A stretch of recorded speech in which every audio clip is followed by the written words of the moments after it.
The Great Gatsby by F. Scott Fitzgerald. Narrated by Alexander Scorby.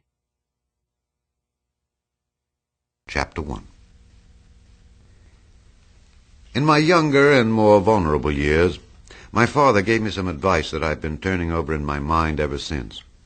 Whenever you feel like criticizing anyone, he told me, just remember that all the people in this world haven't had the advantages that you've had.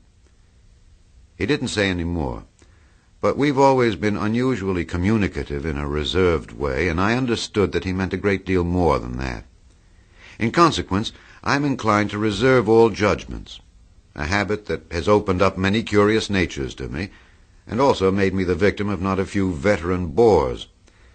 The abnormal mind is quick to detect and attach itself to this quality when it appears in a normal person, and so it came about that in college I was unjustly accused of being a politician because I was privy to the secret griefs of wild, unknown men. Most of the confidences were unsought. Frequently I've feigned sleep, preoccupation, or a hostile levity when I realized by some unmistakable sign that an intimate revelation was quivering on the horizon. For the intimate revelations of young men, or at least the terms in which they express them, are usually plagiaristic and marred by obvious oppressions. Reserving judgments is a matter of infinite hope. I'm still a little afraid of missing something if I forget that, as my father snobbishly suggested, and I snobbishly repeat, a sense of the fundamental decencies is parceled out unequally at birth. And after boasting this way of my tolerance, I come to the admission that it has a limit. Conduct may be founded on the hard rock or the wet marshes, but after a certain point I don't care what it's founded on. When I came back from the East last autumn, I felt that I wanted the world to be in uniform and at a sort of moral attention forever. I wanted no more riotous excursions with privileged glimpses into the human heart. Only Gatsby, the man who gives his name to this book, was exempt from my reaction. Gatsby, who represented everything for which I have an unaffected scorn. If personality is an unbroken series of successful gestures, then there was something gorgeous about him, some heightened sensitivity to the promises of life, as if he were related to one of those intricate machines that register earthquakes 10,000 miles away. This responsiveness had nothing to do with that flabby impressionability which is dignified under the name of the creative temperament.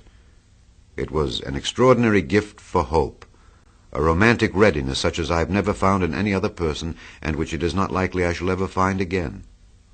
No, Gatsby turned out all right at the end. It is what preyed on Gatsby, what foul dust floated in the wake of his dreams, that temporarily closed out my interest in the abortive sorrows and short-winded elations of men. My family have been prominent, well-to-do people in this Middle Western city for 3 generations. The Carraways are something of a clan, and we have a tradition that we're descended from the Dukes of Buchanan. But the actual founder of my line was my grandfather's brother, who came here in '51, sent a substitute to the Civil War, and started the wholesale hardware business that my father carries on today. I never saw this great-uncle, but I'm supposed to look like him, with special reference to the rather hard-boiled painting that hangs in Father's office.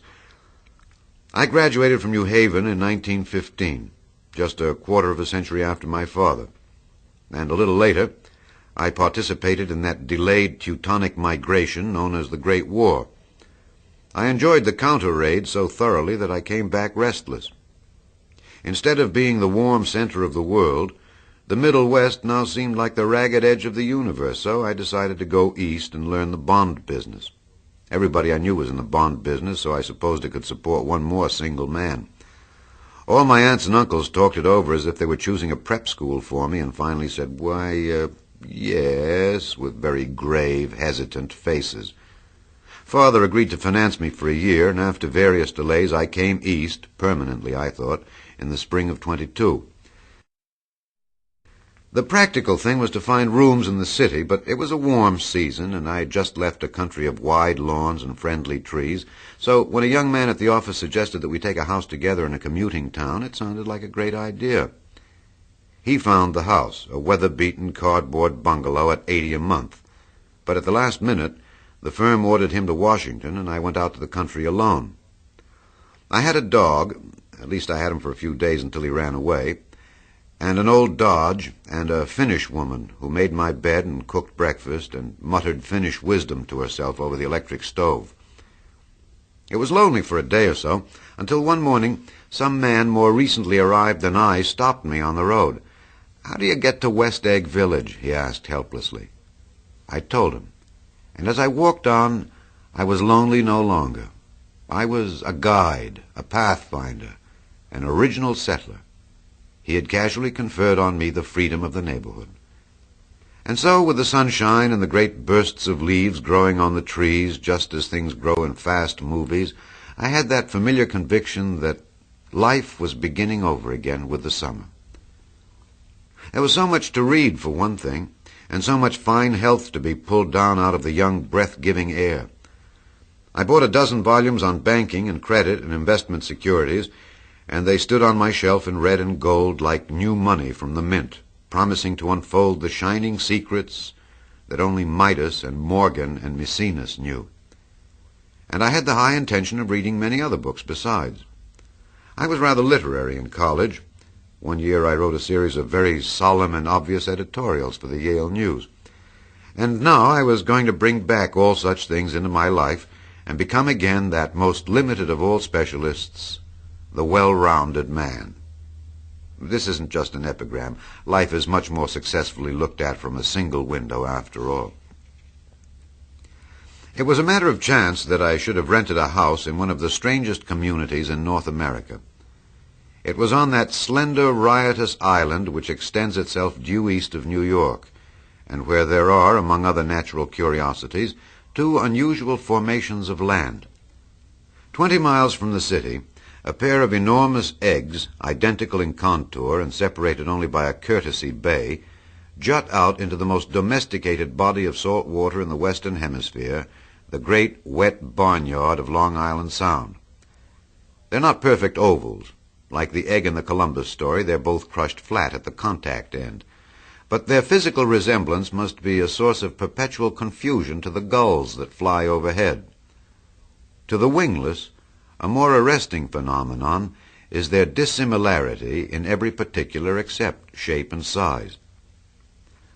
I lived at West Egg, the less fashionable of the two, though this is a most superficial tag to express the bizarre and not a little sinister contrast between them.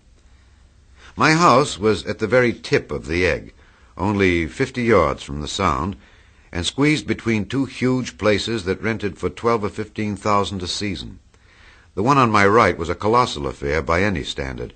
It was a factual imitation of some Hôtel de Ville in Normandy, with a tower on one side, spanking new under a thin beard of raw ivy, and a marble swimming pool, and more than 40 acres of lawn and garden. It was Gatsby's mansion. Or rather, as I didn't know Mr. Gatsby, it was a mansion inhabited by a gentleman of that name. My own house was an eyesore, but it was a small eyesore, and it had been overlooked, so I had a view of the water, a partial view of my neighbor's lawn, and the consoling proximity of millionaires, all for $80 a month. Across the Courtesy Bay, the white palaces of fashionable East Egg glittered along the water, and the history of the summer really begins on the evening I drove over there to have dinner with the Tom Buchanans. Daisy was my second cousin once removed, and I'd known Tom in college. And just after the war, I spent 2 days with him in Chicago.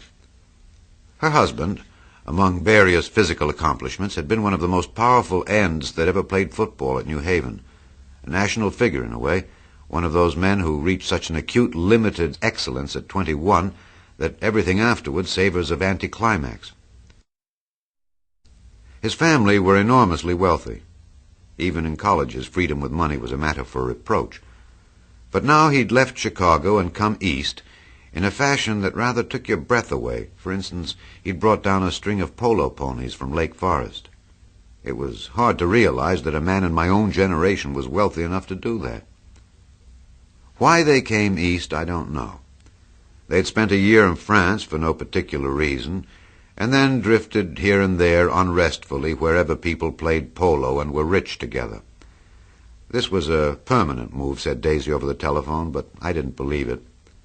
I had no sight into Daisy's heart, but I felt that Tom would drift on forever, seeking a little wistfully for the dramatic turbulence of some irrecoverable football game. And so it happened that on a warm, windy evening I drove over to East Egg to see two old friends whom I scarcely knew at all. Their house was even more elaborate than I expected, a cheerful red and white Georgian colonial mansion overlooking the bay. The lawn started at the beach and ran toward the front door for a quarter of a mile, jumping over sundials and brick walks and burning gardens, finally, when it reached the house, drifting up the side in bright vines, as though from the momentum of its run. The front was broken by a line of French windows, glowing now with reflected gold, and wide open to the warm, windy afternoon. And Tom Buchanan, in riding clothes, was standing with his legs apart on the front porch. He had changed since his New Haven years. Now he was a sturdy, straw-haired man of 30, with a rather hard mouth and a supercilious manner. Two shining, arrogant eyes had established dominance over his face and gave him the appearance of always leaning aggressively forward. Not even the effeminate swank of his riding clothes could hide the enormous power of that body. He seemed to fill those glistening boots until he strained the top lacing, and you could see a great pack of muscle shifting when his shoulder moved under his thin coat. It was a body capable of enormous leverage, a cruel body. His speaking voice, a gruff, husky tenor, added to the impression of fractiousness he conveyed. There was a touch of paternal contempt in it, even toward people he liked, and there were men at New Haven who had hated his guts. Now, don't think my opinion on these matters is final, he seemed to say, just because I'm stronger and more of a man than you are. We were in the same senior society, and while we were never intimate, I always had the impression that he approved of me and wanted me to like him with some harsh, defiant wistfulness of his own. We talked for a few minutes on the sunny porch. "I've got a nice place here," he said, his eyes flashing about restlessly. Turning me around by one arm, he moved a broad, flat hand along the front vista, including in its sweep a sunken Italian garden, a half-acre of deep, pungent roses, and a snub-nosed motorboat that bumped the tide offshore. It belonged to Domain, the oil man. He turned me around again politely and abruptly. "We'll go inside." We walked through a high hallway into a bright, rosy-colored space, fragilely bound into the house by French windows at either end. The windows were ajar and gleaming white against the fresh grass outside that seemed to grow a little way into the house.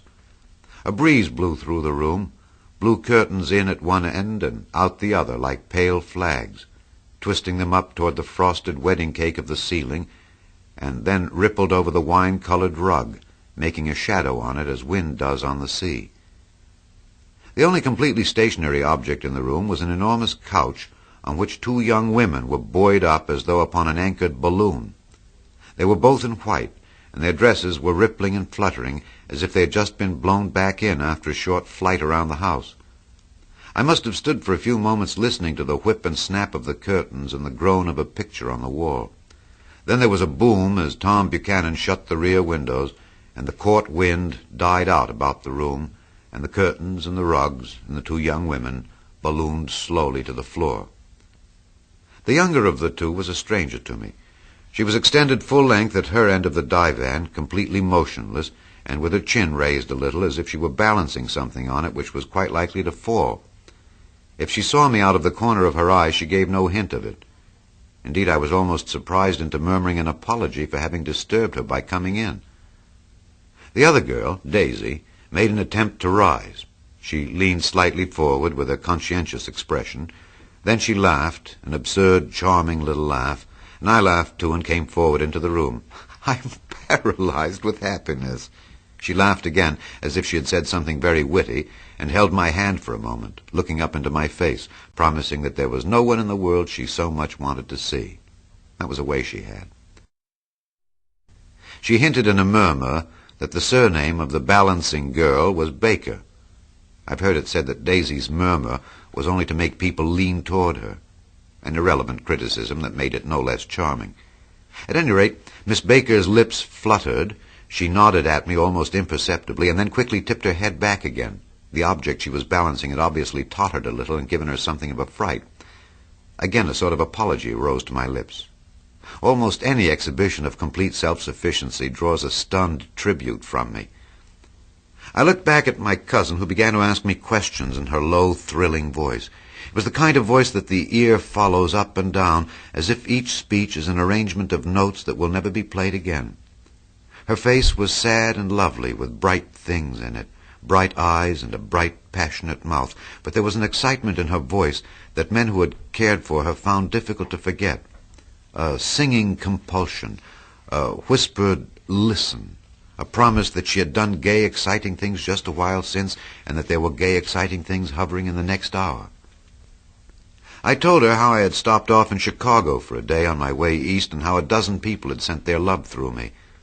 "Do they miss me?" she cried ecstatically. "The whole town is desolate. All the cars have the left rear wheel painted black as a mourning wreath, and there's a persistent wail all night along the North Shore." "How gorgeous! Let's go back, Tom, tomorrow." Then she added irrelevantly, "You ought to see the baby." "I'd like to." "She's asleep. She's 3 years old. Haven't you ever seen her?" "Never." "Well, you ought to see her. She's—" Tom Buchanan, who had been hovering restlessly about the room, stopped and rested his hand on my shoulder. "What you doing, Nick?" "I'm a bond man." "Who with?" I told him. "Never heard of him," he remarked decisively. This annoyed me. "You will," I answered shortly. "You will if you stay in the East." "Oh, I'll stay in the East, don't you worry," he said, glancing at Daisy and then back at me as if he were alert for something more. "I'd be a goddamn fool to live anywhere else." At this point Miss Baker said, "Absolutely," with such suddenness that I started. It was the first word she'd uttered since I came into the room.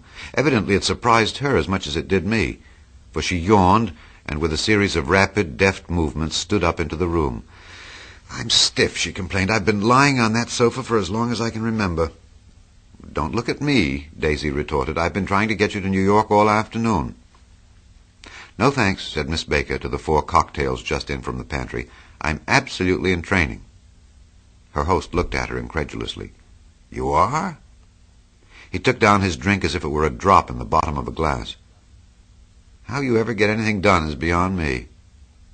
I looked at Miss Baker, wondering what it was she got done. I enjoyed looking at her. She was a slender, small-breasted girl with an erect carriage, which she accentuated by throwing her body backward at the shoulders like a young cadet. Her gray, sun-strained eyes looked back at me with polite, reciprocal curiosity out of a wan, charming, discontented face. It occurred to me now that I had seen her or a picture of her somewhere before. "You live in West Egg," she remarked contemptuously. "I know somebody there." "I don't know a single—" "You must know Gatsby."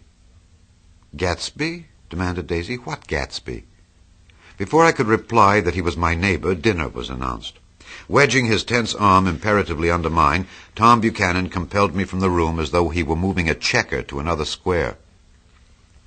Slenderly, languidly, their hands set lightly on their hips, the 2 young women preceded us out onto a rosy-colored porch open toward the sunset, where 4 candles flickered on the table in the diminished wind. "Why candles?" objected Daisy, frowning. She snapped them out with her fingers. "In 2 weeks it'll be the longest day in the year." She looked at us all radiantly. "Do you always watch for the longest day of the year and then miss it?" "I always watch for the longest day in the year and then miss it." "We ought to plan something," yawned Miss Baker, sitting down at the table as if she were getting into bed. "All right," said Daisy. "What'll we plan?" She turned to me helplessly. "What do people plan?" Before I could answer, her eyes fastened with an awed expression on her little finger. "Look," she complained. I heard it. We all looked. The knuckle was black and blue. "You did it, Tom," she said accusingly. "I know you didn't mean to, but you did do it." "That's what I get for marrying a brute of a man, a great big, hulking, physical specimen of a—" "I hate that word hulking," objected Tom crossly, "even in kidding." "Hulking," insisted Daisy. Sometimes she and Miss Baker talked at once, unobtrusively and with a bantering inconsequence that was never quite chatter, that was as cool as their white dresses and their impersonal eyes in the absence of all desire. They were here, and they accepted Tom and me, making only a polite, pleasant effort to entertain or to be entertained. They knew that presently dinner would be over, and a little later the evening too would be over and casually put away. It was sharply different from the West, where an evening was hurried from phase to phase toward its close in a continually disappointed anticipation, or else in sheer nervous dread of the moment itself.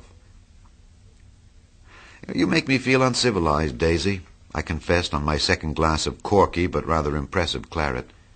"Can't you talk about crops or something?"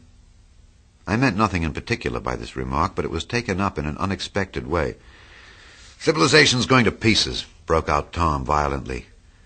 "I've gotten to be a terrible pessimist about things. Have you read The Rise of the Colored Empires by this man Goddard?"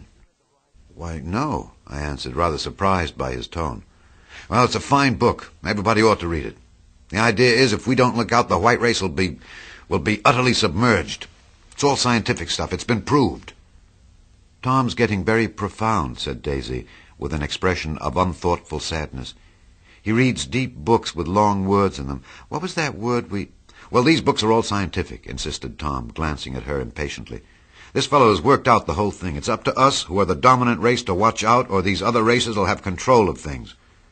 "We've got to beat them down," whispered Daisy, winking ferociously toward the fervent sun. "You ought to live in California," began Miss Baker, but Tom interrupted her by shifting heavily in his chair. "This idea is that we're Nordics. I am, and you are, and—" After an infinitesimal hesitation he included Daisy with a slight nod, and she winked at me again. "And we've produced all the things that go to make civilization. Oh, science and art and all that. You see?" There was something pathetic in his concentration, as if his complacency, more acute than of old, was not enough to him any more. When almost immediately the telephone rang inside and the butler left the porch, Daisy seized upon the momentary interruption and leaned toward me. "I'll tell you a family secret," she whispered enthusiastically. "It's about the butler's nose. Do you want to hear about the butler's nose?" "That's why I came over tonight." "Well, he wasn't always a butler. He used to be the silver polisher for some people in New York that had a silver service for 200 people. He had to polish it from morning till night until finally it began to affect his nose." "Things went from bad to worse," suggested Miss Baker. "Yes, things went from bad to worse until finally he had to give up his position." For a moment, the last sunshine fell with romantic affection upon her glowing face. Her voice compelled me forward breathlessly as I listened. Then the glow faded, each light deserting her with lingering regret, like children leaving a pleasant street at dusk. The butler came back and murmured something close to Tom's ear, whereupon Tom frowned, pushed back his chair, and without a word went inside. As if his absence quickened something within her, Daisy leaned forward again, her voice glowing and singing. "I love to see you at my table, Nick. You remind me of a rose, an absolute rose, doesn't he?" She turned to Miss Baker for confirmation. "An absolute rose?" This was untrue. I'm not even faintly like a rose. She was only extemporizing, but a stirring warmth flowed from her, as if her heart was trying to come out to you, concealed in one of those breathless, thrilling words. Then suddenly she threw her napkin on the table and excused herself and went into the house. Miss Baker and I exchanged a short glance, consciously devoid of meaning. I was about to speak when she sat up alertly and said, "Shh," in a warning voice. A subdued, impassioned murmur was audible in the room beyond, and Miss Baker leaned forward unashamed, trying to hear. The murmur trembled on the verge of coherence, sank down, mounted excitedly, and then ceased altogether. "This Mr. Gatsby you spoke of is my neighbor," I said. "Don't talk. I want to hear what happens." "Is something happening?" I inquired innocently. "You mean to say you don't know?" said Miss Baker, honestly surprised. "I thought everybody knew." "I don't." "Why," she said hesitantly, "Tom's got some woman in New York." "Got some woman?" I repeated blankly. Miss Baker nodded. "She might have the decency not to telephone him at dinner time, don't you think?" Almost before I'd grasped her meaning, there was the flutter of a dress and the crunch of leather boots, and Tom and Daisy were back at the table. "It couldn't be helped," cried Daisy with tense gaiety. She sat down, glanced searchingly at Miss Baker and then at me, and continued, "I looked outdoors for a moment, and it's very romantic outdoors. There's a bird on the lawn that I think must be a nightingale come over on the Cunard or White Star Line. He's singing away." Her voice sang. "It's romantic, isn't it, Tom?" "Very romantic," he said. And then miserably to me, "If it's light enough after dinner, I want to take you down to the stables." The telephone rang inside, startlingly, and as Daisy shook her head decisively at Tom, the subject of the stables, in fact all subjects, vanished into air. Among the broken fragments of the last 5 minutes at table, I remember the candles being lit again pointlessly, and I was conscious of wanting to look squarely at everyone and yet to avoid all eyes. I couldn't guess what Daisy and Tom were thinking, but I doubt if even Miss Baker, who seemed to have mastered a certain hardy skepticism, was able utterly to put this fifth guest's shrill metallic urgency out of mind. To a certain temperament, the situation might have seemed intriguing. My own instinct was to telephone immediately for the police. The horses, needless to say, were not mentioned again. Tom and Miss Baker, with several feet of twilight between them, strolled back into the library as if to a vigil beside a perfectly tangible body, while, trying to look pleasantly interested and a little deaf, I followed Daisy around a chain of connecting verandas to the porch in front. In its deep gloom, we sat down side by side on a wicker settee. Daisy took her face in her hands as if feeling its lovely shape, and her eyes moved gradually out into the velvet dusk. I saw that turbulent emotions possessed her, so I asked what I thought would be some sedative questions about her little girl. "We don't know each other very well, Nick," she said suddenly, "even if we are cousins. You didn't come to my wedding." "I wasn't back from the war." "That's true." She hesitated. "Well, I've had a very bad time, Nick, and I'm pretty cynical about everything." Evidently she had reason to be. I waited, but she didn't say any more, and after a moment I returned rather feebly to the subject of her daughter. "I suppose she talks and eats and everything?" "Oh, yes." She looked at me absently. "Listen, Nick, let me tell you what I said when she was born. Would you like to hear?" "Very much." "It'll show you how I've gotten a feel about things.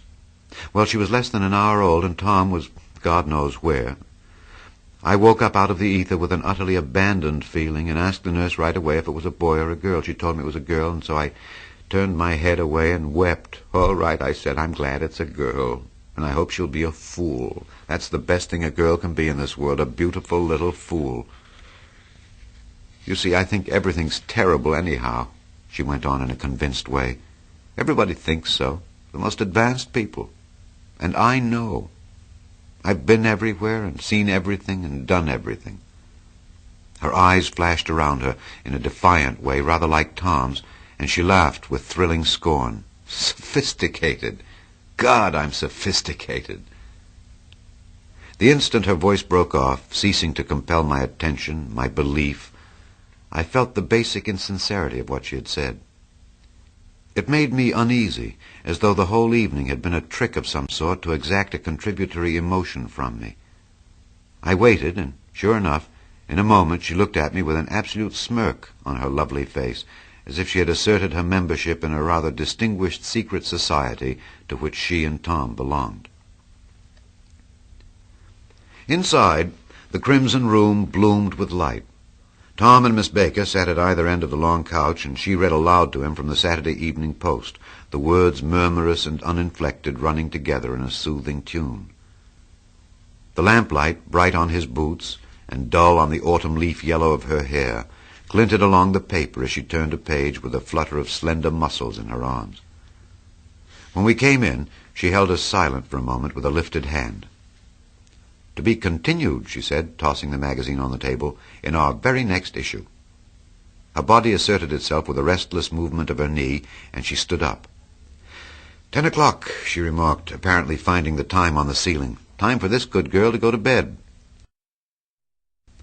"Jordan's going to play in the tournament tomorrow," explained Daisy, "over at Westchester." "Oh, you're Jordan Baker." I knew now why her face was familiar. Its pleasing, contemptuous expression had looked out at me from many rotogravure pictures of the sporting life at Asheville and Hot Springs and Palm Beach. I'd heard some story of it, too, a critical, unpleasant story, but what it was, I'd forgotten long ago. "Good night," she said softly. "Wake me at 8, won't you?" "If you'll get up." "I will. Good night, Mr. Carroway. See you anon." "Of course you will," confirmed Daisy. "In fact, I think I'll arrange a marriage. Come over often, Nick, and I'll sort of, fling you together, you know. Lock you up accidentally in linen closets and push you out to sea in a boat and all that sort of thing." "Good night," called Miss Baker from the stairs. "I haven't heard a word." "She's a nice girl," said Tom after a moment. "They oughtn't to let her run around the country this way." "Who oughtn't to?" inquired Daisy coldly. "Her family. Her family is one aunt about 1,000 years old. Besides, Nick's going to look after her, aren't you, Nick? She's going to spend lots of weekends out here this summer. I think the home influence will be very good for her." Daisy and Tom looked at each other for a moment in silence. "Is she from New York?" I asked quickly. "From Louisville. Our white girlhood was passed together there. Our beautiful white—" "Did you give Nick a little heart-to-heart talk on the veranda?" demanded Tom suddenly. "Did I?" She looked at me. "I can't seem to remember, but I think we talked about the Nordic races. Yes, I'm sure we did. It sort of crept up on us, and first thing you know—" "Don't believe everything you hear, Nick," he advised me. I said lightly that I'd heard nothing at all, and a few minutes later I got up to go home. They came to the door with me and stood side by side in a cheerful square of light. As I started my motor, Daisy peremptorily called, "Wait! I forgot to ask you something, and it's important. We heard you were engaged to a girl out west." "That's right," corroborated Tom kindly. "We heard that you were engaged." "It's a libel. I'm too poor." "But we heard it," insisted Daisy, surprising me by opening up again in a flower-like way. "We heard it from 3 people, so it must be true." Of course, I knew what they were referring to, but I wasn't even vaguely engaged. The fact that gossip had published the banns was one of the reasons I'd come east. You can't stop going with an old friend on account of rumors, and on the other hand, I had no intention of being rumored into marriage. Their interest rather touched me and made them less remotely rich. Nevertheless, I was confused and a little disgusted as I drove away. It seemed to me that the thing for Daisy to do was to rush out of the house, child in arms. But apparently there was no such intention in her head.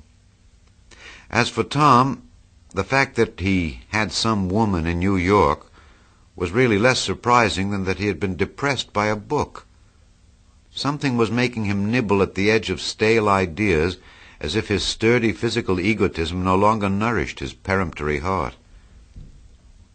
Already it was deep summer on roadhouse roofs and in front of wayside garages, where new red gas pumps sat out in pools of light.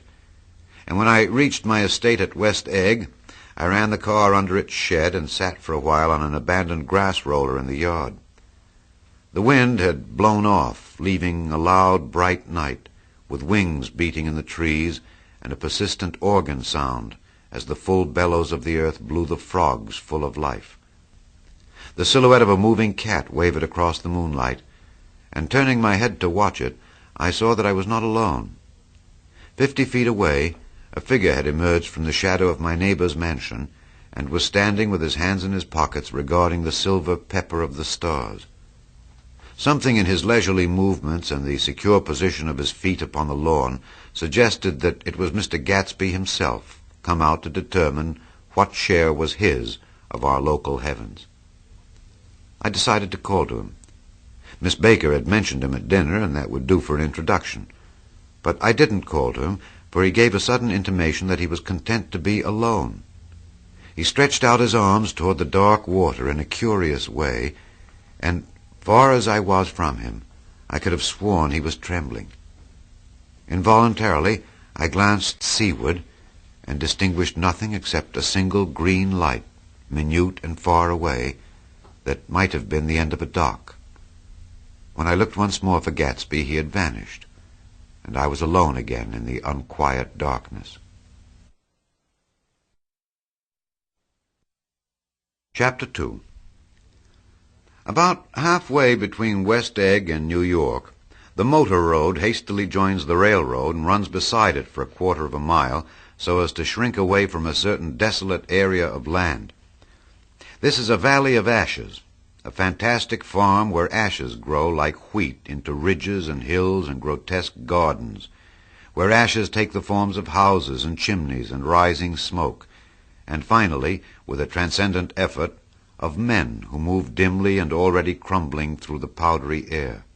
Occasionally a line of gray cars crawls along an invisible track, gives out a ghastly creak, and comes to rest, and immediately the ash-gray men swarm up with leaden spades and stir up an impenetrable cloud which screens their obscure operations from your sight. But above the gray land and the spasms of bleak dust which drift endlessly over it, you perceive, after a moment, the eyes of Dr. T.J. Eckelberg. The eyes of Dr. T.J. Eckelberg are blue and gigantic. Their retinas are 1 yard high. They look out of no face, but instead from a pair of enormous yellow spectacles which pass over a non-existent nose. Evidently some wild wag of an oculist set them there to fatten his practice in the borough of Queens, and then sank down himself into eternal blindness or forgot them and moved away.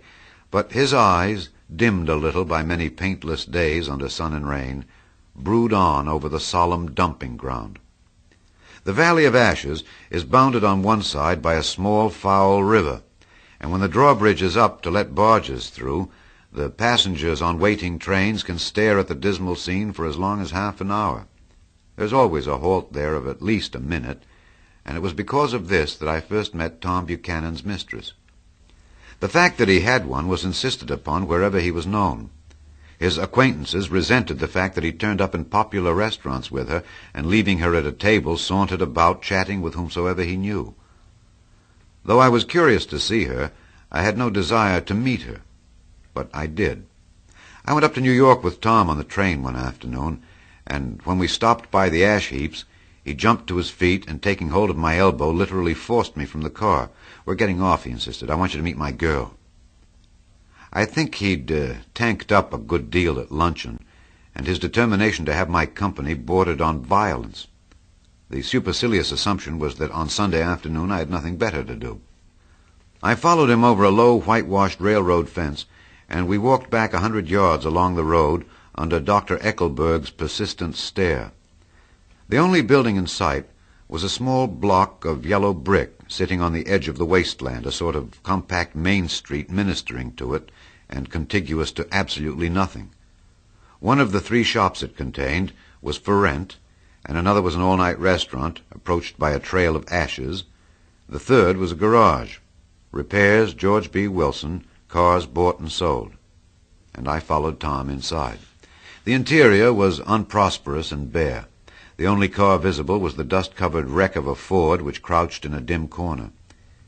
It had occurred to me that this shadow of a garage must be a blind, and that sumptuous and romantic apartments were concealed overhead, when the proprietor himself appeared in the door of an office, wiping his hands on a piece of waste.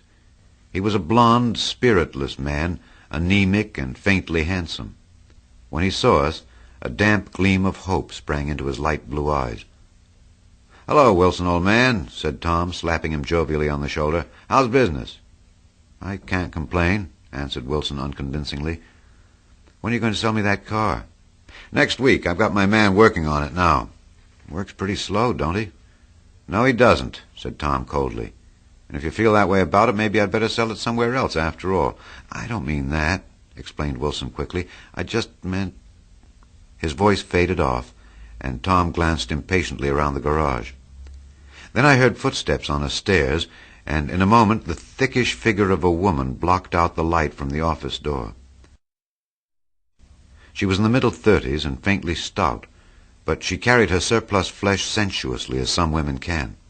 Her face, above a spotted dress of dark blue crepe de chine, contained no facet or gleam of beauty, but there was an immediately perceptible vitality about her, as if the nerves of her body were continually smoldering.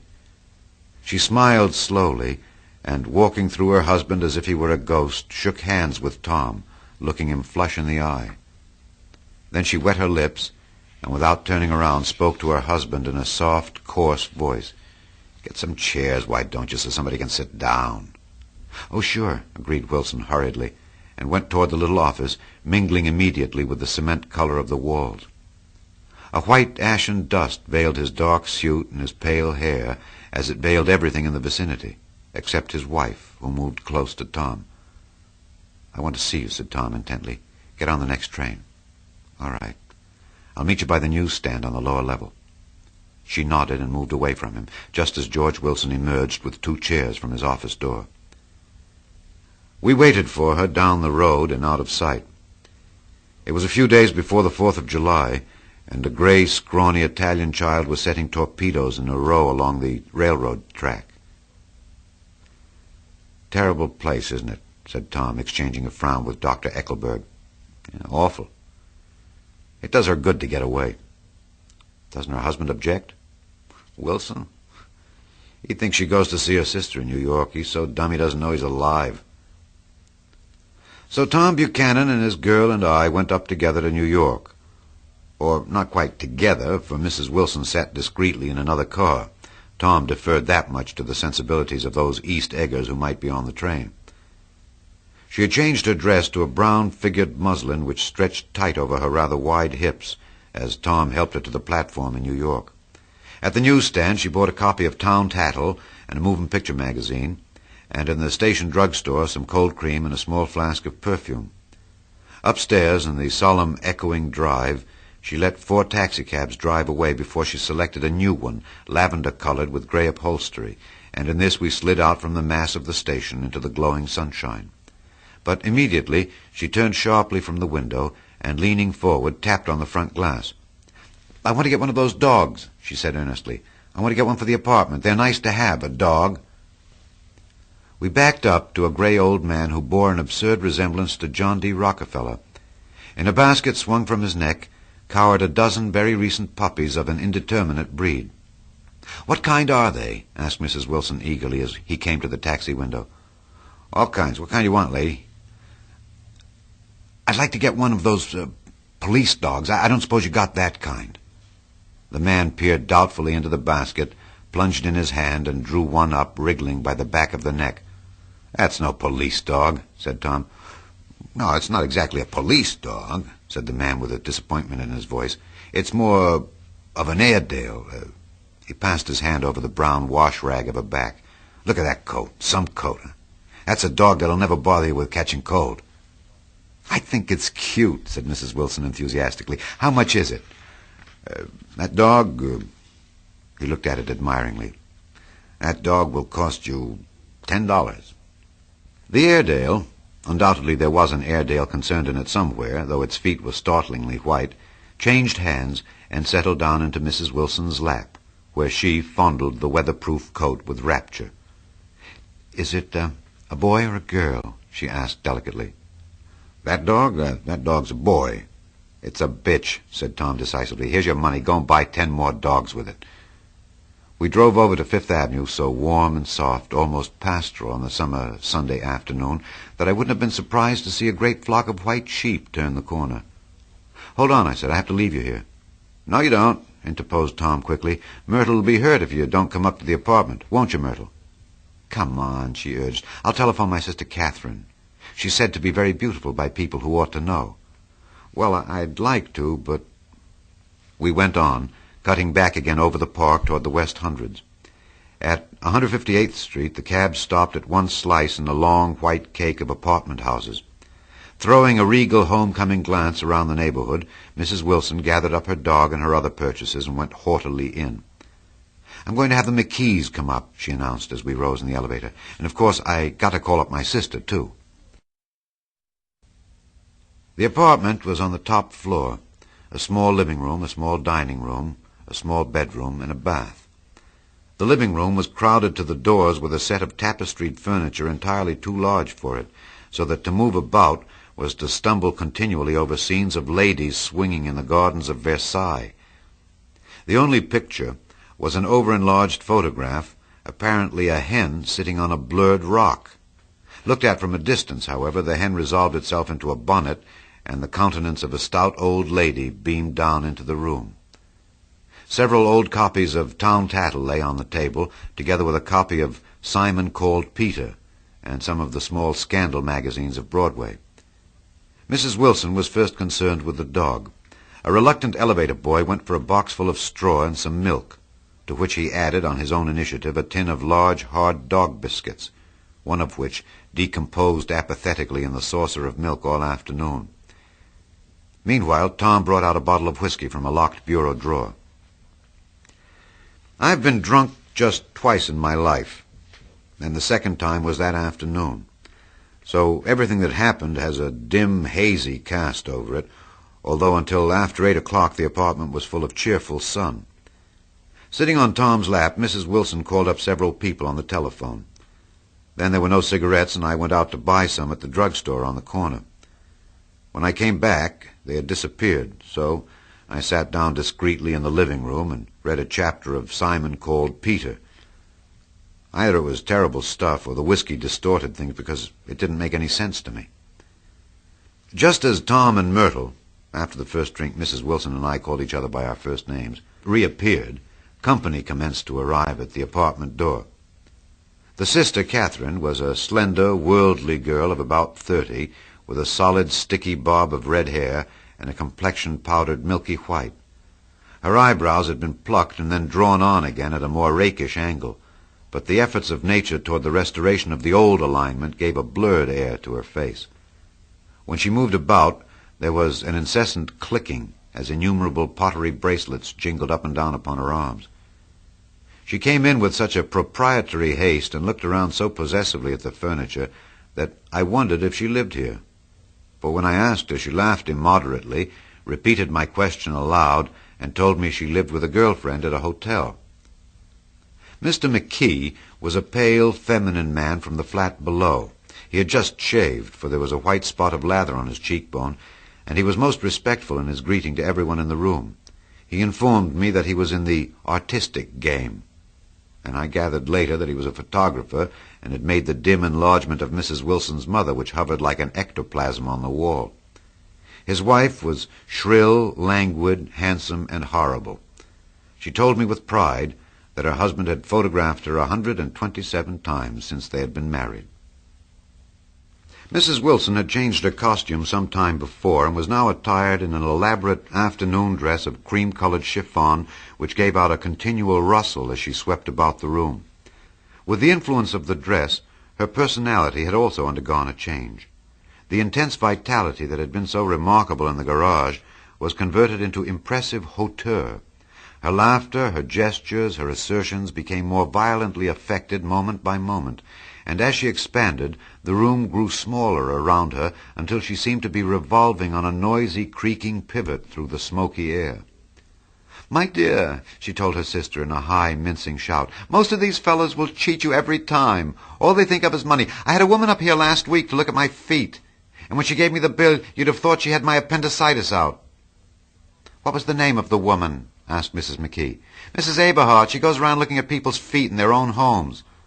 "I like your dress," remarked Mrs. McKee. "I think it's adorable." Mrs. Wilson rejected the compliment by raising her eyebrow in disdain. "It's just a crazy old thing," she said. "I just slip it on sometimes when I don't care what I look like." "But it looks wonderful on you, if you know what I mean," pursued Mrs. McKee. "If Chester could only get you in that pose, I think he could make something of it." We all looked in silence at Mrs. Wilson, who removed a strand of hair from over her eyes and looked back at us with a brilliant smile. Mr. McKee regarded her intently with his head on one side, and then moved his hand back and forth slowly in front of his face. "I should change the light," he said after a moment. "I'd like to bring out the modeling of the features, and I'd try to get hold of all the back hair." "I wouldn't think of changing the light," cried Mrs. McKee. "I think it's—" Her husband said, "Shh!" And we all looked at the subject again, whereupon Tom Buchanan yawned audibly and got to his feet. "You McKees have something to drink," he said. "Get some more ice and mineral water, Myrtle, before everybody goes to sleep." "I told that boy about the ice." Myrtle raised her eyebrows in despair at the shiftlessness of the lower orders. "These people, you have to keep after them all the time." She looked at me and laughed pointlessly. Then she flounced over to the dog, kissed it with ecstasy, and swept into the kitchen, implying that a dozen chefs awaited her orders there. "I've done some nice things out on Long Island," asserted Mr. McKee. Tom looked at him blankly. "Two of them we have framed downstairs." "Two what?" demanded Tom. "Two studies. One of them I call Montauk Point, the Gulls, and the other I call Montauk Point, the Sea." The sister Catherine sat down beside me on the couch. "Do you live down on Long Island, too?" she inquired. "I live at West Egg." "Really? I was down there at a party about a month ago at a man named Gatsby's. You know him?" "I live next door to him." "Well, they say he's a nephew or a cousin of Kaiser Wilhelm's. That's where all his money comes from." "Really?" She nodded. "I'm scared of him. I'd hate to have him get anything on me." This absorbing information about my neighbor was interrupted by Mrs. McKee's pointing suddenly at Catherine. "Chester, I think you could do something with her," she broke out. But Mr. McKee only nodded in a bored way and turned his attention to Tom. "I'd like to do more work on Long Island if I could get the entry. All I ask is that they should give me a start." "Ask Myrtle," said Tom, breaking into a short shout of laughter as Mrs. Wilson entered with a tray. "She'll give you a letter of introduction, won't you, Myrtle?" "Do what?" she asked, startled. "You'll give McKee a letter of introduction to your husband so he can do some studies of him." His lips moved silently for a moment as he invented. "George B. Wilson at the gasoline pump," or something like that. Catherine leaned close to me and whispered in my ear, "Neither of them can stand the person they're married to." "Can't they?" "Can't stand them." She looked at Myrtle and then at Tom. "What I say is, why go on living with them if they can't stand them? If I was them, I'd get a divorce and get married to each other right away." "Doesn't she like Wilson either?" The answer to this was unexpected. It came from Myrtle, who had overheard the question, and it was violent and obscene. "You see?" cried Catherine triumphantly. She lowered her voice again. "It's really his wife that's keeping them apart. She's a Catholic, and they don't believe in divorce." Daisy was not a Catholic, and I was a little shocked at the elaborateness of the lie. "When they do get married," continued Catherine, "they're going west to live for a while until it blows over." "It'd be more discreet to go to Europe." "Oh, do you like Europe?" she exclaimed surprisingly. "I just got back from Monte Carlo." "Really?" "Yeah, just last year. I went over there with another girl." "Stay long?" "No, we just went to Monte Carlo and back. We went by way of Marseilles. We had over $1,200 when we started, but we got gypped out of it all in the 2 days in the private rooms. We had an awful time getting back, I can tell you. God, how I hated that town." The late afternoon sky bloomed in the window for a moment like the blue honey of the Mediterranean. Then the shrill voice of Mrs. McKee called me back into the room.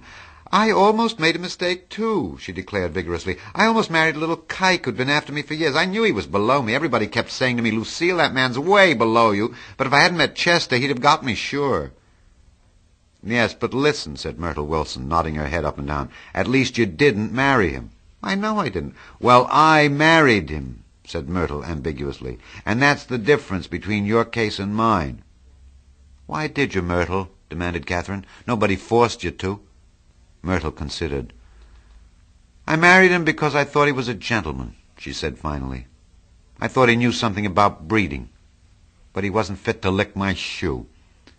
"You were crazy about him for a while," said Catherine. "Crazy about him?" cried Myrtle incredulously. "Who said I was crazy about him? I was never any more crazy about him than I was about that man there." She pointed suddenly at me, and everyone looked at me accusingly. I tried to show by my expression that I'd played no part in her past. "The only crazy I was when I married him. I knew right away I'd made a mistake. He borrowed somebody's best suit to get married in and never even told me about it, and the man came after it one day when he was out." She looked around to see who was listening. "Oh, is that your suit?" I said. "This is the first I ever heard about it. But I gave it to him, and then I laid down and cried to beat the band all afternoon." "She really ought to get away from him," resumed Catherine to me. "They've been living over that garage for 11 years, and Tom's the first sweetie she ever had."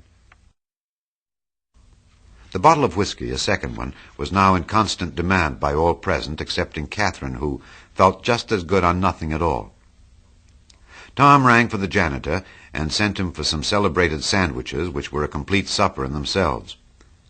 I wanted to get out and walk eastward toward the park through the soft twilight, but each time I tried to go, I became entangled in some wild, strident argument which pulled me back as if with ropes into my chair.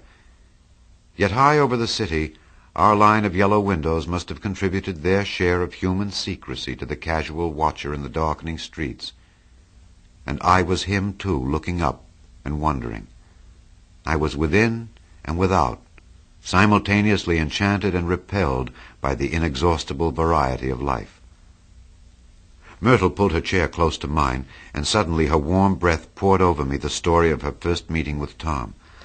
It was on the two little seats facing each other that are always the last ones left on the train. I was going up to New York to see my sister and spend the night.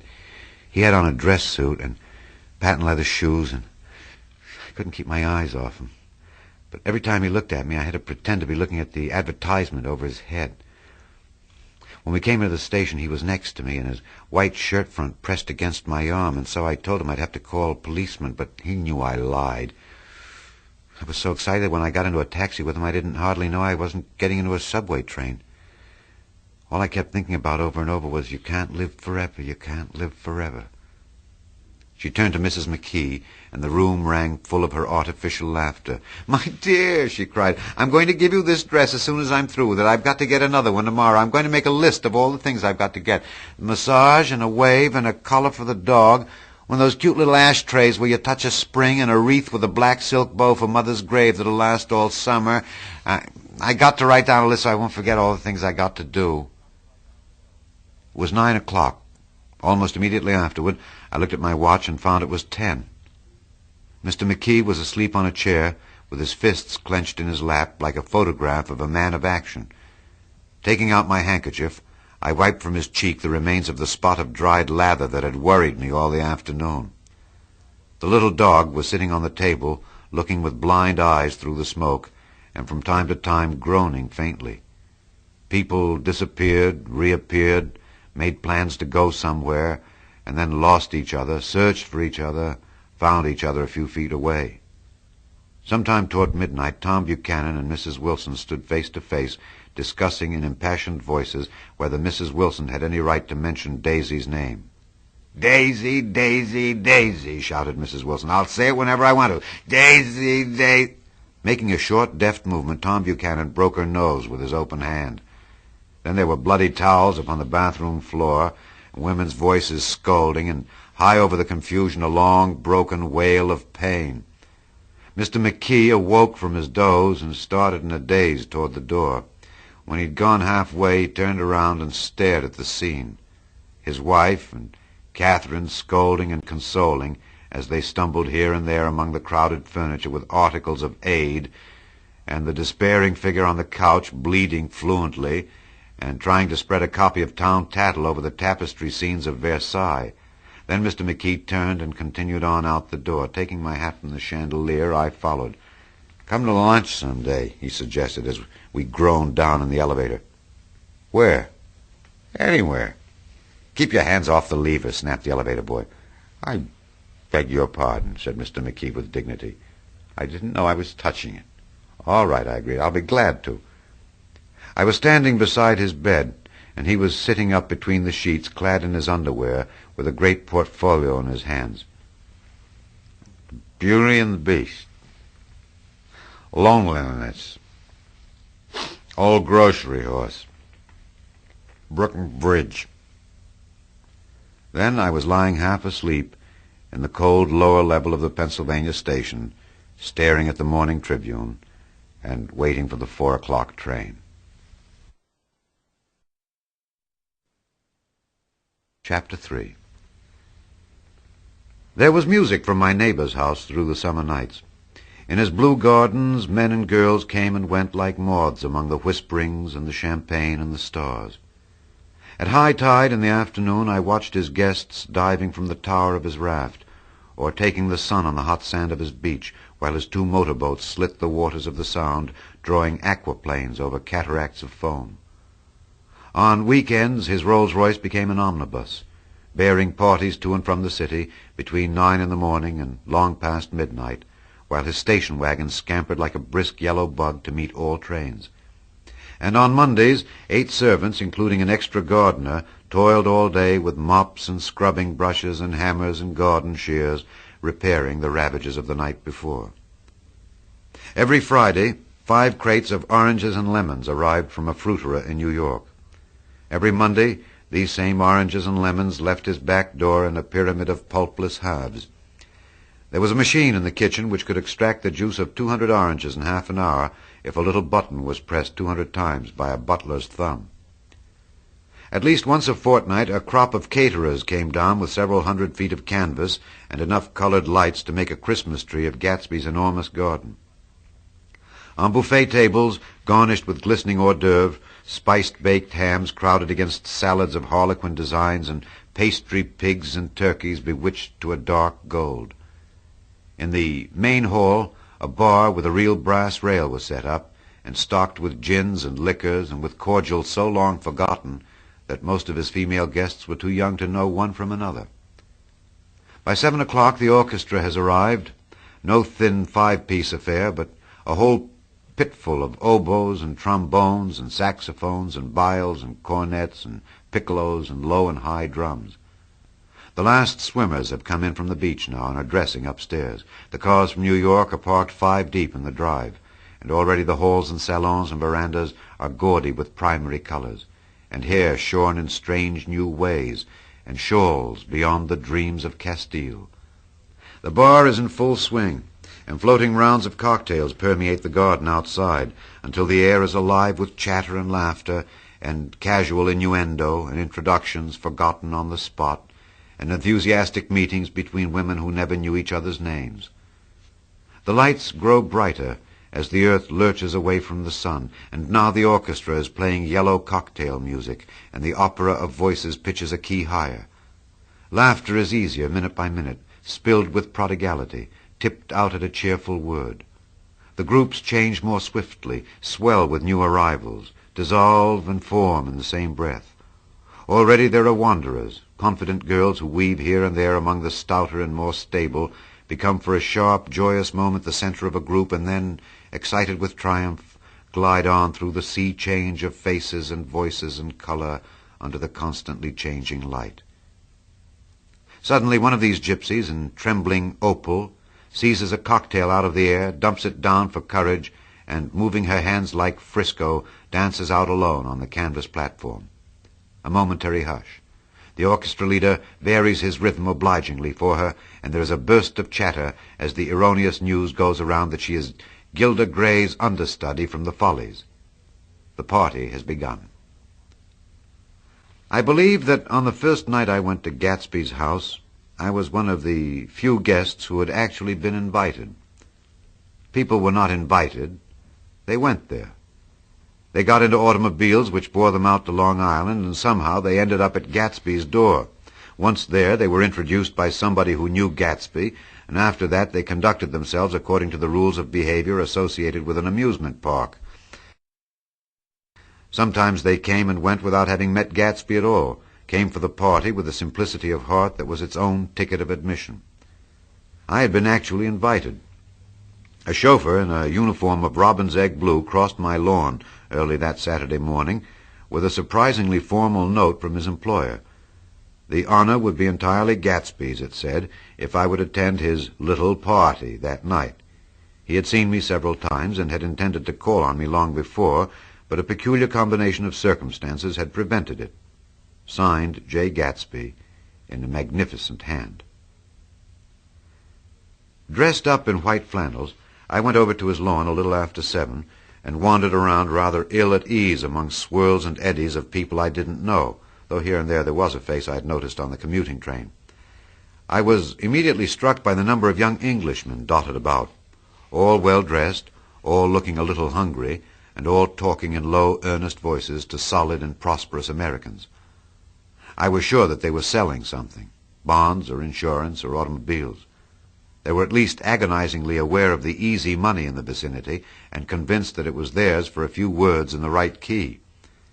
As soon as I arrived, I made an attempt to find my host, but the 2 or 3 people of whom I asked his whereabouts stared at me in such an amazed way and denied so vehemently any knowledge of his movements that I slunk off in the direction of the cocktail table, the only place in the garden where a single man could linger without looking purposeless and alone. I was on my way to get roaring drunk from sheer embarrassment when Jordan Baker came out of the house and stood at the head of the marble steps, leaning a little backward and looking with contemptuous interest down into the garden. Welcome or not, I found it necessary to attach myself to someone before I should begin to address cordial remarks to the passers-by. "Hello!" I roared, advancing toward her. My voice seemed unnaturally loud across the garden. "I thought you might be here," she responded absently as I came up. "I remembered you lived next door to—" She held my hand impersonally as a promise that she'd take care of me in a minute, and gave ear to two girls in twin yellow dresses who stopped at the foot of the steps. "Hello!" they cried together. "Sorry you didn't win." That was for the golf tournament. She had lost in the finals the week before. "You don't know who we are," said one of the girls in yellow, "but we met you here about a month ago." "You've dyed your hair since then," remarked Jordan, and I started, but the girls had moved casually on, and her remark was addressed to the premature moon, produced like the supper, no doubt, out of a caterer's basket.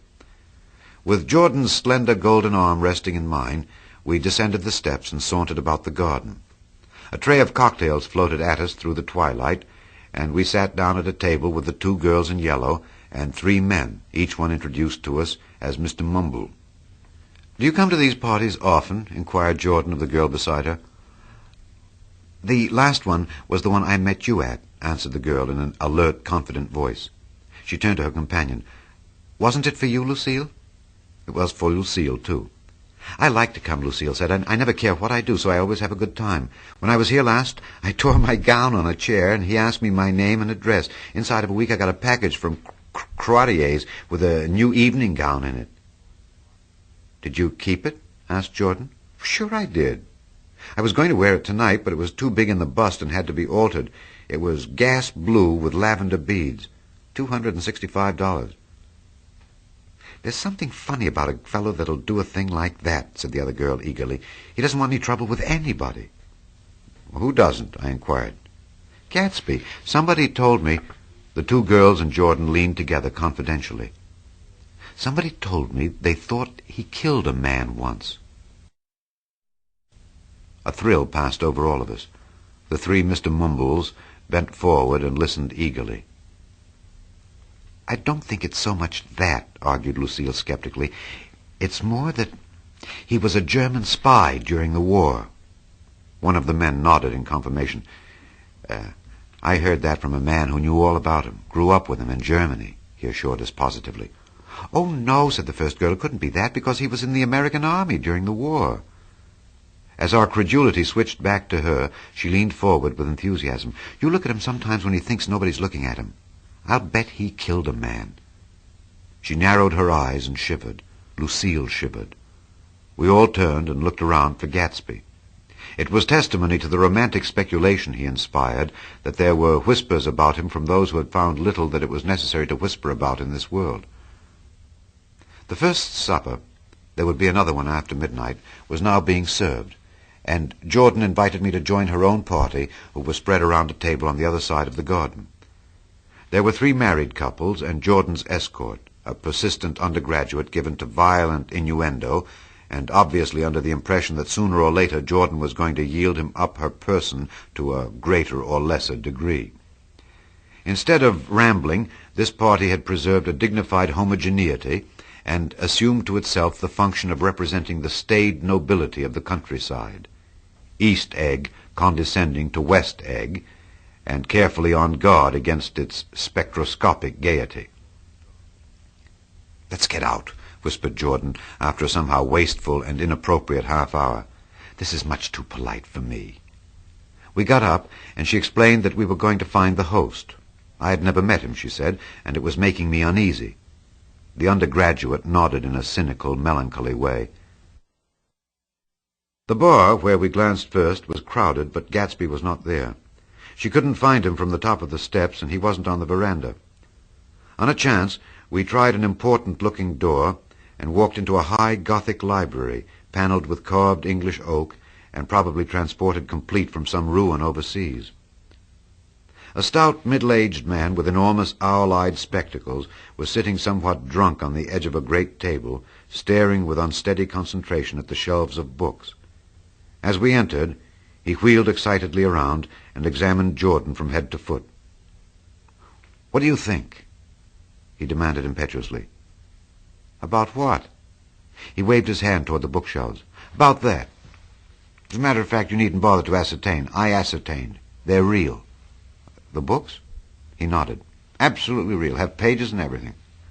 I thought they'd be a nice, durable cardboard. Matter of fact, they're absolutely real.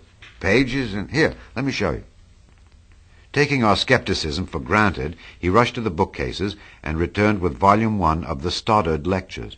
"See?" he cried triumphantly. "It's a bona fide piece of printed matter. It fooled me. This fellow's a regular Belasco. It's a triumph. What thoroughness, what realism. Knew when to stop, too. Didn't cut the pages. But what do you want? What do you expect?" He snatched the book from me and replaced it hastily on its shelf, muttering that if one brick was removed, the whole library was liable to collapse. "Who brought you?" he demanded. "Or did you just come?" "I was brought. Most people were brought." Jordan looked at him alertly, cheerfully, without answering. "I was brought by a woman named Roosevelt," he continued. "Mrs. Claude Roosevelt. You know her? I met her somewhere last night. I've been drunk for about a week now, and I thought it might sober me up to sit in the library." "Has it?" "A little bit, I think. I can't tell you. I've only been here an hour. Did I tell you about the books? They're real. They're..." "You told us." We shook hands with him gravely and went back outdoors. There was dancing now on the canvas in the garden.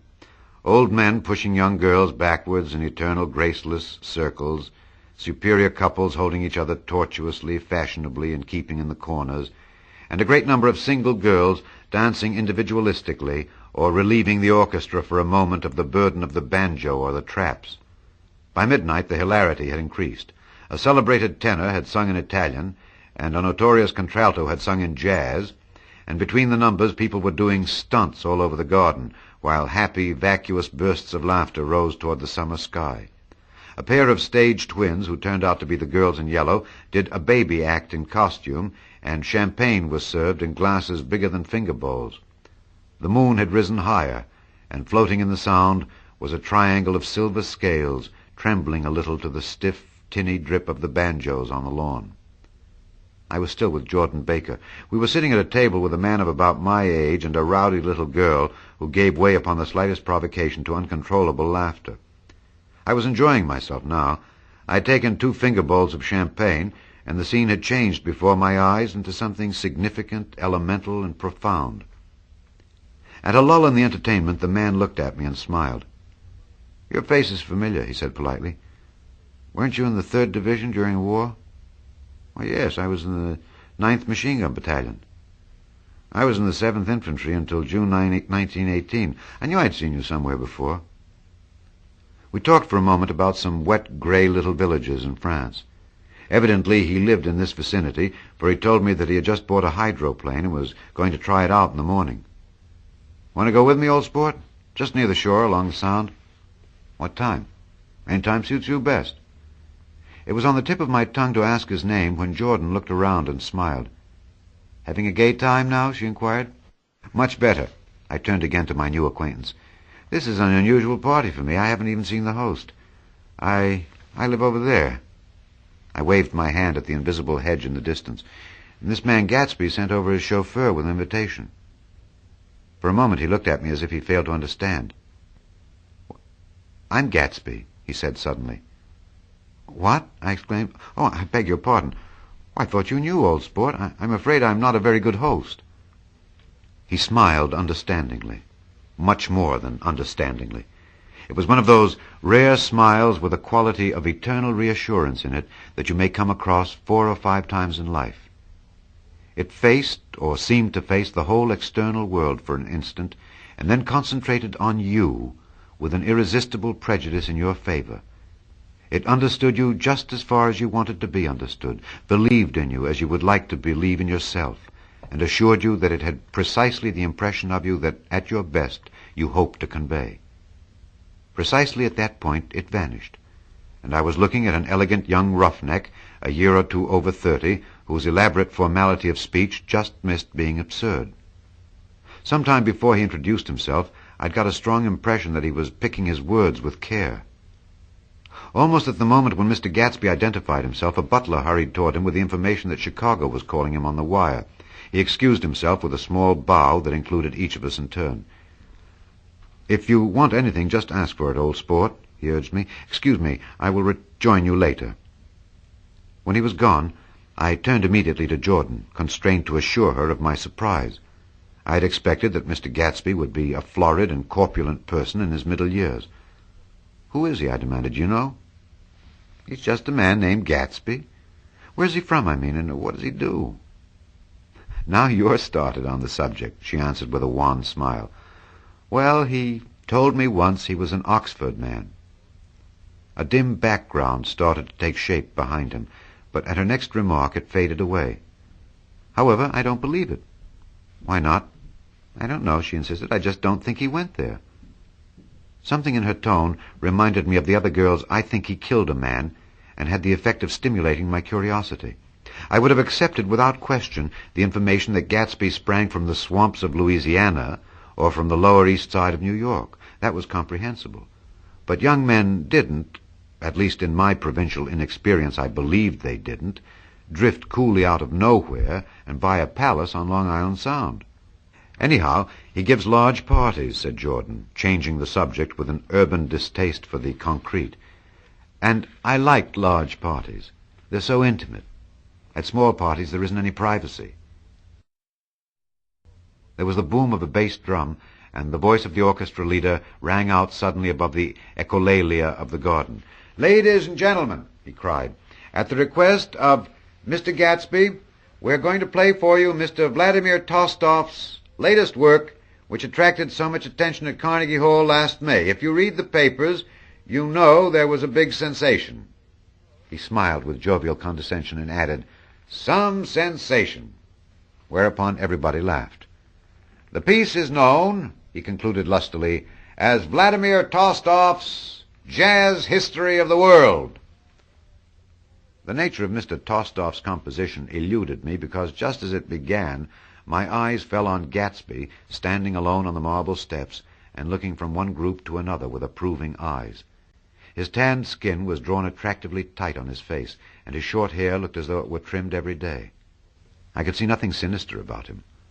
I wondered if the fact that he was not drinking helped to set him off from his guests, for it seemed to me that he grew more correct as the fraternal hilarity increased. When the jazz history of the world was over, girls were putting their heads on men's shoulders in a puppyish, convivial way. Girls were swooning backward playfully into men's arms, even into groups, knowing that someone would arrest their falls. But no one swooned backward on Gatsby, and no French bob touched Gatsby's shoulder, and no singing quartets were formed with Gatsby's head for one link. "I beg your pardon." Gatsby's butler was suddenly standing beside us. "Miss Baker," he inquired, "I beg your pardon, but Mr. Gatsby would like to speak to you alone." "With me?" she exclaimed in surprise. "Yes, madam." She got up slowly, raising her eyebrows at me in astonishment, and followed the butler toward the house. I noticed that she wore her evening dress, all her dresses, like sports clothes. There was a jauntiness about her movements, as if she had first learned to walk upon golf courses on clean, crisp mornings. I was alone, and it was almost 2. For some time confused and intriguing sounds had issued from a long, many-windowed room which overhung the terrace. Eluding Jordan's undergraduate, who was now engaged in an obstetrical conversation with 2 chorus girls, and who implored me to join him, I went inside. The large room was full of people. One of the girls in yellow was playing the piano, and beside her stood a tall, red-haired young lady from a famous chorus engaged in song. She had drunk a quantity of champagne, and during the course of her song she had decided ineptly that everything was very, very sad.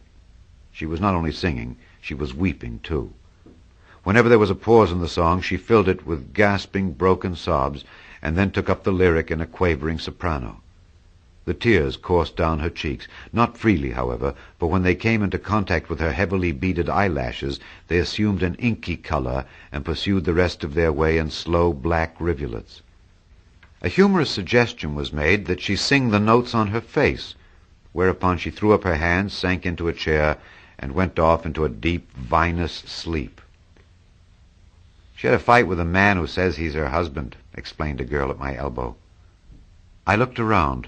Most of the remaining women were now having fights with men said to be their husbands. Even Jordan's party, the quartet from East Egg, were rent asunder by dissension.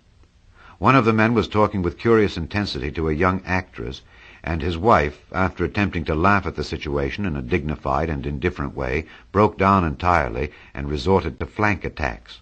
At intervals, she appeared suddenly at his side like an angry diamond and hissed, "You promised," into his ear. The reluctance to go home was not confined to wayward men. The hall was at present occupied by two deplorably sober men and their highly indignant wives. The wives were sympathizing with each other in slightly raised voices. "Whenever he sees I'm having a good time, he wants to go home. Never heard anything so selfish in my life. We're always the first ones to leave." "So are we." "Well, we're almost the last tonight," said one of the men sheepishly. "The orchestra left half an hour ago." In spite of this wives' agreement that such malevolence was beyond credibility, the dispute ended in a short struggle, and both wives were lifted kicking into the night. As I waited for my hat in the hall, the door of the library opened, and Jordan, Baker, and Gatsby came out together. He was saying some last words to her, but the eagerness in his manner tightened abruptly into formality as several people approached him to say goodbye. Jordan's party were calling impatiently to her from the porch, but she lingered for a moment to shake hands. "I've just heard the most amazing thing," she whispered. "How long were we in there?" "Why, about an hour." "It was simply amazing," she repeated abstractedly. "But I swore I wouldn't tell it, and here I am tantalizing you." She yawned gracefully in my face. "Please come and see me. Phone book. Under the name of Mrs. Sigourney Howard. My aunt." She was hurrying off as she talked. Her brown hand waved a jaunty salute as she melted into her party at the door. Rather ashamed that on my first appearance I'd stayed so late, I joined the last of Gatsby's guests who were clustered around him. I wanted to explain that I'd hunted for him early in the evening, and to apologize for not having known him in the garden. "Don't mention it," he enjoined me eagerly. "Don't give it another thought, old sport." The familiar expression held no more familiarity than the hand which reassuringly brushed my shoulder. "And don't forget we're going up in the hydroplane tomorrow morning at 9 o'clock. Then the butler, behind his shoulder, "Philadelphia wants you on the phone, sir." "All right, in a minute. Tell him I'll be right there. Good night." "Good night." "Good night." He smiled, and suddenly there seemed to be a pleasant significance in having been among the last to go, as if he had desired it all the time. "Good night, old sport." "Good night." But as I walked down the steps, I saw that the evening was not quite over. 50 feet from the door, a dozen headlights illuminated a bizarre and tumultuous scene.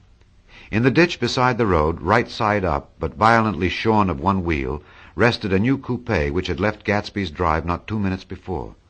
The sharp jut of a wall accounted for the detachment of the wheel, which was now getting considerable attention from half a dozen curious chauffeurs. However, as they had left their cars blocking the road, a harsh, discordant din from those in the rear had been audible for some time, and added to the already violent confusion of the scene. A man in a long duster had dismounted from the wreck, and now stood in the middle of the road, looking from the car to the tire, and from the tire to the observers in a pleasant, puzzled way. "See," he explained, "it went in the ditch."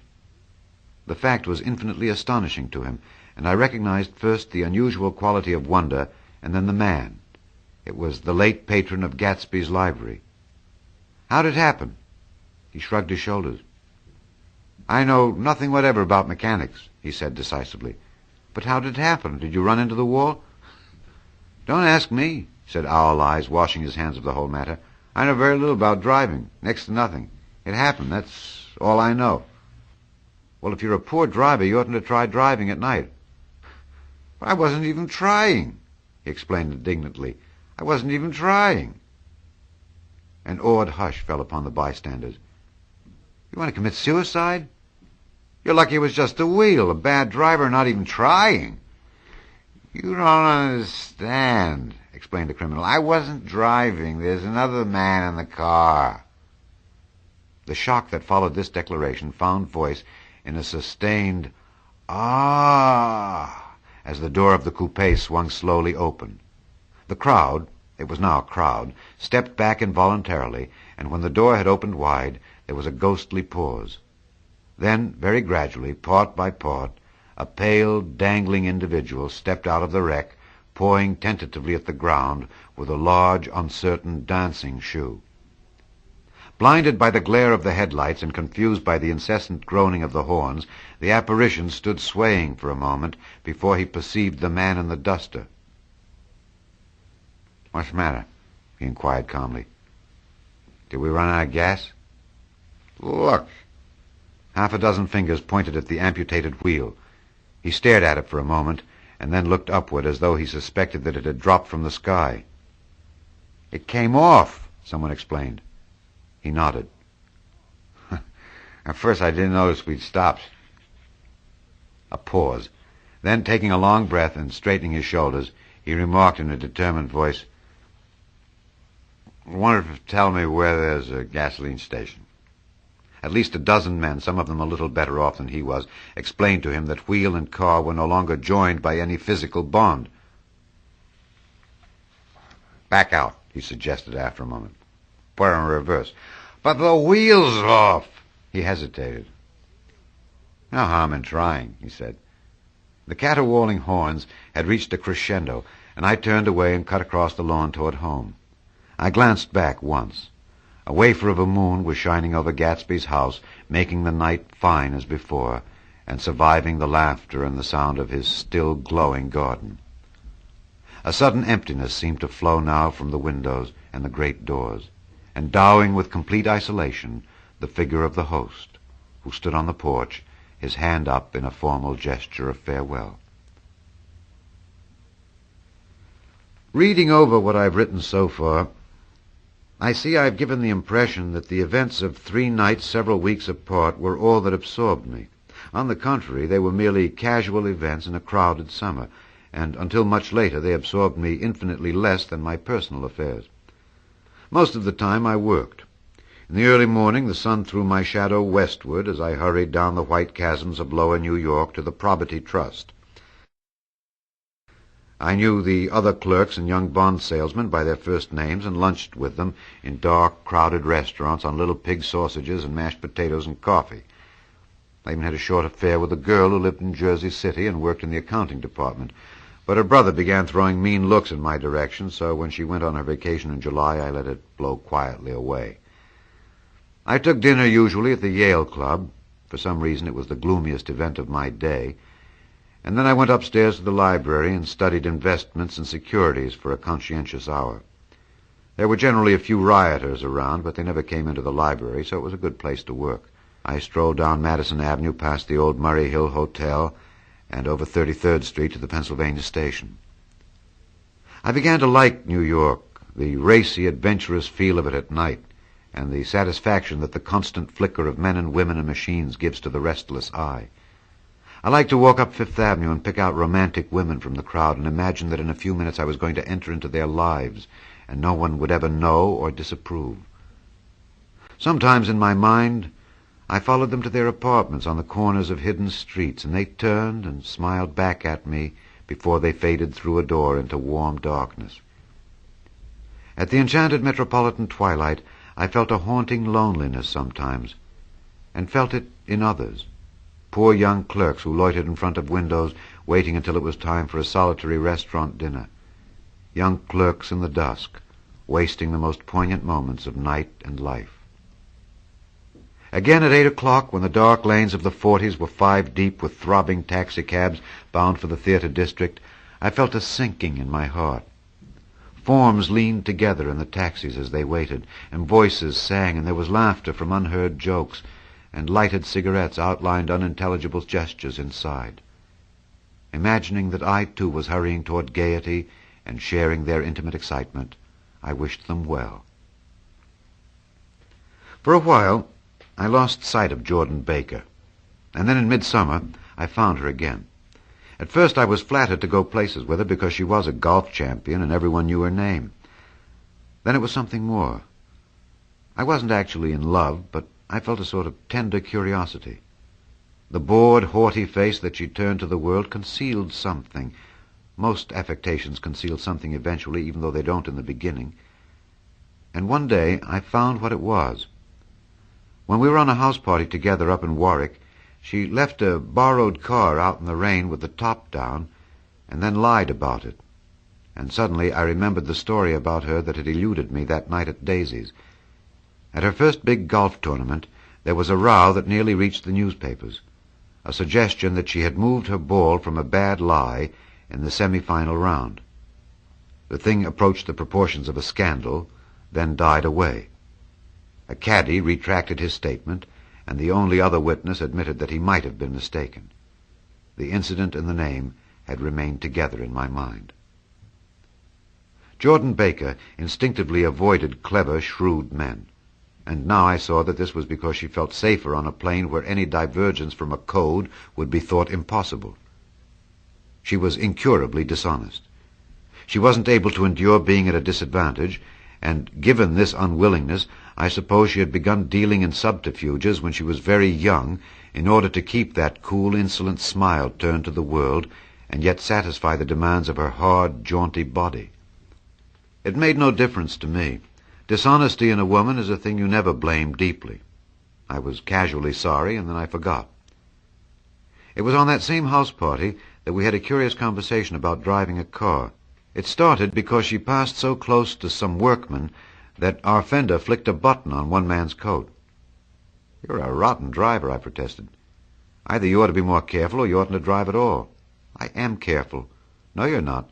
"Well, other people are," she said lightly. "What's that got to do with it?" "They'll keep out of my way," she insisted. "It takes two to make an accident." "But suppose you met somebody just as careless as yourself." "I hope I never will," she answered.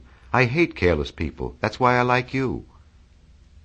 Her gray, sun-strained eyes stared straight ahead, but she had deliberately shifted our relations, and for a moment I thought I loved her. But I'm slow-thinking and full of interior rules that act as brakes on my desires, and I knew that first I had to get myself definitely out of that tangle back home. I'd been writing letters once a week and signing them "Love, Nick," and all I could think of was how when that certain girl played tennis, a faint moustache of perspiration appeared on her upper lip. Nevertheless, there was a vague understanding that had to be tactfully broken off before I was free. Everyone suspects himself of at least one of the cardinal virtues, and this is mine. I'm one of the few honest people that I've ever known. Chapter 4. On Sunday morning, while church bells rang in the villages along shore, the world and its mistress returned to Gatsby's house and twinkled hilariously on his lawn. "He's a bootlegger," said the young ladies, moving somewhere between his cocktails and his flowers. "One time he killed a man who had found out that he was nephew to von Hindenburg and second cousin to the devil. Reach me a rose, honey, and pour me a last drop into that there crystal glass." Once I wrote down on the empty spaces of a timetable the names of those who came to Gatsby's house that summer. It is an old timetable now, disintegrating at its folds and headed, "This schedule in effect July 5th, 1922." But I can still read the gray names, and they will give you a better impression than my generalities of those who accepted Gatsby's hospitality and paid him the subtle tribute of knowing nothing whatever about him. From East Egg, then, came the Chester Beckers and the Leaches, and a man named Bunsen, whom I knew at Yale, and Dr. Webster Sivet, who was drowned last summer up in Maine, and the Hornbeams, and the Willie Voltaires, and a whole clan named Blackbuck, who always gathered in a corner and flipped up their noses like goats at whosoever came near, and the Ismays and the Christies, or rather Hubert Auerbach and Mr. Christie's wife, and Edgar Beaver, whose hair they say turned cotton white one winter afternoon for no good reason at all. Clarence Endive was from East Egg, as I remember. He came only once in white knickerbockers and had a fight with a bum named Etty in the garden. From farther out on the island came the Cheadles and the O.R.P. Schraders, and the Stonewall Jackson Abrams of Georgia, and the Fishguards and the Ripley Snells. Snell was there 3 days before he went to the penitentiary, so drunk out on the gravel drive that Mrs. Ulysses Sweat's automobile ran over his right hand. The Danceys came, too, and S.B. Whitebait, who was well over 60, and Maurice A. Flink, and the Hammerheads, and Beluga, the tobacco importer, and Beluga's girls. From West Egg came the Poles and the Mulreadys and Cecil Roebuck and Cecil Shone and Gulick, the state senator, and Newton Orchid, who controlled films par excellence, and Eckhoust and Clyde Cohen and Don S. Schwartz, the son, and Arthur McCarty, all connected with the movies in one way or another, and the Catlips and the Bembergs and G. Earl Muldoon, brother to that Muldoon who afterwards strangled his wife. Da Fontano, the promoter, came there, and Ed LeGros, and James B. Rotgut Ferret, and the De Jongs, and Ernest Lilly. They came to gamble, and when Ferret wandered into the garden, it meant he was cleaned out, and Associated Traction would have to fluctuate profitably next day. A man named Klipspringer was there so often and so long that he became known as the Boarder. I doubt if he had any other home. Of theatrical people, there were Gus Ways and Horace O'Donovan and Lester Meyer and George Duckweed and Francis Bull. Also from New York were the Cromes and the Backhissons and the Denekers and Russell Betty and the Corrigans and the Kellegers and the Dewars and the Scullys and S.W. Belcher and the Smirks and the young Quinns, divorced now, and Henry L. Palmetto, who killed himself by jumping in front of a subway train in Times Square. Benny McClenahan arrived always with 4 girls. They were never quite the same ones in physical person, but they were so identical one with another that it inevitably seemed they'd been there before. I've forgotten the names, Jacqueline, I think, or else Consuela or Gloria or Judy or June, and their last names were either the melodious names of flowers and months or the sterner ones of the great American capitalists, whose cousins, if pressed, they would confess themselves to be. In addition to all these, I can remember that Faustina O'Brien came there at least once, and the Baedeker girls, and young Brewer, who had his nose shot off in the war, and Mr. Albrucksberger, and Miss Hogg, his fiancée, and Ardita Fitzpeters, and Mr. P. Jewett, once head of the American Legion, and Miss Claudia Hipp, with a man reputed to be her chauffeur, and a prince of something, whom we called Duke, and whose name, if I ever knew it, I've forgotten. All these people came to Gatsby's house in the summer. At 9 o'clock one morning late in July, Gatsby's gorgeous car lurched up the rocky drive to my door and gave out a burst of melody from its 3-noted horn. It was the first time he'd called on me, though I'd gone to 2 of his parties, mounted in his hydroplane, and at his urgent invitation made frequent use of his beach. "Good morning, old sport. You're having lunch with me today, and I thought we'd ride up together." He was balancing himself on the dashboard of his car with that resourcefulness of movement that is so peculiarly American, that comes, I suppose, with the absence of lifting work or rigid sitting in youth, and even more with the formless grace of our nervous, sporadic games. This quality was continually breaking through his punctilious manner in the shape of restlessness. He was never quite still. There was always a tapping of foot somewhere, or the impatient opening and closing of a hand. He saw me looking with admiration at his car. "It's pretty, isn't it, old sport?" He jumped off to give me a better view. "Haven't you ever seen it before?" I'd seen it. Everybody had seen it. It was a rich cream color, bright with nickel, swollen here and there in its monstrous length with triumphant hat boxes and supper boxes and tool boxes, and terraced with a labyrinth of windshields that mirrored a dozen suns. Sitting down behind many layers of glass in a sort of green leather conservatory, we started to town. I'd talked with him perhaps 6 times in the past month and found to my disappointment that he had little to say. So my first impression that he was a person of some undefined consequence had gradually faded, and he had become simply the proprietor of an elaborate roadhouse next door. And then came that disconcerting ride. We hadn't reached West Egg Village before Gatsby began leaving his elegant sentences unfinished and slapping himself indecisively on the knee of his caramel-colored suit. "Look here, old sport," he broke out surprisingly. "What's your opinion of me, anyhow?"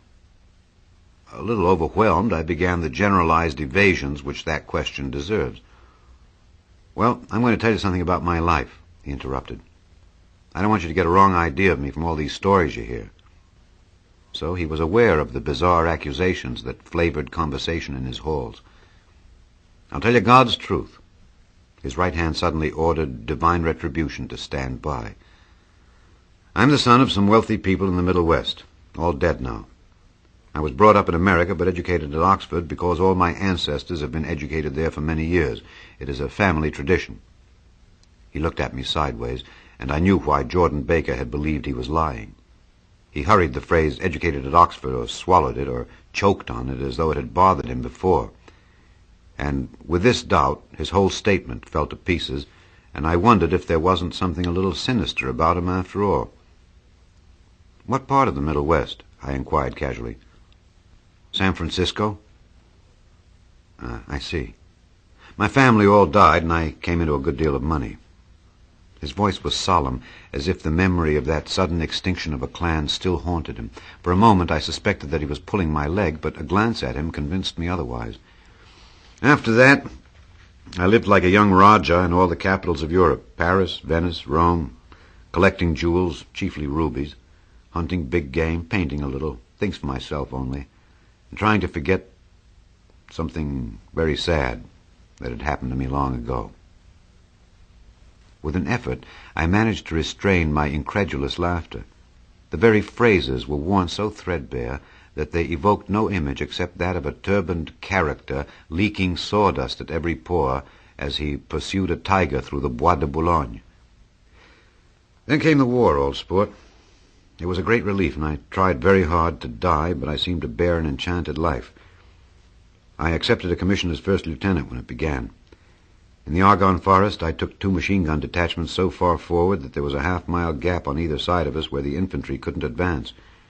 We stayed there 2 days and 2 nights, 130 men with 16 Lewis guns. And when the infantry came up at last, they found the insignia of 3 German divisions among the piles of dead. I was promoted to be a major, and every Allied government gave me a decoration. Even Montenegro, little Montenegro down on the Adriatic Sea. Little Montenegro. He lifted up the words and nodded at them with his smile. The smile comprehended Montenegro's troubled history and sympathized with the brave struggles of the Montenegrin people. It appreciated fully the chain of national circumstances which had elicited this tribute from Montenegro's warm little heart. My incredulity was submerged in fascination now. It was like skimming hastily through a dozen magazines. He reached in his pocket, and a piece of metal slung on a ribbon fell into my palm. "That's the one from Montenegro." To my astonishment, the thing had an authentic look. "Orderi de Danilo," ran the circular legend. "Montenegro, Nicholas Rex." "Turn it." "Major Jay Gatsby," I read, "for valor extraordinary." Here's another thing I always carry, souvenir of Oxford days. It was taken in Trinity Quad. The man on my left is now the Earl of Doncaster.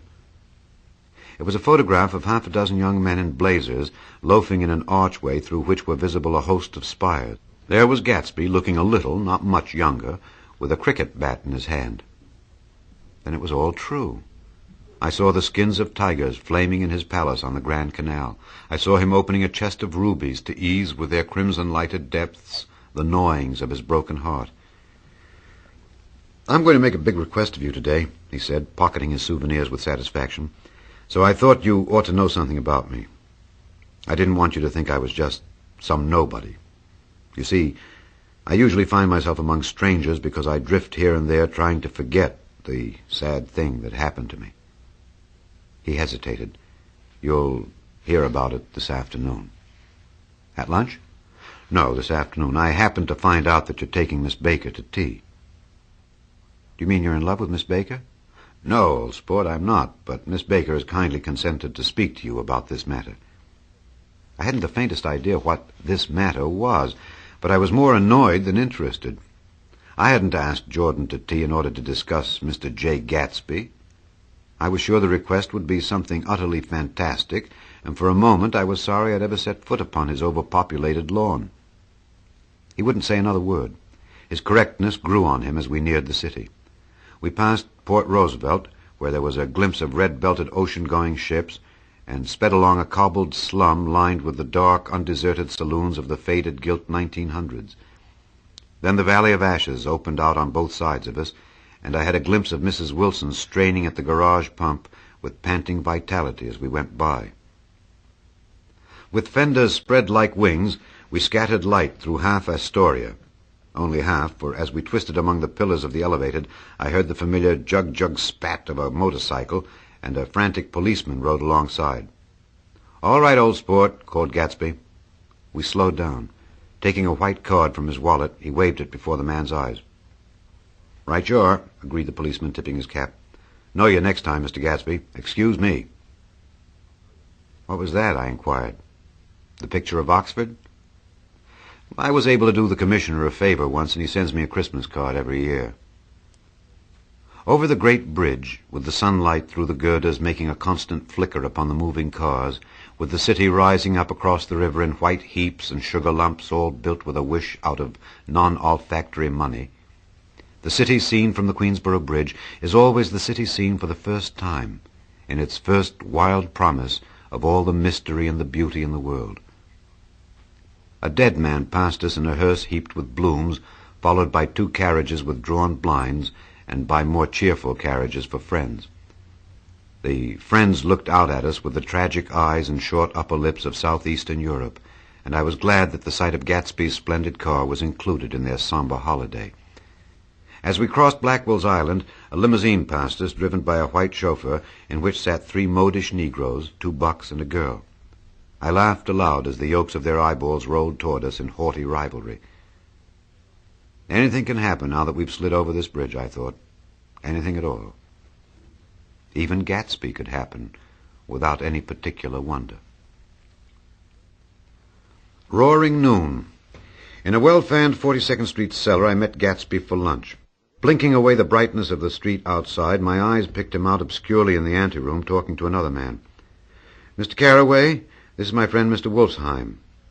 A small, flat-nosed Jew raised his large head and regarded me with 2 fine growths of hair which luxuriated in either nostril. After a moment, I discovered his tiny eyes in the half-darkness. "So I took one look at him," said Mr. Wolfsheim, shaking my hand earnestly. "And what do you think I did?" "What?" I inquired politely. But evidently he was not addressing me, for he dropped my hand and covered Gatsby with his expressive nose. "I handed the money to Catspaw, and I said, 'All right, Catspaw, don't pay him a penny till he shuts his mouth.' He shut it then and there." Gatsby took an arm of each of us and moved forward into the restaurant, whereupon Mr. Wolfsheim swallowed a new sentence he was starting and lapsed into a somnambulatory abstraction. "Highballs?" asked the head waiter. "This is a nice restaurant here," said Mr. Wolfsheim, looking at the Presbyterian nymphs on the ceiling. "But I like across the street better." "Yes, highballs," agreed Gatsby. And then to Mr. Wolfsheim, "It's too hot over there." "Hot and small, yes," said Mr. Wolfsheim, "but full of memories." "What place is that?" I asked. "The old Metropole." "The old Metropole," brooded Mr. Wolfsheim gloomily, "filled with faces dead and gone, filled with friends gone now forever. I can't forget so long as I live the night they shot Rosie Rosenthal there. There were 6 of us at the table, and Rosie had eaten and drunk a lot all evening. When it was almost morning, the waiter came up to him with a funny look and says somebody wants to speak to him outside. "All right," says Rosie. He begins to get up, and I pulled him down in his chair. "Let the bastards come in here if they want you, Rosie, but don't you so help me move outside this room." It was 4 o'clock in the morning then, and if we'd have raised the blinds, we'd have seen daylight. "Did he go?" I asked innocently. "Sure he went." Mr. Wolfsheim's nose flashed at me indignantly. He turned around in the door and says, "Don't let that waiter take away my coffee." Then he went out on the sidewalk, and they shot him 3 times in his full belly and drove away. 4 of them were electrocuted, I said, remembering. 5 with Becker. His nostrils turned to me in an interested way. I understand you're looking for a business connection." The juxtaposition of these 2 remarks was startling. Gatsby answered for me. "Oh, no," he exclaimed, "this isn't the man." "No?" Mr. Wolfsheim seemed disappointed. "This is just a friend. I told you we'd talk about that some other time." "I beg your pardon," said Mr. Wolfsheim. "I had a wrong man." A succulent hash arrived, and Mr. Wolfsheim, forgetting the more sentimental atmosphere of the old Metropole, began to eat with ferocious delicacy. His eyes, meanwhile, roved very slowly all around the room. He completed the arc by turning to inspect the people directly behind. I think that, except for my presence, he would have taken one short glance beneath our own table. "Look here, old sport," said Gatsby, leaning toward me. "I'm afraid I made you a little angry this morning in the car." There was the smile again, but this time I held out against it. "I don't like mysteries," I answered, "and I don't understand why you won't come out frankly and tell me what you want. Why has it all got to come through Miss Baker?" "Oh, it's nothing underhand," he assured me. "Miss Baker's a great sportswoman, you know, and she'd never do anything that wasn't all right." Suddenly he looked at his watch, jumped up, and hurried from the room, leaving me with Mr. Wolfsheim at the table. "He has to telephone," said Mr. Wolfsheim, following him with his eyes. "Fine fellow, isn't he? Handsome to look at, and a perfect gentleman." "Yes." "He's an Oxford man." "Oh. He went to Oxford College in England. You know Oxford College?" "I've heard of it. It's one of the most famous colleges in the world." "Have you known Gatsby for a long time?" I inquired. "Several years," he answered in a gratified way. "I made the pleasure of his acquaintance just after the war, but I knew I had discovered a man of fine breeding after I talked with him an hour. I said to myself, there's the kind of man you'd like to take home and introduce to your mother and sister." He paused. "I see you're looking at my cuff buttons." I hadn't been looking at them, but I did now. They were composed of oddly familiar pieces of ivory. "Finest specimens of human molars," he informed me. "Well," I inspected them. "That's a very interesting idea." "Yeah." He flipped his sleeves up under his coat. "Yeah, Gatsby's very careful about women. He would never so much as look at a friend's wife." When the subject of this instinctive trust returned to the table and sat down, Mr. Wolfsheim drank his coffee with a jerk and got to his feet. "I have enjoyed my lunch," he said, "and I'm going to run off from you two young men before I outstay my welcome." "Don't hurry, Meyer," said Gatsby without enthusiasm. Mr. Wolfsheim raised his hand in a sort of benediction. "You're very polite, but I belong to another generation," he announced solemnly. "You sit here and discuss your sports and your young ladies and your—" He supplied an imaginary noun with another wave of his hand. "As for me, I'm 50 years old, and I won't impose myself on you any longer." As he shook hands and turned away, his tragic nose was trembling. I wondered if I'd said anything to offend him. "He becomes very sentimental sometimes," explained Gatsby. "This is one of his sentimental days. He's quite a character around New York, a denizen of Broadway." "Who is he, anyhow, an actor?" "No." "A dentist?" "Meyer Wolfsheim? No, he's a gambler." Gatsby hesitated, then added coolly, "He's the man who fixed the World Series back in 1919. "Fixed the World Series?" I repeated. The idea staggered me. I remembered, of course, that the World Series had been fixed in 1919, but if I'd thought of it at all, I would have thought of it as a thing that merely happened, the end of some inevitable chain. It never occurred to me that one man could start to play with the faith of 50 million people, with the single-mindedness of a burglar blowing a safe. "How did he happen to do that?" I asked after a minute. "He just saw the opportunity." "Why isn't he in jail?" "They can't get him, old sport. He's a smart man." I insisted on paying the check. As the waiter brought my change, I caught sight of Tom Buchanan across the crowded room. "Come along with me for a minute," I said. "I've got to say hello to someone." When he saw us, Tom jumped up and took half a dozen steps in our direction. "Where have you been?" he demanded eagerly. "Daisy's furious because you haven't called up. This is Mr. Gatsby, Mr. Buchanan." They shook hands briefly, and a strained, unfamiliar look of embarrassment came over Gatsby's face. "How have you been, anyhow?" demanded Tom of me. "How'd you happen to come up this far to eat?" "I've been having lunch with Mr. Gatsby." I turned toward Mr. Gatsby, but he was no longer there. "One October day in 1917, said Jordan Baker that afternoon, sitting up very straight on a straight chair in the tea garden at the Plaza Hotel, "I was walking along from one place to another, half on the sidewalks and half on the lawns. I was happier on the lawns because I had on shoes from England with rubber knobs on the soles that bit into the soft ground. I had on a new plaid skirt also that blew a little in the wind, and whenever this happened, the red, white, and blue banners in front of all the houses stretched out stiff and said tut-tut-tut-tut-tut in a disapproving way. The largest of the banners and the largest of the lawns belonged to Daisy Fay's house. She was just 18, 2 years older than me, and by far the most popular of all the young girls in Louisville. She dressed in white and had a little white roadster, and all day long the telephone rang in her house, and excited young officers from Camp Taylor demanded the privilege of monopolizing her that night. anyways for an hour. When I came opposite her house that morning, her white roadster was beside the curb, and she was sitting in it with a lieutenant I'd never seen before. They were so engrossed in each other that she didn't see me until I was 5 feet away. "Hello, Jordan," she called unexpectedly. "Please come here." I was flattered that she wanted to speak to me because of all the older girls I admired her most. She asked me if I was going to the Red Cross and make bandages. I was. Well, then, would I tell them that she couldn't come that day? The officer looked at Daisy while she was speaking in a way that every young girl wants to be looked at some time, and because it seemed romantic to me, I've remembered the incident ever since. His name was Jay Gatsby, and I didn't lay eyes on him again for over 4 years. Even after I'd met him on Long Island, I didn't realize it was the same man. That was 1917.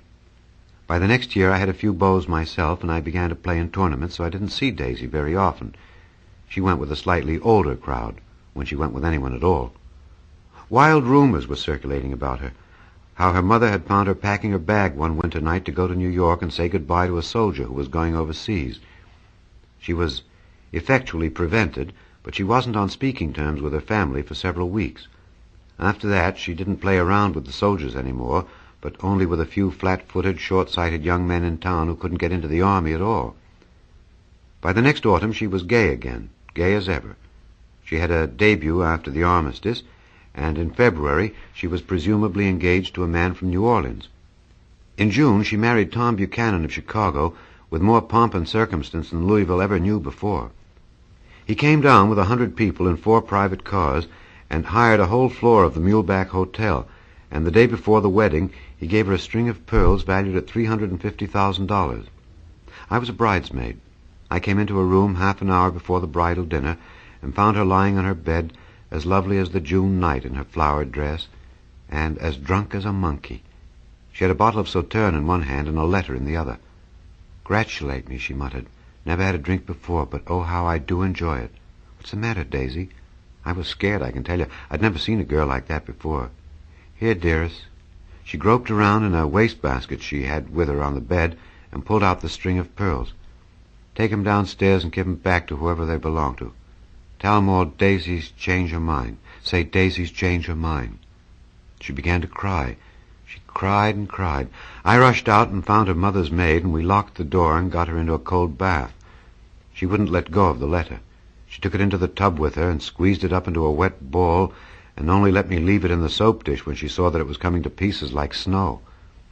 But she didn't say another word. We gave her spirits of ammonia and put ice on her forehead and hooked her back into her dress, and half an hour later, when we walked out of the room, the pearls were around her neck and the incident was over. Next day at 5 o'clock she married Tom Buchanan without so much as a shiver and started off on a 3-month trip to the South Seas. I saw them in Santa Barbara when they came back, and I thought I'd never seen a girl so mad about her husband. If he left the room for a minute, she'd look around uneasily and say, "Where's Tom gone?" and wear the most abstracted expression until she saw him coming in the door. She used to sit on the sand with his head in her lap by the hour, rubbing her fingers over his eyes and looking at him with unfathomable delight. It was touching to see them together. It made you laugh in a hushed, fascinated way. That was in August. A week after I left Santa Barbara, Tom ran into a wagon on the Ventura Road one night and ripped a front wheel off his car. The girl who was with him got into the papers, too, because her arm was broken. She was one of the chambermaids in the Santa Barbara Hotel. The next April, Daisy had her little girl, and they went to France for a year. I saw them one spring in Cannes, and later in Deauville, and then they came back to Chicago to settle down. Daisy was popular in Chicago, as you know. They moved with a fast crowd, all of them young and rich and wild, but she came out with an absolutely perfect reputation.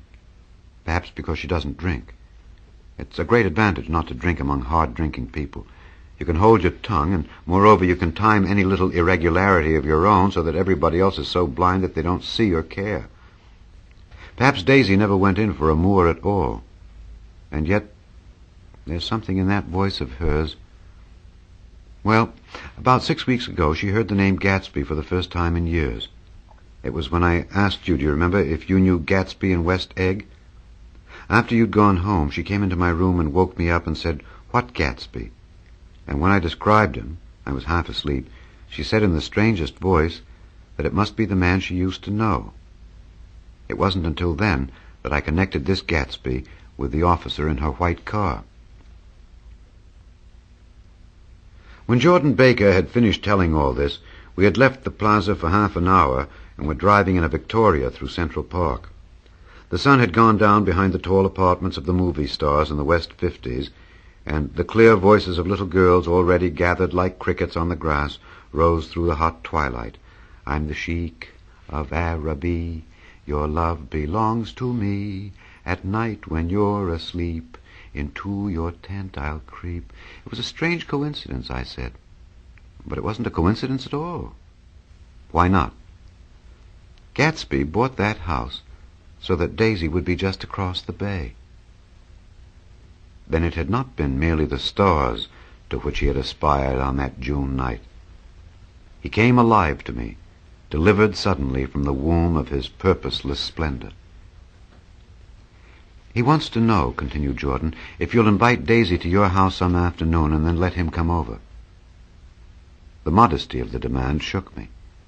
He had waited 5 years and bought a mansion where he dispensed starlight to casual moths so that he could come over some afternoon to a stranger's garden. Did I have to know all this before he could ask such a little thing? He's afraid he's waited so long. He thought you might be offended. You see, he's a regular tough underneath it all. Something worried me. Why didn't he ask you to arrange a meeting? He wants her to see his house, she explained, and your house is right next door. Oh. I think he half expected her to wander into one of his parties some night, went on Jordan, but she never did. Then he began asking people casually if they knew her, and I was the first one he found. It was that night he sent for me at his dance, and you should have heard the elaborate way he worked up to it. Of course, I immediately suggested a luncheon in New York, and I thought he'd go mad. I don't want to do anything out of the way, he kept saying. I want to see her right next door. When I said you were a particular friend of Tom's, he started to abandon the whole idea. He doesn't know very much about Tom, though he says he's read a Chicago paper for years just on the chance of catching a glimpse of Daisy's name. It was dark now, and as we dipped under a little bridge, I put my arm around Jordan's golden shoulder and drew her toward me and asked her to dinner. Suddenly I wasn't thinking of Daisy and Gatsby anymore, but of this clean, hard, limited person who dealt in universal skepticism and who leaned back jauntily just within the circle of my arm. A phrase began to beat in my ears with a sort of heady excitement. There are only the pursued, the pursuing, the busy, and the tired. And Daisy ought to have something in her life, murmured Jordan to me. Does she want to see Gatsby? She's not to know about it. Gatsby doesn't want her to know. You're just supposed to invite her to tea. We passed a barrier of dark trees, and then the facade of 59th Street, a block of delicate pale light, beamed down into the park. Unlike Gatsby and Tom Buchanan, I had no girl whose disembodied face floated along the dark cornices and blinding signs, and so I drew up the girl beside me, tightening my arms. Her wan, scornful mouth smiled, and so I drew her up again closer, this time to my face.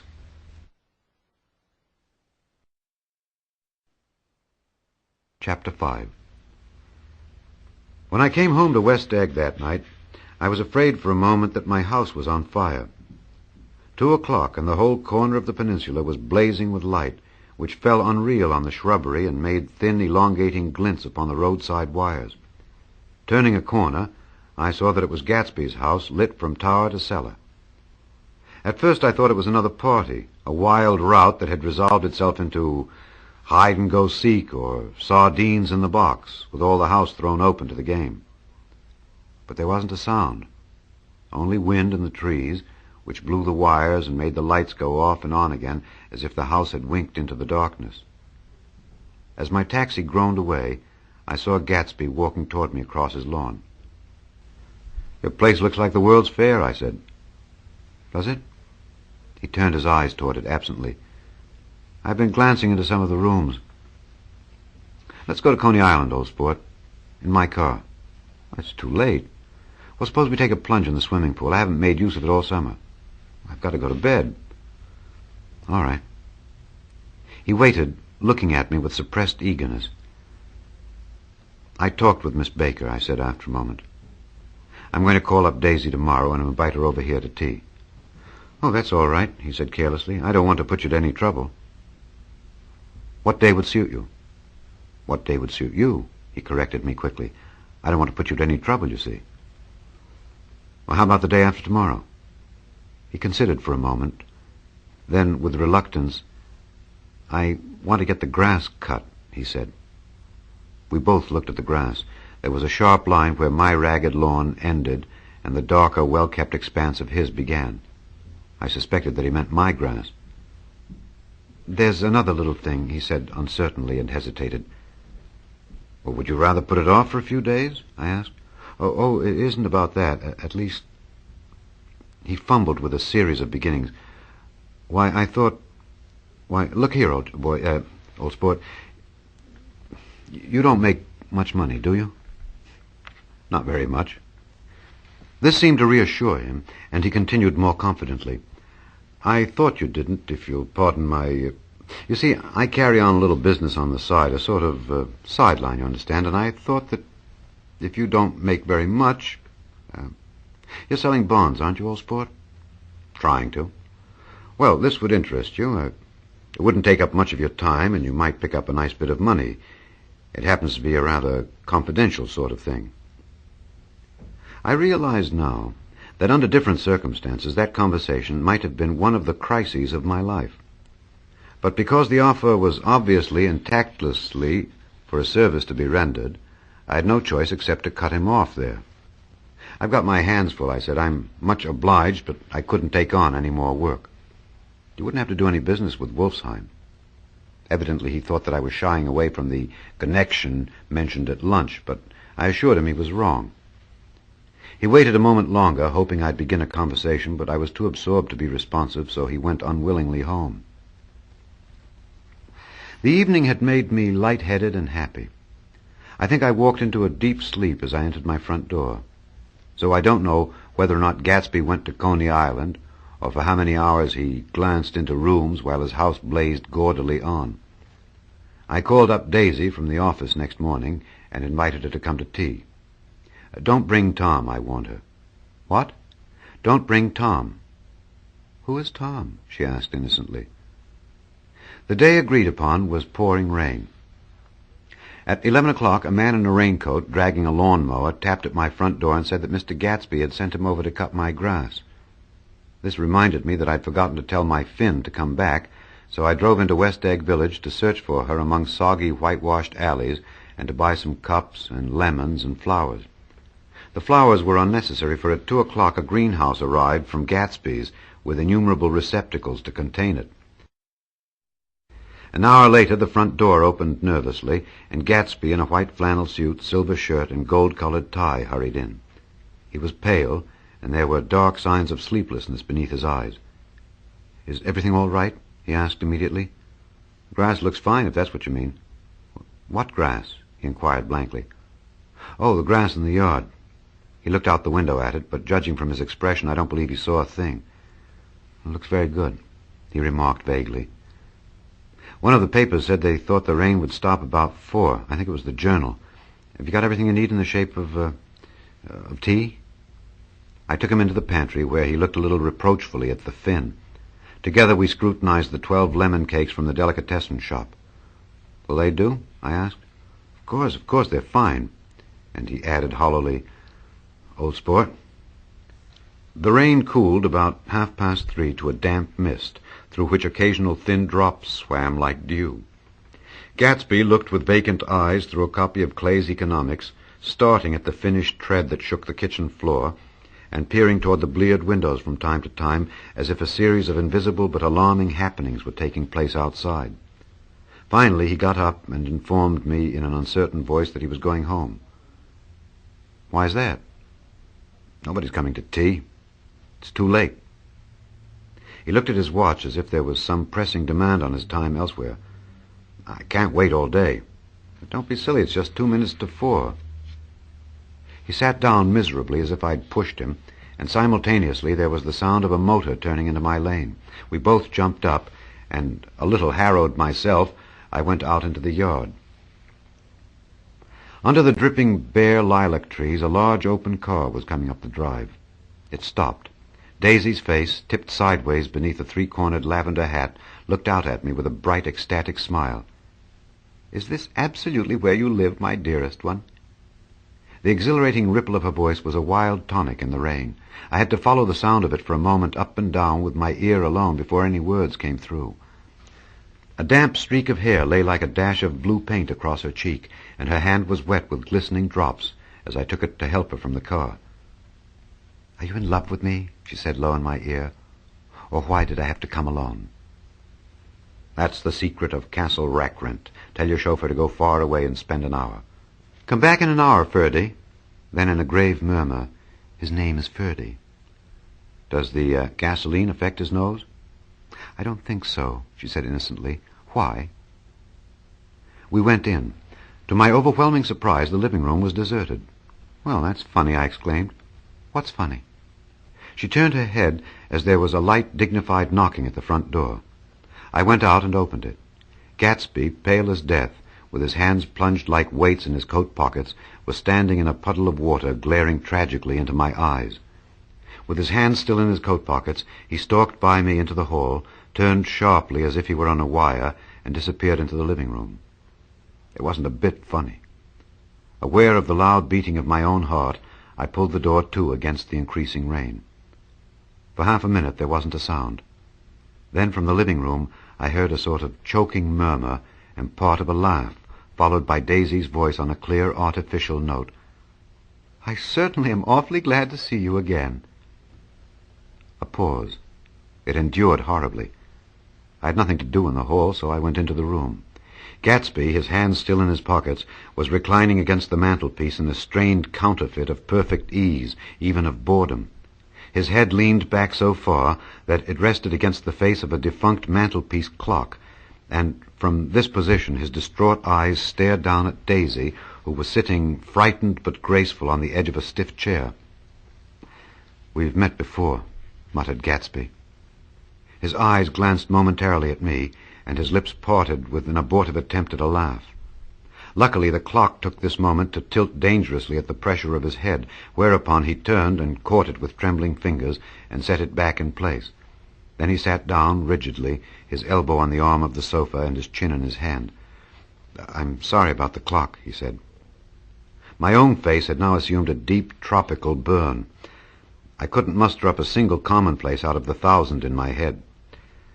"It's an old clock," I told them idiotically. I think we all believed for a moment that it had smashed in pieces on the floor. "We haven't met for many years," said Daisy, her voice as matter-of-fact as it could ever be. 5 years next November." The automatic quality of Gatsby's answer set us all back at least another minute. I had them both on their feet with the desperate suggestion that they help me make tea in the kitchen when the demoniac Finn brought it in on a tray. Amid the welcome confusion of cups and cakes, a certain physical decency established itself. Gatsby got himself into a shadow, and while Daisy and I talked, looked conscientiously from one to the other of us with tense, unhappy eyes. However, as calmness wasn't an end in itself, I made an excuse at the first possible moment and got to my feet. "Where are you going?" demanded Gatsby in immediate alarm. "I'll be back. I've got to speak to you about something before you go." He followed me wildly into the kitchen, closed the door, and whispered, "Oh, God," in a miserable way. "What's the matter?" "This is a terrible mistake," he said, shaking his head from side to side. "A terrible, terrible mistake." "You're just embarrassed, that's all." And luckily I added, "Daisy's embarrassed, too." "She's embarrassed?" he repeated incredulously. "Just as much as you are." "Don't talk so loud." "You're acting like a little boy," I broke out impatiently. "Not only that, but you're rude. Daisy's sitting in there all alone." He raised his hand to stop my words, looked at me with unforgettable reproach, and, opening the door, cautiously went back into the other room. I walked out the back way, just as Gatsby had when he had made his nervous circuit of the house half an hour before, and ran for a huge black knotted tree whose massed leaves made a fabric against the rain.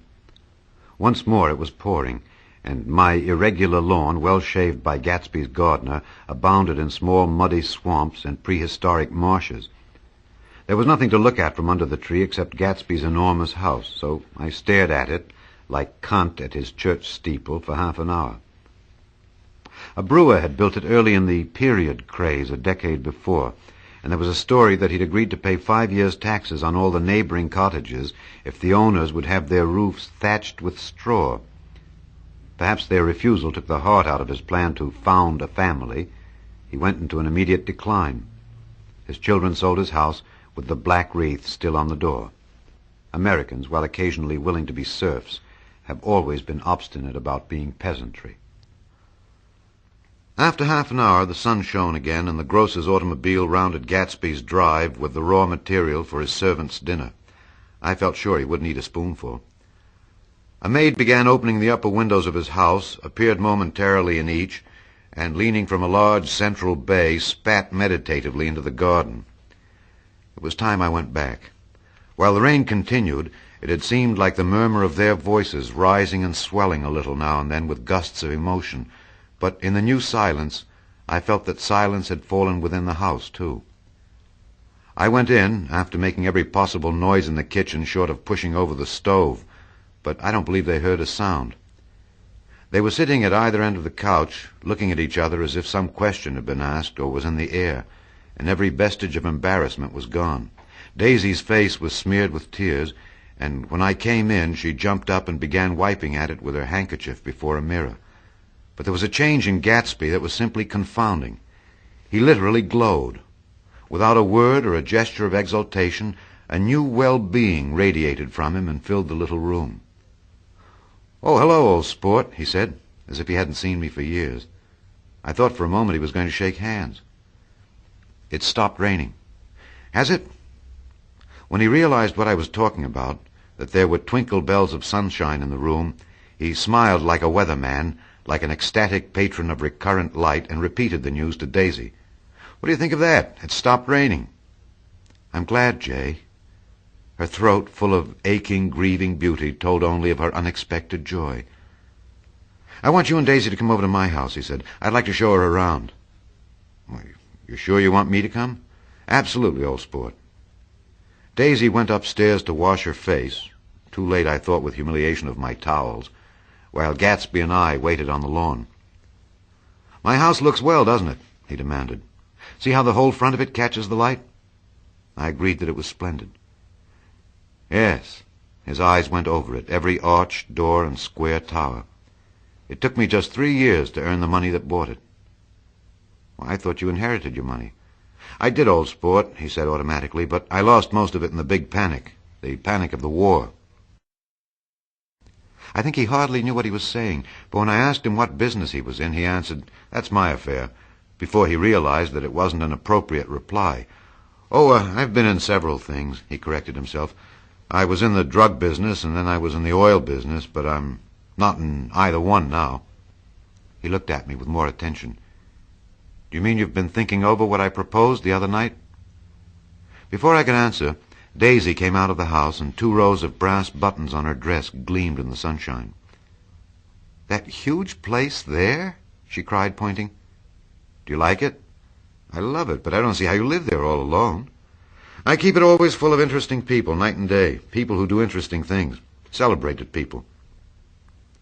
Instead of taking the shortcut along the Sound, we went down to the road and entered by the big postern. With enchanting murmurs, Daisy admired this aspect or that of the feudal silhouette against the sky, admired the gardens, the sparkling odor of jonquils and the frothy odor of hawthorn and plum blossoms, and the pale gold odor of Kiss Me at the Gate. It was strange to reach the marble steps and find no stir of bright dresses in and out of the door, and hear no sound but bird voices in the trees. And inside, as we wandered through Marie Antoinette music rooms and restoration salons, I felt that there were guests concealed behind every couch and table, under orders to be breathlessly silent until we had passed through. As Gatsby closed the door of the Merton College Library, I could have sworn I heard the owl-eyed man break into ghostly laughter. We went upstairs, through period bedrooms swathed in rose and lavender silk and vivid with new flowers, through dressing rooms and pool rooms and bathrooms with sunken baths, intruding into one chamber where a disheveled man in pajamas was doing liver exercises on the floor. It was Mr. Clipspring of the border. I had seen him wandering hungrily about the beach that morning. Finally, we came to Gatsby's own apartment, a bedroom and a bath and an Adam's study, where we sat down and drank a glass of some chartreuse he took from a cupboard in the wall. He hadn't once ceased looking at Daisy, and I think he revalued everything in his house according to the measure of response it drew from her well-loved eyes. Sometimes, too, he stared around at his possessions in a dazed way, as though, in her actual and astounding presence, none of it was any longer real. Once he nearly toppled down a flight of stairs. His bedroom was the simplest room of all, except where the dresser was garnished with a toilet set of pure dull gold. Daisy took the brush with delight and smoothed her hair, whereupon Gatsby sat down and shaded his eyes and began to laugh. "It's the funniest thing, old sport," he said hilariously. I can't. When I try to—" He had passed visibly through 2 states and was entering upon a 3rd. After his embarrassment and his unreasoning joy, he was consumed with wonder at her presence. He had been full of the idea so long, dreamed it right through to the end, waited with his teeth set, so to speak, at an inconceivable pitch of intensity. Now, in the reaction, he was running down like an overwound clock. Recovering himself in a minute, he opened for us 2 hulking patent cabinets which held his massed suits and dressing gowns and ties, and his shirts piled like bricks in stacks a dozen high. I've got a man in England who buys me clothes. He sends over a selection of things at the beginning of each season, spring and fall. He took out a pile of shirts and began throwing them one by one before us, shirts of sheer linen and thick silk and fine flannel, which lost their folds as they fell and covered the table in many-colored disarray. While we admired, he brought more, and the soft, rich heap mounted higher. Shirts with stripes and scrolls and plaids in coral and apple green and lavender and faint orange, with monograms of Indian blue. Suddenly, with a strained sound, Daisy bent her head into the shirts and began to cry stormily. "They're such beautiful shirts," she sobbed, her voice muffled in the thick folds. "It makes me sad because I've never seen such beautiful shirts before." After the house, we were to see the grounds and the swimming pool and the hydroplane and the midsummer flowers. But outside Gatsby's window it began to rain again, so we stood in a row looking at the corrugated surface of the Sound. "If it wasn't for the mist, we could see your home across the bay," said Gatsby. "You always have a green light that burns all night at the end of your dock." Daisy put her arm through his abruptly, but he seemed absorbed in what he had just said. Possibly it had occurred to him that the colossal significance of that light had now vanished forever. Compared to the great distance that had separated him from Daisy, it had seemed very near to her, almost touching her. It had seemed as close as a star to the moon. Now it was again a green light on a dock. His count of enchanted objects had diminished by 1. I began to walk about the room, examining various indefinite objects in the half-darkness. A large photograph of an elderly man in yachting costume attracted me, hung on the wall over his desk. "Who's this?" That's Mr. Dan Cody, old sport." The name sounded faintly familiar. "He's dead now. He used to be my best friend years ago." There was a small picture of Gatsby, also in yachting costume, on the bureau. Gatsby with his head thrown back defiantly, taken apparently when he was about 18. "I adore it," exclaimed Daisy. "The pompadour. You never told me you had a pompadour. Or a yacht." "Look at this," said Gatsby quickly. "Here's a lot of clippings. About you." They stood side by side, examining it. I was going to ask to see the rubies when the phone rang, and Gatsby took up the receiver. "Yes?" "Well, I can't talk now." "I can't talk now, old sport." "I said a small town." "He must know what a small town is." "Well, he's no use to us if Detroit is his idea of a small town." He rang off. "Come here, quick!" cried Daisy at the window. The rain was still falling, but the darkness had parted in the west, and there was a pink and golden billow of foamy clouds above the sea. "Look at that," she whispered. And then after a moment, "I'd like to just get one of those pink clouds and put you in it and push you around." I tried to go then, but they wouldn't hear of it. Perhaps my presence made them feel more satisfactorily alone. "I know what we'll do," said Gatsby. "We'll have Klipspringer play the piano." He went out of the room calling, "Ewing!" and returned in a few minutes accompanied by an embarrassed, slightly worn young man with shell-rimmed glasses and scanty blonde hair. He was now decently dressed in a sports shirt, open at the neck, sneakers, and duck trousers of a nebulous blue. "Did we interrupt your exercises?" inquired Daisy politely. "I was asleep," cried Mr. Klipspringer in a spasm of embarrassment. "That is, I'd been asleep. Then I got up." "Klipspringer plays the piano," said Gatsby, cutting him off. "Don't you, Ewing, old sport?" "I don't play well. I hardly play at all. I'm all out of practice." "Well, go downstairs," interrupted Gatsby. He flipped a switch. The gray windows disappeared as the house glowed full of light. In the music room, Gatsby turned on a solitary lamp beside the piano. He lit Daisy's cigarette from a trembling match and sat down with her on a couch far across the room where there was no light save what the gleaming floor bounced in from the hall.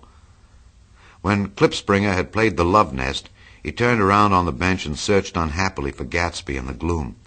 "I'm all out of practice, you see. I told you I couldn't play. I'm all out of practice." "Don't talk so much, old sport," commanded Gatsby. "Play." "In the morning, in the evening, ain't we got fun?" Outside, the wind was loud, and there was a faint flow of thunder along the sound. All the lights were going on in West Egg now. The electric trains, men carrying, were plunging home through the rain from New York. It was the hour of a profound human change, and excitement was generating on the air.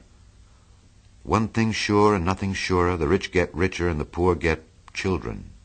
In the meantime, in between time. As I went over to say goodbye, I saw that the expression of bewilderment had come back into Gatsby's face, as though a faint doubt had occurred to him as to the quality of his present happiness. Almost 5 years.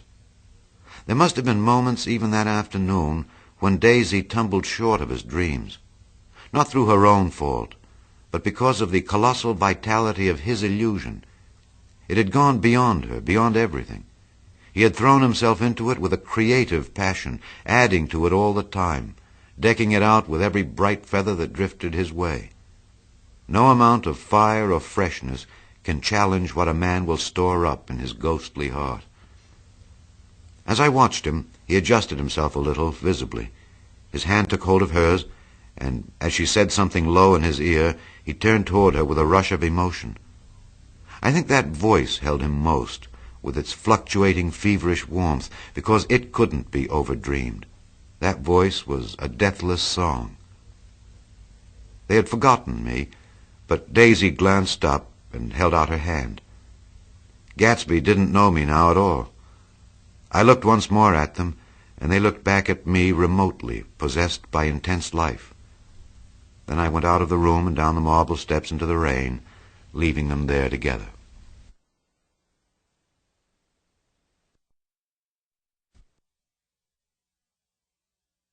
Chapter 6.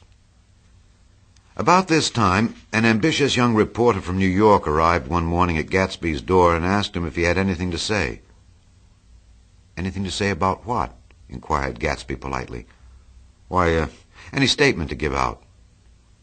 It transpired after a confused 5 minutes that the man had heard Gatsby's name around his office in a connection which he either wouldn't reveal or didn't fully understand. This was his day off, and with laudable initiative he had hurried out to see. It was a random shot, and yet the reporter's instinct was right.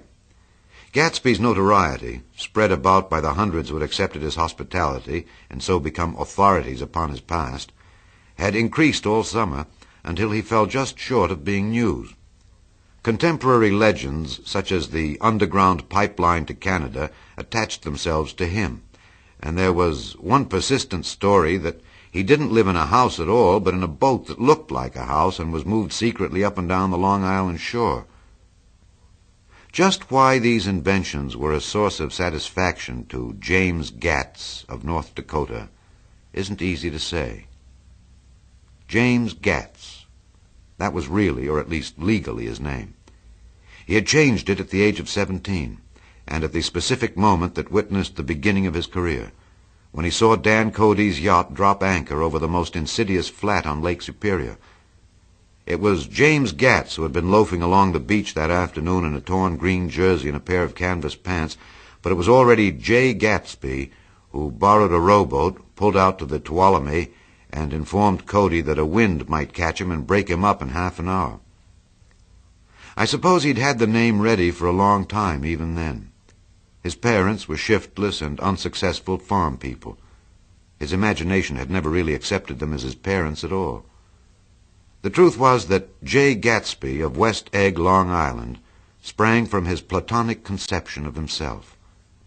He was a son of God, a phrase which, if it means anything, means just that, and he must be about his father's business, the service of a vast, vulgar, and meretricious beauty. So he invented just the sort of Jay Gatsby that a 17-year-old boy would be likely to invent, and to this conception he was faithful to the end. For over a year, he had been beating his way along the south shore of Lake Superior as a clam digger and a salmon fisher, or in any other capacity that brought him food and bed. His brown, hardening body lived naturally through the half-fierce, half-lazy work of the bracing days. He knew women early, and since they spoiled him, he became contemptuous of them, of young virgins because they were ignorant, of the others because they were hysterical about things which in his overwhelming self-absorption he took for granted. But his heart was in a constant turbulent riot. The most grotesque and fantastic conceits haunted him in his bed at night. A universe of ineffable gaudiness spun itself out in his brain, while the clock ticked on the washstand and the moon soaked with wet light his tangled clothes upon the floor. Each night he added to the pattern of his fancies until drowsiness closed down upon some vivid scene with an oblivious embrace. For a while, these reveries provided an outlet for his imagination. They were a satisfactory hint of the unreality of reality, a promise that the rock of the world was founded securely on a fairy's wing. An instinct toward his future glory had led him some months before to the small Lutheran College of St. Olaf's in southern Minnesota. He stayed there 2 weeks, dismayed at its ferocious indifference to the drums of his destiny, to destiny itself, and despising the janitor's work with which he was to pay his way through. Then he drifted back to Lake Superior, and he was still searching for something to do on the day that Dan Cody's yacht dropped anchor in the shallows alongshore. Cody was 50 years old then, a product of the Nevada silver fields, of the Yukon, of every rush for metal since '75. The transactions in Montana copper that made him many times a millionaire found him physically robust, but on the verge of soft-mindedness. And suspecting this, an infinite number of women tried to separate him from his money. The none too savory ramifications by which Ella Kay, the newspaper woman, played Madame de Maintenon to his weakness and sent him to sea in a yacht were common knowledge to the turgid sub- or suppressed journalism of 1902. He'd been coasting along all too hospitable shores for 5 years when he turned up as James Gatz's destiny in Little Girl Bay. To young Gatz, resting on his oars and looking up at the railed deck, that yacht represented all the beauty and glamour in the world. I suppose he smiled at Cody. He had probably discovered that people liked him when he smiled. At any rate, Cody asked him a few questions, one of them elicited the brand-new name, and found that he was quick and extravagantly ambitious. A few days later, he took him to Duluth and bought him a blue coat, 6 pairs of white duck trousers, and a yachting cap. And when the Tuolumne left for the West Indies and the Barbary Coast, Gatsby left too. He was employed in a vague personal capacity. While he remained with Cody, he was in turn steward, mate, skipper, secretary, and even jailer. For Dan Cody sober knew what lavish doings Dan Cody drunk might soon be about, and he provided for such contingencies by reposing more and more trust in Gatsby. The arrangement lasted 5 years, during which the boat went 3 times around the continent. It might have lasted indefinitely, except for the fact that Ella Kay came on board one night in Boston, and a week later Dan Cody inhospitably died. I remember the portrait of him up in Gatsby's bedroom, a grave, florid man with a hard, empty face, the pioneer debauchee, who during one phase of American life brought back to the eastern seaboard the savage violence of the frontier brothel and saloon.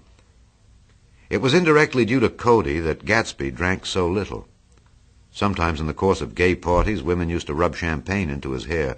For himself, he formed the habit of letting liquor alone. And it was from Cody that he inherited money, a legacy of $25,000. He didn't get it. He never understood the legal device that was used against him, but what remained of the millions went intact to Ella Kay. He was left with his singularly appropriate education. The vague contour of Jay Gatsby had filled out to the substantiality of a man. He told me all this very much later, but I've put it down here with the idea of exploding those first wild rumors about his antecedents which weren't even faintly true. Moreover, he told it to me at a time of confusion, when I had reached the point of believing everything and nothing about him. So I take advantage of this short halt, while Gatsby, so to speak, caught his breath, to clear this set of misconceptions away. It was a halt, too, in my association with his affairs. For several weeks I didn't see him or hear his voice on the phone.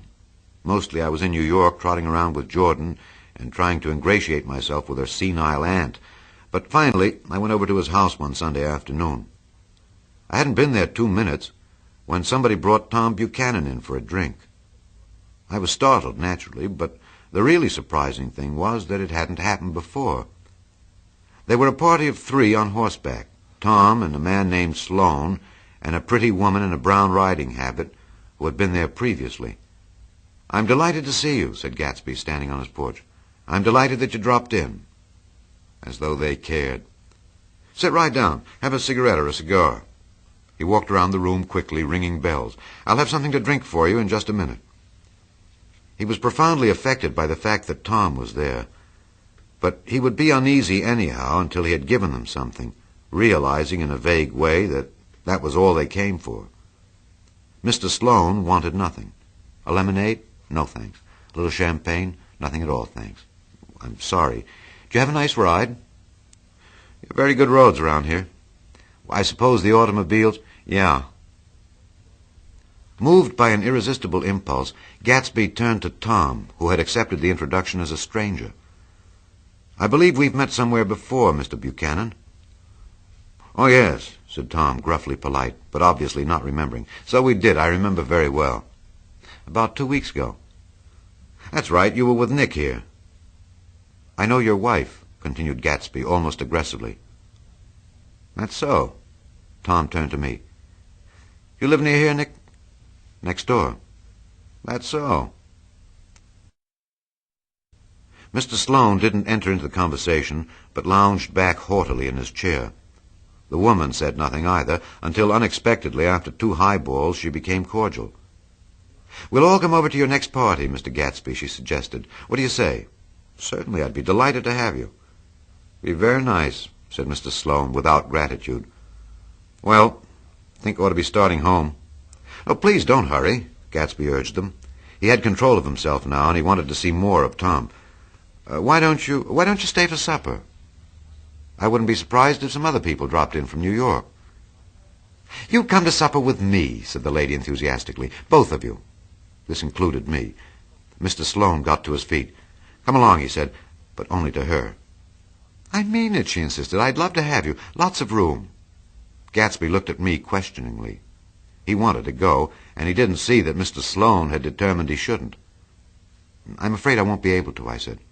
"Well, you come," she urged, concentrating on Gatsby. Mr. Sloane murmured something close to her ear. "We won't be late if we start now," she insisted aloud. "I haven't got a horse," said Gatsby. "I used to ride in the army, but I've never bought a horse. I'll have to follow you in my car. Excuse me for just a minute." The rest of us walked out on the porch, where Sloane and the lady began an impassioned conversation aside. "My God, I believe the man's coming," said Tom. "Doesn't he know she doesn't want him?" "Well, she says she does want him. She has a big dinner party, and he won't know a soul there." He frowned. "I wonder where in the devil he met Daisy. By God, I may be old-fashioned in my ideas, but women run around too much these days to suit me. They meet all kinds of crazy fish." Suddenly, Mr. Sloane and the lady walked down the steps and mounted their horses. "Come on," said Mr. Sloane to Tom. "We're late. We've got to go." And then to me, "Tell him we couldn't wait, will you?" Tom and I shook hands. The rest of us exchanged a cool nod, and they trotted quickly down the drive, disappearing under the August foliage just as Gatsby, with hat and light overcoat in hand, came out the front door. Tom was evidently perturbed at Daisy's running around alone, for on the following Saturday night he came with her to Gatsby's party. Perhaps his presence gave the evening its peculiar quality of oppressiveness. It stands out in my memory from Gatsby's other parties that summer. There were the same people, or at least the same sort of people, the same profusion of champagne, the same many-colored, many-keyed commotion, but I felt an unpleasantness in the air, a pervading harshness that hadn't been there before. Or perhaps I'd merely grown used to it, grown to accept West Egg as a world complete in itself, with its own standards and its own great figures, second to nothing because it had no consciousness of being so. And now I was looking at it again through Daisy's eyes. It is invariably saddening to look through new eyes at things upon which you've expended your own powers of adjustment. They arrived at twilight, and as we strolled out among the sparkling hundreds, Daisy's voice was playing murmurous tricks in her throat. "These things excite me so," she whispered. "If you want to kiss me any time during the evening, Nick, just let me know, and I'll be glad to arrange it for you. Just mention my name. Or present a green card. I'm giving out green—" "Look around," suggested Gatsby. "I'm looking around. I'm having a marvelous— You must see the faces of many people you've heard about." Tom's arrogant eyes roamed the crowd. "We don't go around very much," he said. "In fact, I was just thinking I don't know a soul here." "Well, perhaps you know that lady." Gatsby indicated a gorgeous, scarcely human orchid of a woman who sat in state under a white plum tree. Tom and Daisy stared with that particularly unreal feeling that accompanies the recognition of a hitherto ghostly celebrity of the movies. "She's lovely," said Daisy. "The man bending over her is her director."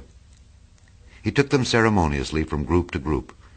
"Mrs. Buchanan and Mr. Buchanan."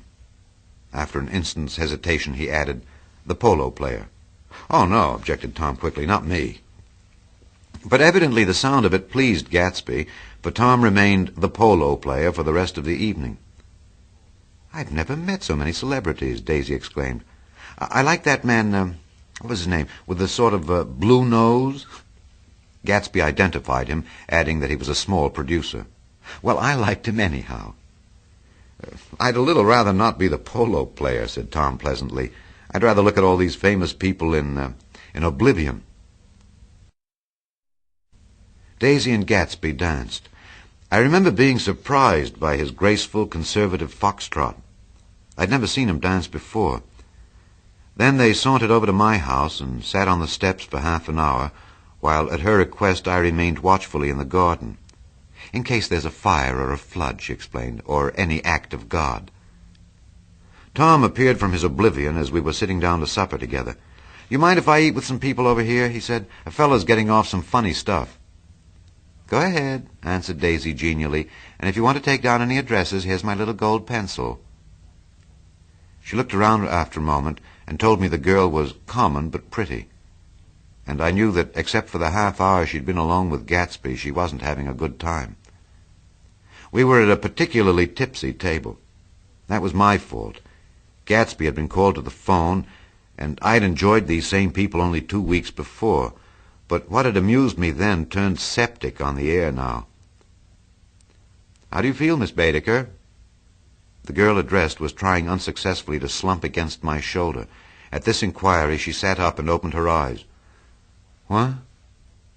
A massive and lethargic woman who had been urging Daisy to play golf with her at the local club tomorrow spoke in Miss Baedeker's defense. "Oh, she's all right now. When she's had 5 or 6 cocktails, she always starts screaming like that. I tell her she ought to leave it alone." "I do leave it alone," affirmed the accused hollowly. "We heard you yelling, so I said to Doc Sivert here, 'There's somebody that needs your help, Doc.'" "She's much obliged, I'm sure," said another friend without gratitude, "but you got her dress all wet when you stuck her head in the pool." "Anything I hate is to get my head stuck in a pool," mumbled Miss Baedeker. "They almost drowned me once over in New Jersey." "Then you ought to leave it alone," countered Dr. Sivert. "Speak for yourself," cried Miss Baedeker violently. "Your hand shakes. I wouldn't let you operate on me." It was like that. Almost the last thing I remember was standing with Daisy and watching the moving picture director and his star. They were still under the white plum tree, and their faces were touching except for a pale, thin ray of moonlight between. It occurred to me that he had been very slowly bending toward her all evening to attain this proximity, and even while I watched, I saw him stoop one ultimate degree and kiss at her cheek. "I like her," said Daisy. "I think she's lovely." But the rest offended her, and inarguably, because it wasn't a gesture but an emotion. She was appalled by West Egg, this unprecedented place that Broadway had begotten upon a Long Island fishing village, appalled by its raw vigor that chafed under the old euphemisms, and by the too obtrusive fate that herded its inhabitants along a shortcut from nothing to nothing. She saw something awful in the very simplicity she failed to understand. I sat on the front steps with them while they waited for their car. It was dark here in front. Only the bright door sent 10 square feet of light volleying out into the soft black morning. Sometimes a shadow moved against a dressing-room blind above, gave way to another shadow, an indefinite procession of shadows that rouged and powdered in an invisible glass. "Who is this Gatsby, anyhow?" demanded Tom suddenly. "Some big bootlegger?" "Where'd you hear that?" I inquired. "I didn't hear it. I imagined it. A lot of these newly rich people are just big bootleggers, you know." "Not Gatsby," I said shortly. He was silent for a moment. The pebbles of the drive crunched under his feet. "Well, he certainly must have strained himself to get this menagerie together." A breeze stirred the gray haze of Daisy's fur collar. "At least they're more interesting than the people we know," she said with an effort. "You didn't look so interested." "Well, I was." Tom laughed and turned to me. "Did you notice Daisy's face when that girl asked her to put her under a cold shower?" Daisy began to sing with the music in a husky, rhythmic whisper, bringing out a meaning in each word that it had never had before and would never have again. When the melody rose, her voice broke up sweetly, following it, in a way contralto voices have, and each change tipped out a little of her warm, human magic upon the air. "Lots of people come who haven't been invited," she said suddenly. "That girl hadn't been invited. They simply forced their way in, and he's too polite to object." "I'd like to know who he is and what he does," insisted Tom. "I think I'll make a point of finding out." "I can tell you right now," she answered. "He owns some drugstores, a lot of drugstores. He built them up himself." The dilatory limousine came rolling up the drive. "Good night, Nick," said Daisy. Her glance left me and sought the lighted top of the steps, where 3 o'clock in the morning a neat, sad little waltz of that year was drifting out the open door. After all, in the very casualness of Gatsby's party, there were romantic possibilities totally absent from her world. What was it up there in the song that seemed to be calling her back inside? What would happen now, in the dim, incalculable hours? Perhaps some unbelievable guest would arrive, a person infinitely rare and to be marveled at, some authentically radiant young girl who, with one fresh glance at Gatsby, one moment of magical encounter, would blot out those 5 years of unwavering devotion. I stayed late that night. Gatsby asked me to wait until he was free, and I lingered in the garden until the inevitable swimming party had run up chilled and exalted from the black beach, until the lights were extinguished in the guest rooms overhead. When he came down the steps at last, The tanned skin was drawn unusually tight on his face, and his eyes were bright and tired. "She didn't like it," he said immediately. "Of course she did. She didn't like it," he insisted. "She didn't have a good time." He was silent, and I guessed at his unutterable depression. "I feel far away from her," he said. "It's hard to make her understand." "You mean about the dance?" "The dance?" He dismissed all the dances he had given with a snap of his fingers. "Old sport, the dance is unimportant." He wanted nothing less of Daisy than that she should go to Tom and say, "I never loved you." After she had obliterated 4 years with that sentence, they could decide upon the more practical measures to be taken. One of them was that after she was free, they were to go back to Louisville and be married from her house, just as if it were 5 years ago. "And she doesn't understand," he said. "She used to be able to understand. We'd sit for hours—" He broke off and began to walk up and down a desolate path of fruit rinds and discarded favors and crushed flowers. "I wouldn't ask too much of her," I ventured. "You can't repeat the past." "Can't repeat the past?" he cried incredulously. "Why, of course you can." He looked around him wildly, as if the past were lurking here in the shadow of his house, just out of reach of his hand. "I'm going to fix everything just the way it was before," he said, nodding determinedly. "She'll see." He talked a lot about the past, and I gathered that he wanted to recover something, some idea of himself, perhaps, that had gone into loving Daisy. His life had been confused and disordered since then, but if he could once return to a certain starting place and go over it all slowly, he could find out what that thing was. One autumn night, 5 years before, they had been walking down the street when the leaves were falling, and they came to a place where there were no trees, and the sidewalk was white with moonlight. They stopped here and turned toward each other. Now it was a cool night, with that mysterious excitement in it which comes at the 2 changes of the year. The quiet lights in the houses were humming out into the darkness, and there was a stir and bustle among the stars. Out of the corner of his eye, Gatsby saw that the blocks of the sidewalks really formed a ladder and mounted to a secret place above the trees. He could climb to it if he climbed alone, and once there he could suck on the pap of life, gulp down the incomparable milk of wonder. His heart beat faster and faster as Daisy's white face came up to his own. He knew that when he kissed this girl and forever wed his unutterable visions to her perishable breath, his mind would never romp again like the mind of God. So he waited, listening for a moment longer to the tuning fork that had been struck upon a star. Then he kissed her. At his lips' touch, she blossomed for him like a flower, and the incarnation was complete. Through all he said, even through his appalling sentimentality, I was reminded of something, an elusive rhythm, a fragment of lost words that I had heard somewhere a long time ago. For a moment, a phrase tried to take shape in my mouth, and my lips parted like a dumb man's, as though there was more struggling upon them than a wisp of startled air. But they made no sound, and what I had almost remembered was uncommunicable forever. Chapter 7.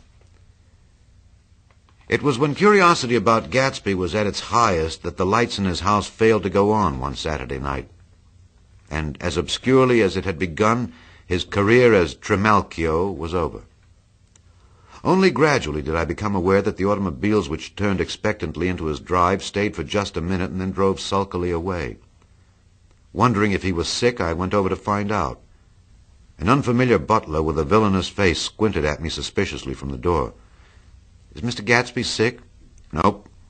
After a pause he added, "Sir," in a dilatory, grudging way. I hadn't seen him around, and I was rather worried. "Tell him Mr. Carroway came over." "Who?" he demanded rudely. "Carroway."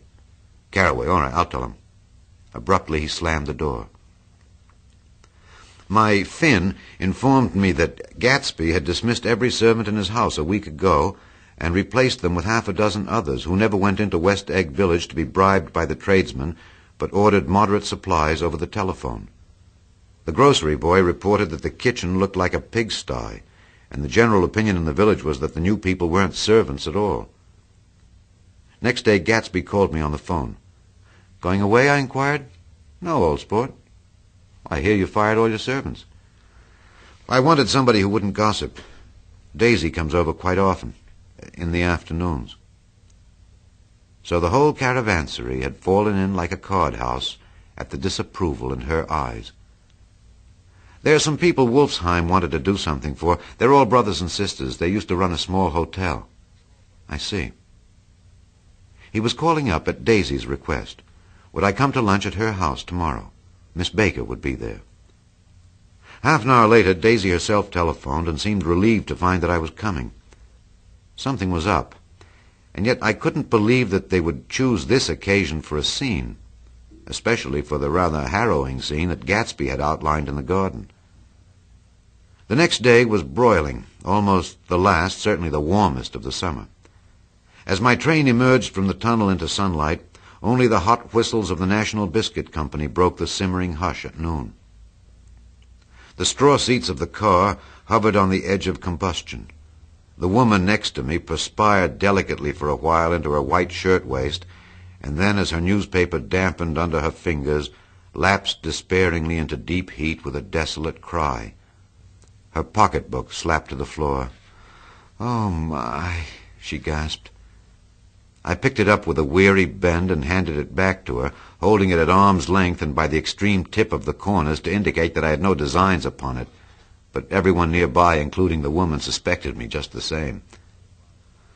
"Hot," said the conductor to familiar faces. "Some weather. Hot. Hot. Hot enough for you? Is it hot? Is it?" My commutation ticket came back to me with a dark stain from his hand. That anyone should care in this heat whose flushed lips he kissed, whose head made damp the pajama pocket over his heart. Through the hall of the Buchanan's house blew a faint wind, carrying the sound of the telephone bell out to Gatsby and me as we waited at the door. "The master's body?" roared the butler into the mouthpiece. "I'm sorry, madam, but we can't furnish it. It's far too hot to touch this noon." What he really said was, "Yes, yes, I'll see." He set down the receiver and came toward us, glistening slightly, to take our stiff straw hats. "Madam expects you in the salon," he cried, needlessly indicating the direction. In this heat, every extra gesture was an affront to the common store of life. The room, shadowed well with awnings, was dark and cool. Daisy and Jordan lay upon an enormous couch like silver idols weighing down their own white dresses against the singing breeze of the fans. "We can't move," they said together. Jordan's fingers, powdered white over their tan, rested for a moment in mine. "And Mr. Thomas Buchanan, the athlete?" I inquired. Simultaneously, I heard his voice, gruff, muffled, husky, at the hall telephone. Gatsby stood in the center of the crimson carpet and gazed around with fascinated eyes. Daisy watched him and laughed her sweet, exciting laugh. A tiny gust of powder rose from her bosom into the air. "The rumor is," whispered Jordan, "that that's Tom's girl on the telephone." We were silent. The voice in the hall rose high with annoyance. "Very well, then, I won't sell you the car at all. I'm under no obligations to you at all. And as for your bothering me about it at lunchtime, I won't stand that at all." "Holding down the receiver," said Daisy cynically. "No, he's not," I assured her. "It's a bona fide deal. I happen to know about it." Tom flung open the door, blocked out its space for a moment with his thick body, and hurried into the room. "Mr. Gatsby." He put out his broad, flat hand with well-concealed dislike. "I'm glad to see you, sir. Nick?" "Make us a cold drink," cried Daisy. As he left the room again, she got up and went over to Gatsby and pulled his face down, kissing him on the mouth. "You know I love you," she murmured. "You forget there's a lady present," said Jordan. Daisy looked around doubtfully. "You kiss Nick, too?" What a low, vulgar girl. I don't care, cried Daisy, and began to clog on the brick fireplace. Then she remembered the heat and sank down guiltily on the couch, just as a freshly laundered nurse leading a little girl came into the room. "Blessed precious," she crooned, holding out her arms. "Come to your own mother that loves you." The child, relinquished by the nurse, rushed across the room and rooted shyly into her mother's dress. "The blessed precious. Did Mother get powder on your old yellowy hair? Stand up now and say howdy-do." Gatsby and I in turn leaned down and took the small, reluctant hand. Afterward, he kept looking at the child with surprise. I don't think he had ever really believed in its existence before. "I got dressed before luncheon," said the child, turning eagerly to Daisy. "That's because your mother wanted to show you off." Her face bent into the single wrinkle of the small white neck. "You dream, you absolute little dream." "Yes," admitted the child calmly. "Aunt Jordan's got on a white dress, too." "How do you like Mother's friends?" Daisy turned her around so that she faced Gatsby. "Do you think they're pretty? Where's Daddy?" "She doesn't look like her father," explained Daisy. "She looks like me. She's got my hair and shape of the face." Daisy sat back upon the couch. The nurse took a step forward and held out her hand. "Come, Pammy." "Goodbye, sweetheart." With a reluctant backward glance, the well-disciplined child held to her nurse's hand and was pulled out the door, just as Tom came back, preceding 4 gin rickeys that clicked full of ice. Gatsby took up his drink. "They certainly look cool," he said with visible tension. We drank in long, greedy swallows. "I read somewhere that the sun's getting hotter every year," said Tom genially. "It seems that pretty soon the Earth's going to fall into the sun. Wait a minute. It's just the opposite. The sun's getting colder every year." "Come outside," he suggested to Gatsby. "I'd like to have you look at the place." I went with him out to the veranda. On the green Sound, stagnant in the heat, one small sail crawled slowly toward the fresher sea. Gatsby's eyes followed it momentarily. He raised his hand and pointed across the bay. "I'm right across from you." "So you are." Our eyes lifted over the rose beds and the hot lawn and the weedy refuse of the dog days alongshore. Slowly, the white wings of the boat moved against the blue, cool limit of the sky. Ahead lay the scalloped ocean and the abounding, blessed isles. "There's sport for you," said Tom, nodding. "I'd like to be out there with them for about an hour." We had luncheon in the dining room, darkened too against the heat, and drank down nervous gaiety with the cold ale. "What'll we do with ourselves this afternoon?" cried Daisy. "And the day after that, and the next 30 years. "Don't be morbid," Jordan said. "Life starts all over again when it gets crisp in the fall." "But it's so hot," insisted Daisy, on the verge of tears, "and everything's so confused. Let's all go to town." Her voice struggled on through the heat, beating against it, molding its senselessness into forms. "I've heard of making a garage out of a stable," Tom was saying to Gatsby, "but I'm the first man who ever made a stable out of a garage." "Who wants to go to town?" demanded Daisy insistently. Gatsby's eyes floated toward her. "Ah," she cried, "you look so cool." Their eyes met, and they stared together at each other, alone in space. With an effort, she glanced down at the table. "You always look so cool," she repeated. She had told him that she loved him, and Tom Buchanan saw. He was astounded. His mouth opened a little, and he looked at Gatsby, and then back at Daisy as if he had just recognized her as someone he knew a long time ago. "You resemble the advertisement of the man," she went on innocently. "You know, the advertisement of the man—" "All right," broke in Tom quickly. "I'm perfectly willing to go to town. Come on. We're all going to town." He got up, his eyes still flashing between Gatsby and his wife. No one moved. "Come on." His temper cracked a little. "What's the matter, anyhow? If we're going to town, let's start." His hand, trembling with his effort at self-control, bore to his lips the last of his glass of ale. Daisy's voice got us to our feet and out onto the blazing gravel drive. "Are we just going to go?" she objected. "Like this? Or aren't we going to let anyone smoke a cigarette first? Everybody smoked all through lunch." "Oh, let's have fun," she begged him. "It's too hot to fuss." He didn't answer. "Have it your own way," she said. "Come on, Jordan."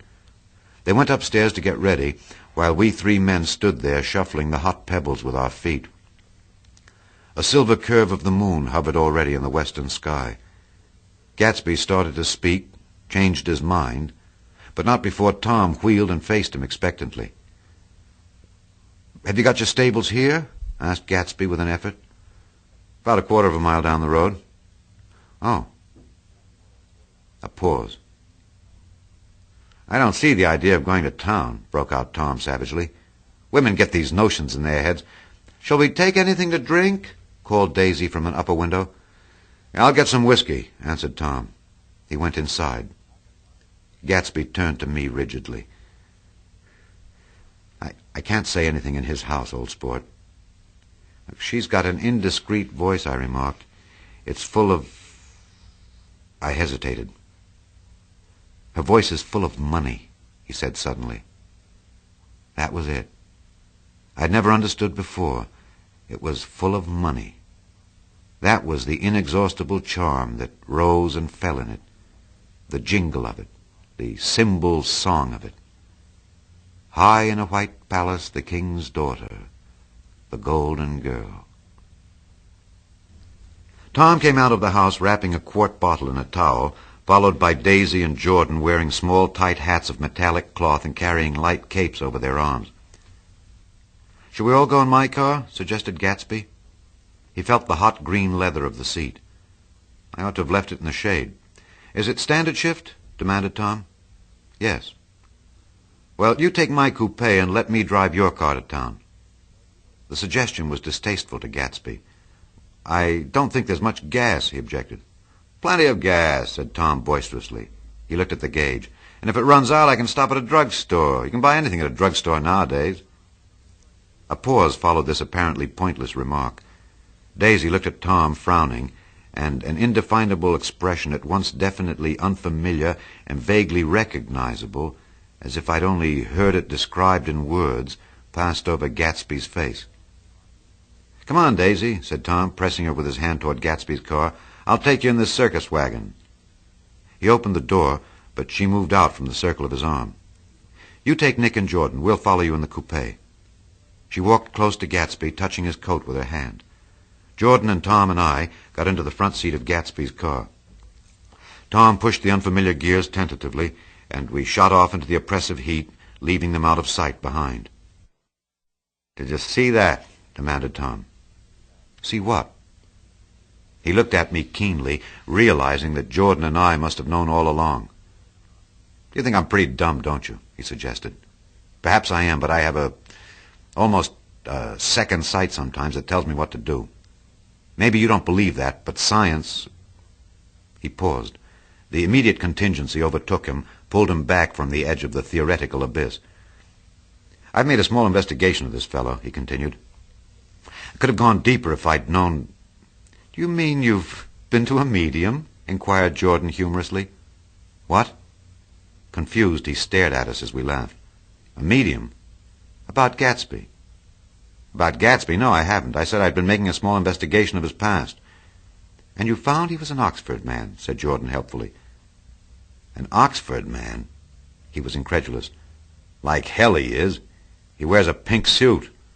"Nevertheless, he's an Oxford man." "Oxford, New Mexico," snorted Tom contemptuously, "or something like that."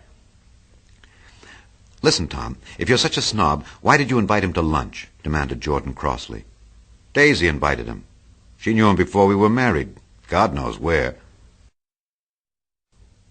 We were all irritable now with the fading ale, and aware of it, we drove for a while in silence. Then, as Dr. T.J. Eckelberg's faded eyes came into sight down the road, I remembered Gatsby's caution about gasoline. "We've got enough to get us to town," said Tom. "But there's a garage right here," objected Jordan. "I don't want to get stalled in this baking heat." Tom threw on both brakes impatiently, and we slid to an abrupt, dusty spot under Wilson's sign. After a moment, the proprietor emerged from the interior of his establishment and gazed hollow-eyed at the car. "Let's have some gas," cried Tom roughly. "What do you think we stopped for, to admire the view?" "I'm sick," said Wilson without moving. "Been sick all day. What's the matter?" "I'm all run down." "Well, shall I help myself?" Tom demanded. "You sounded well enough on the phone." With an effort, Wilson left the shade and support of the doorway and, breathing hard, unscrewed the cap of the tank. In the sunlight, his face was green.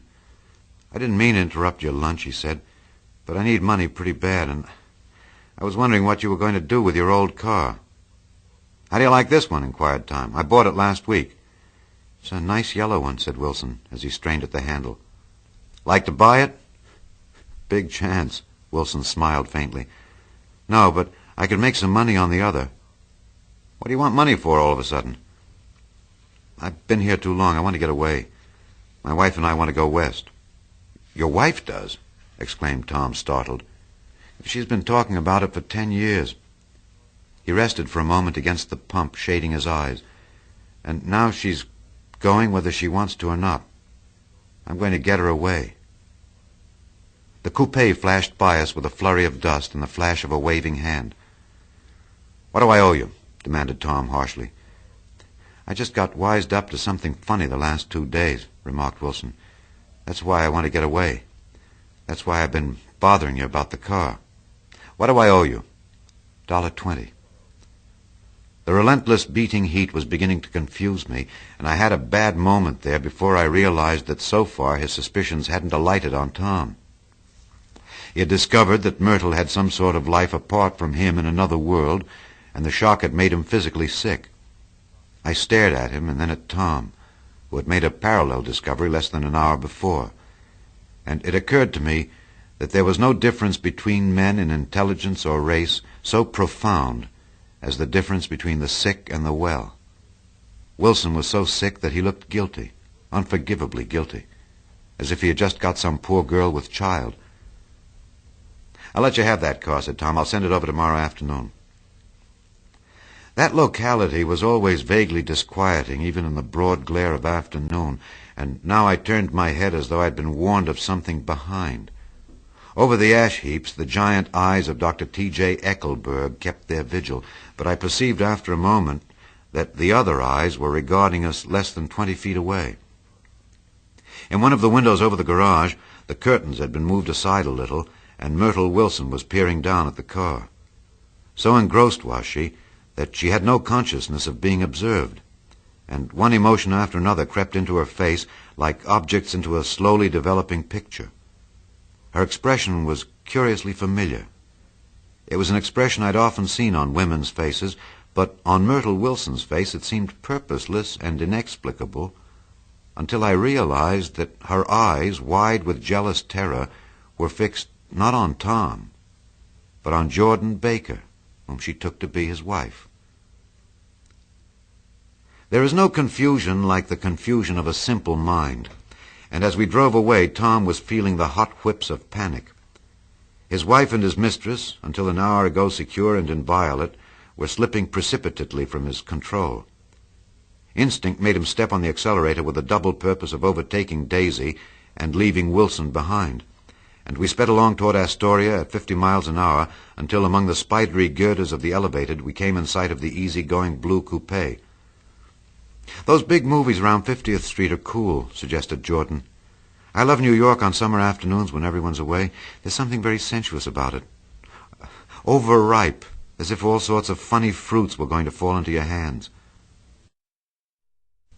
The word sensuous had the effect of further disquieting Tom, but before he could invent a protest, the coupe came to a stop, and Daisy signaled us to draw up alongside. "Where are we going?" she cried. "How about the movies?" "It's so hot," she complained. "You go. We'll ride around and meet you after." With an effort, her wit rose faintly.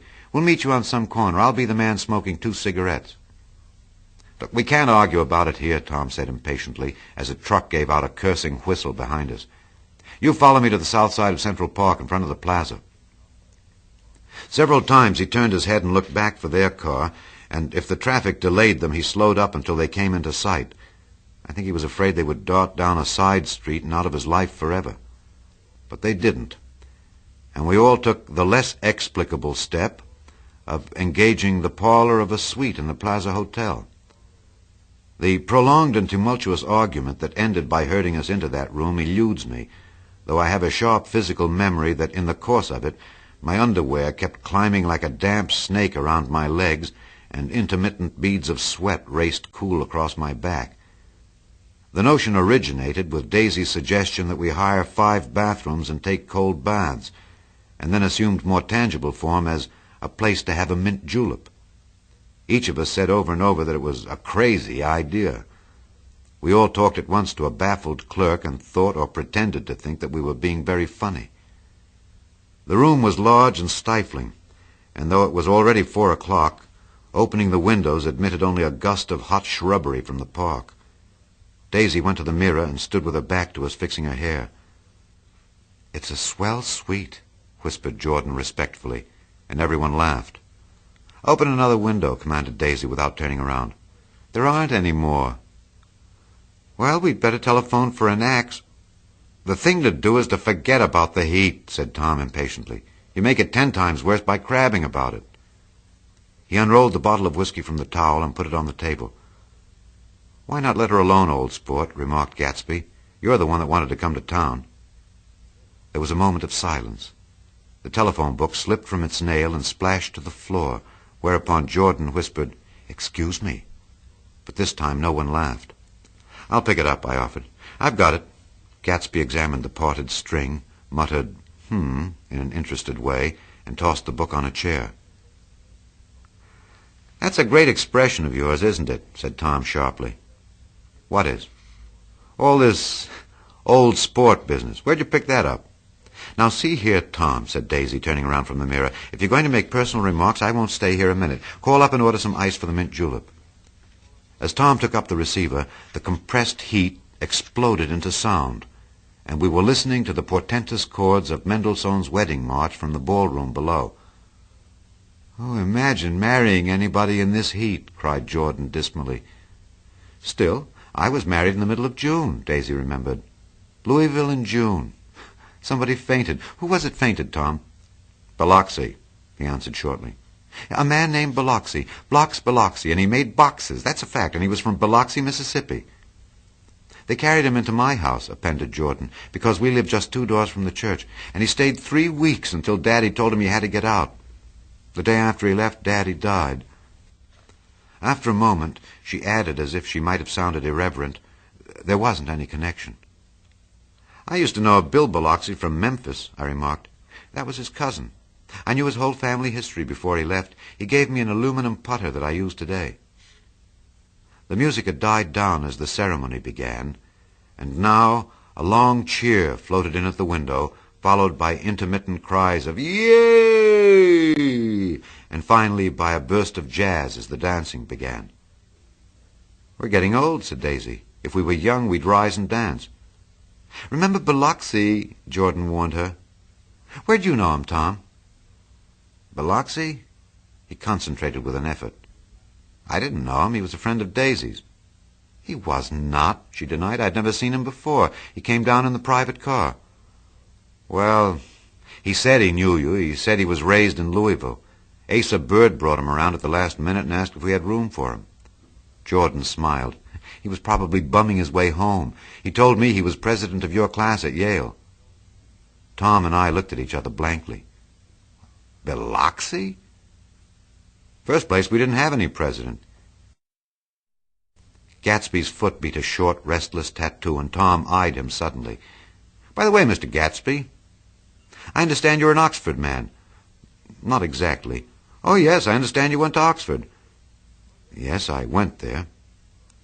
A pause. Then Tom's voice, incredulous and insulting.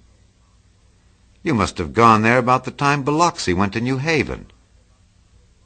Another pause. A waiter knocked and came in with crushed mint and ice, but the silence was unbroken by his thank you and the soft closing of the door. This tremendous detail was to be cleared up at last. "I told you I went there," said Gatsby. "I heard you, but I'd like to know when." "It was in 1919. I only stayed 5 months. That's why I can't really call myself an Oxford man." Tom glanced around to see if we mirrored his unbelief, but we were all looking at Gatsby. "It was an opportunity they gave to some of the officers after the armistice," he continued. "We could go to any of the universities in England or France." I wanted to get up and slap him on the back. I had one of those renewals of complete faith in him that I'd experienced before. Daisy rose, smiling faintly, and went to the table. "Open the whiskey, Tom," she ordered, "and I'll make you a mint julep. Then you won't seem so stupid to yourself." "Look at the mint." "Wait a minute," snapped Tom. "I want to ask Mr. Gatsby one more question." "Go on," Gatsby said politely. "What kind of a row are you trying to cause in my house anyhow?" They were out in the open at last, and Gatsby was content. "He isn't causing a row." Daisy looked desperately from one to the other. "You're causing a row. Please have a little self-control." "Self-control?" repeated Tom incredulously. "I suppose the latest thing is to sit back and let Mr. Nobody from Nowhere make love to your wife. Well, if that's the idea, you can count me out. Nowadays, people begin by sneering at family life and family institutions, and next they'll throw everything overboard and have intermarriage between black and white." Flushed with his impassioned gibberish, he saw himself standing alone on the last barrier of civilization. "We're all white here," murmured Jordan. "I know I'm not very popular. I don't give big parties. I suppose you've got to make your house into a pigsty in order to have any friends in the modern world." Angry as I was, as we all were, I was tempted to laugh whenever he opened his mouth. The transition from libertine to prig was so complete. "I've got something to tell you, old sport," began Gatsby, but Daisy guessed at his intention. "Please don't," she interrupted helplessly. Please, let's all go home. Why don't we all go home?" "That's a good idea." I got up. "Come on, Tom. Nobody wants a drink." "I want to know what Mr. Gatsby has to tell me." "Your wife doesn't love you," said Gatsby. "She's never loved you. She loves me." "You must be crazy," exclaimed Tom automatically. Gatsby sprang to his feet, vivid with excitement. "She never loved you, do you hear?" he cried. "She only married you because I was poor and she was tired of waiting for me. It was a terrible mistake, but in her heart she never loved anyone except me." At this point, Jordan and I tried to go, but Tom and Gatsby insisted with competitive firmness that we remain, as though neither of them had anything to conceal, and it would be a privilege to partake vicariously of their emotions. "Sit down, Daisy." Tom's voice groped unsuccessfully for the paternal note. "What's been going on? I want to hear all about it." "I told you what's been going on," said Gatsby. "Going on for 5 years, and you didn't know." Tom turned to Daisy sharply. "You've been seeing this fellow for 5 years?" "Not seeing," said Gatsby. "No, we couldn't meet. But both of us loved each other all that time, old sport, and you didn't know." "Oh, that's all." Tom tapped his thick fingers together like a clergyman and leaned back in his chair. "You're crazy," he exploded. "I can't speak about what happened 5 years ago because I didn't know Daisy then, and I'll be damned if I see how you got within a mile of her, unless you brought the groceries to the back door. But all the rest of that's a goddamn lie. Daisy loved me when she married me, and she loves me now." "No," said Gatsby, shaking his head. "She does, though. The trouble is that sometimes she gets foolish ideas in her head and doesn't know what she's doing." He nodded sagely. "And what's more, I love Daisy, too. Once in a while I go off on a spree and make a fool of myself, but I always come back. And in my heart I love her all the time." "You're revolting," said Daisy. She turned to me, and her voice, dropping an octave lower, filled the room with thrilling scorn. "Do you know why we left Chicago? I'm surprised that they didn't treat you to the story of that little spree." Gatsby walked over and stood beside her. "Daisy, that's all over now," he said earnestly. "It doesn't matter any more. Just tell him the truth, that you never loved him, and it's all wiped out forever." She looked at him blindly. "Why, how could I love him, possibly? You never loved him." She hesitated. Her eyes fell on Jordan and me with a sort of appeal, as though she realized at last what she was doing, and as though she had never all along intended doing anything at all. But it was done now. It was too late. "I never loved him," she said, with perceptible reluctance. "Not at Kapiolani?" demanded Tom suddenly. "No." From the ballroom beneath, muffled and suffocating chords were drifting up on hot waves of air. "Not that day I carried you down from the punch bowl to keep your shoes dry?" There was a husky tenderness in his voice. "Daisy, please don't." Her voice was cold, but the rancor was gone from it. She looked at Gatsby. "There, Jay," she said. but her hand as she tried to light a cigarette was trembling. Suddenly she threw the cigarette and the burning match on the carpet. "Oh, you want too much," she cried to Gatsby. "I love you now. Isn't that enough? I can't help what's past." She began to sob helplessly. "I did love him once, but I loved you too." Gatsby's eyes opened and closed. "You loved me too?" he repeated. "Even that's a lie," said Tom savagely. "She didn't know you were alive. Why, there are things between Daisy and me that you'll never know, things that neither of us can ever forget." The words seemed to bite physically into Gatsby. "I want to speak to Daisy alone," he insisted. "She's all excited now." "Even alone I can't say I never loved Tom," she admitted in a pitiful voice. "It wouldn't be true." "Of course it wouldn't," agreed Tom. She turned to her husband. "As if it mattered to you," she said. "Of course it matters. I'm going to take better care of you from now on." "You don't understand," said Gatsby with a touch of panic. "You're not going to take care of her any more." "I'm not?" Tom opened his eyes wide and laughed. He could afford to control himself now. "Why's that?" "Daisy's leaving you." "Nonsense." "I am, though," she said, with a visible effort. "She's not leaving me." Tom's words suddenly leaned down over Gatsby. "Certainly not for a common swindler who'd have to steal the ring he put on her finger." "I won't stand this," cried Daisy. "Oh, please, let's get out." "Who are you, anyhow?" broke out Tom. "You're one of that bunch that hangs around with Meyer Wolfsheim. That much I happen to know. I made a little investigation into your affairs, and I'll carry it further tomorrow." "You can suit yourself about that, old sport," said Gatsby steadily. "I found out what your drug stores were."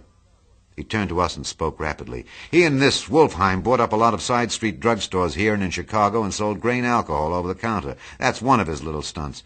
I picked him for a bootlegger the first time I saw him, and I wasn't far wrong." "What about it?" said Gatsby politely. "I guess your friend Walter Chase wasn't too proud to come in on it." "And you left him in the lurch, didn't you? You let him go to jail for a month over in New Jersey. God, you ought to hear Walter on the subject of you." "He came to us dead broke. He was very glad to pick up some money, old sport." "Don't you call me old sport," cried Tom. Gatsby said nothing. "Walter could have you up on the betting laws, too, but Wolfsheim scared him into shutting his mouth." That unfamiliar yet recognizable look was back again in Gatsby's face. "That drugstore business was just small change," continued Tom slowly. "But you've got something on now that Walter's afraid to tell me about."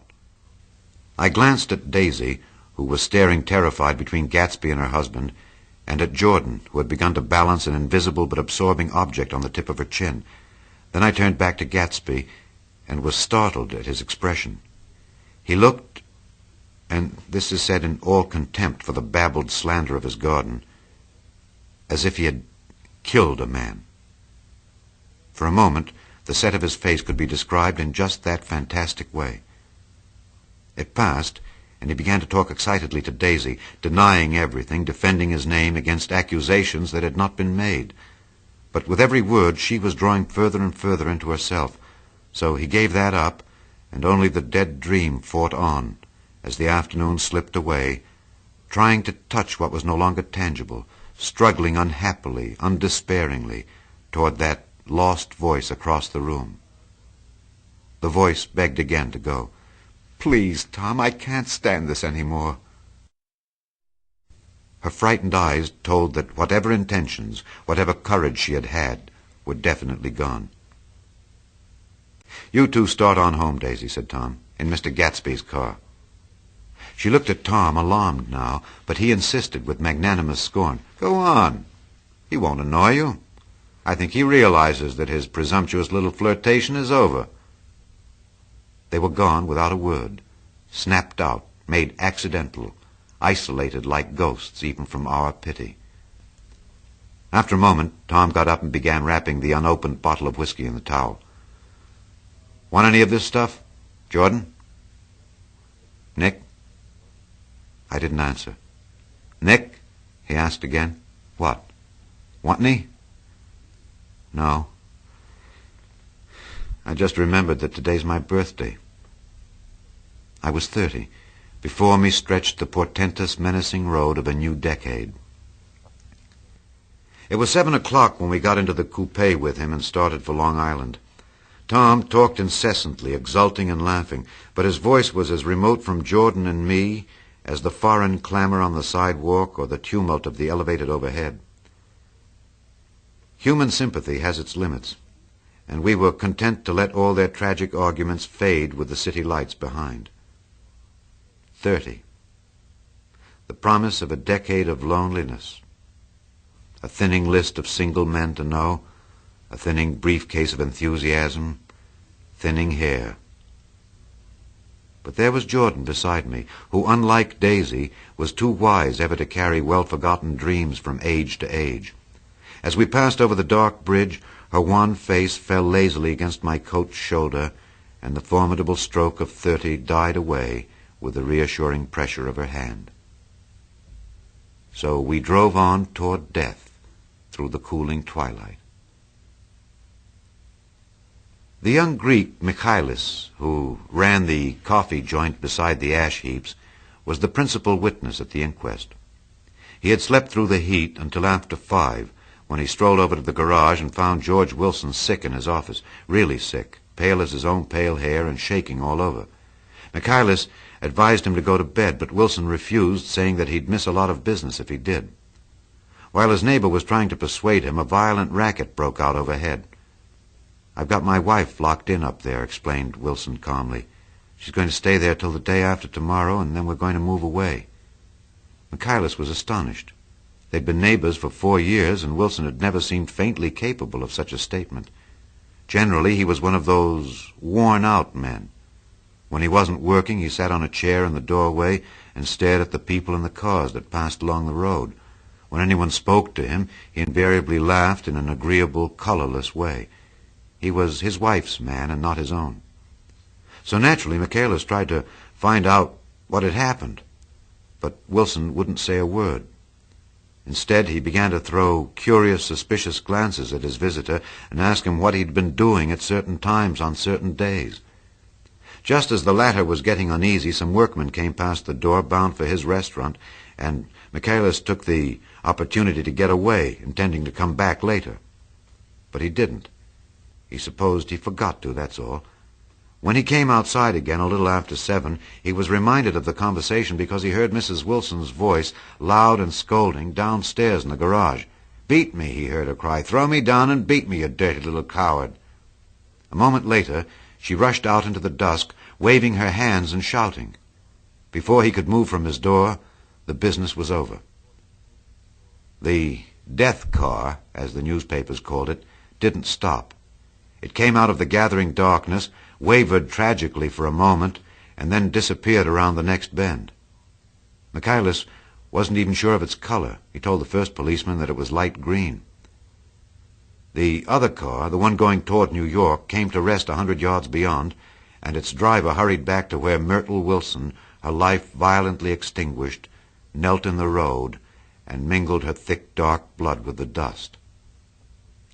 Michaelis and this man reached her first, but when they'd torn open her shirtwaist, still damp with perspiration, they saw that her left breast was swinging loose like a flap, and there was no need to listen for the heart beneath. The mouth was wide open and ripped at the corners, as though she had choked a little in giving up the tremendous vitality she had stored so long. We saw the 3 or 4 automobiles in the crowd when we were still some distance away. "Wreck," said Tom. "That's good. Wilson will have a little business at last." He slowed down, but still without any intention of stopping, until as we came nearer, the hushed, intent faces of the people at the garage door made him automatically put on the brakes. "We'll take a look," he said doubtfully. "Just a look." I became aware now of a hollow, wailing sound which issued incessantly from the garage, a sound which, as we got out of the coupe and walked toward the door, resolved itself into the words, "Oh, my God," uttered over and over in a gasping moan. "There's some bad trouble here," said Tom excitedly. He reached up on tiptoes and peered over a circle of heads into the garage, which was lit only by a yellow light in a swinging wire basket overhead. Then he made a harsh sound in his throat, and with a violent thrusting movement of his powerful arms pushed his way through. The circle closed up again with a running murmur of expostulation. It was a minute before I could see anything at all. Then new arrivals deranged the line, and Jordan and I were pushed suddenly inside. Myrtle Wilson's body, wrapped in a blanket and then in another blanket, as though she suffered from a chill in the hot night, lay on a work table by the wall, and Tom, with his back to us, was bending over it, motionless. Next to him stood a motorcycle policeman taking down names with much sweat and correction in a little book. At first I couldn't find the source of the high, groaning words that echoed clamorously through the bare garage. Then I saw Wilson standing on the raised threshold of his office, swaying back and forth and holding to the doorposts with both hands. Some man was talking to him in a low voice and attempting from time to time to lay a hand on his shoulder, but Wilson neither heard nor saw. His eyes would drop slowly from the swinging light to the laden table by the wall, and then jerk back to the light again, and he gave out incessantly his high, horrible call. "Oh, my God! Oh, my God! Oh, God! Oh, my God!" Presently, Tom lifted his head with a jerk, and after staring around the garage with glazed eyes, addressed a mumbled, incoherent remark to the policeman. "M-A-Y," the policeman was saying. "Oh, no, R," corrected the man. "M-A-V-R-O." "Listen to me," muttered Tom fiercely. "R," said the policeman. "O, G, G." He looked up as Tom's broad hand fell sharply on his shoulder. "What do you want, fella?" "What happened? That's what I want to know." "Auto hit her. Instantly killed." "Instantly killed," repeated Tom, staring. "She ran out in the road. Son of a bitch didn't even stop his car." "There was 2 cars," said Michaelis. "One coming, one going, see?" "Going where?" asked the policeman keenly. "One going each way. Well, she—" His hand rose toward the blankets, but stopped halfway and fell to his side. "She ran out there, and the one coming from New York knocked right into her, going 30 or 40 miles an hour." "What's the name of this place here?" demanded the officer. "Hasn't got any name." A pale, well-dressed Negro stepped near. "It was a yellow car," he said. "Big yellow car, new." "See the accident?" asked the policeman.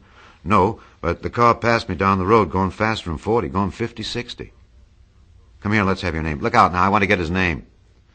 Some words of this conversation must have reached Wilson, swaying in the office door, for suddenly a new theme found voice among his gasping cries. "You don't have to tell me what kind of car it was. I know what kind of car it was." Watching Tom, I saw the wad of muscle back of his shoulder tighten under his coat. He walked quickly over to Wilson, and standing in front of him, seized him firmly by the upper arms. "You've got to pull yourself together," he said with soothing gruffness. Wilson's eyes fell upon Tom. He started up on his tiptoes, and then would have collapsed to his knees had not Tom held him upright. "Listen," said Tom, shaking him a little. "I just got here a minute ago from New York. I was bringing you that coupe we've been talking about. That yellow car I was driving this afternoon wasn't mine. Do you hear? I hadn't seen it all afternoon." Only the Negro and I were near enough to hear what he said, but the policeman caught something in the tone and looked over with truculent eyes. "What's all that?" he demanded. "I'm a friend of his." Tom turned his head but kept his hands firm on Wilson's body. "He says he knows the car that did it. It was a yellow car." Some dim impulse moved the policeman to look suspiciously at Tom. "And what color's your car?" "It's a blue car, a coupe. We've come straight from New York," I said. Someone who had been driving a little behind us confirmed this, and the policeman turned away. "Now, if you'll let me have that name again correct." Picking up Wilson like a doll, Tom carried him into the office, set him down in a chair, and came back. "If somebody will come here and sit with him," he snapped authoritatively. He watched while the 2 men standing closest glanced at each other and went unwillingly into the room. Then Tom shut the door on them and came down the single step, his eyes avoiding the table. As he passed close to me, he whispered, "Let's get out." Self-consciously, with his authoritative arms breaking the way, we pushed through the still-gathering crowd, passing a hurried doctor, case in hand, who had been sent for in wild hope half an hour ago. Tom drove slowly until we were beyond the bend. Then his foot came down hard, and the coupe raced along through the night. In a little while I heard a low, husky sob, and saw that the tears were overflowing down his face. "The goddamn coward," he whimpered. "He didn't even stop his car." The Buchanan's house floated suddenly toward us through the dark, rustling trees.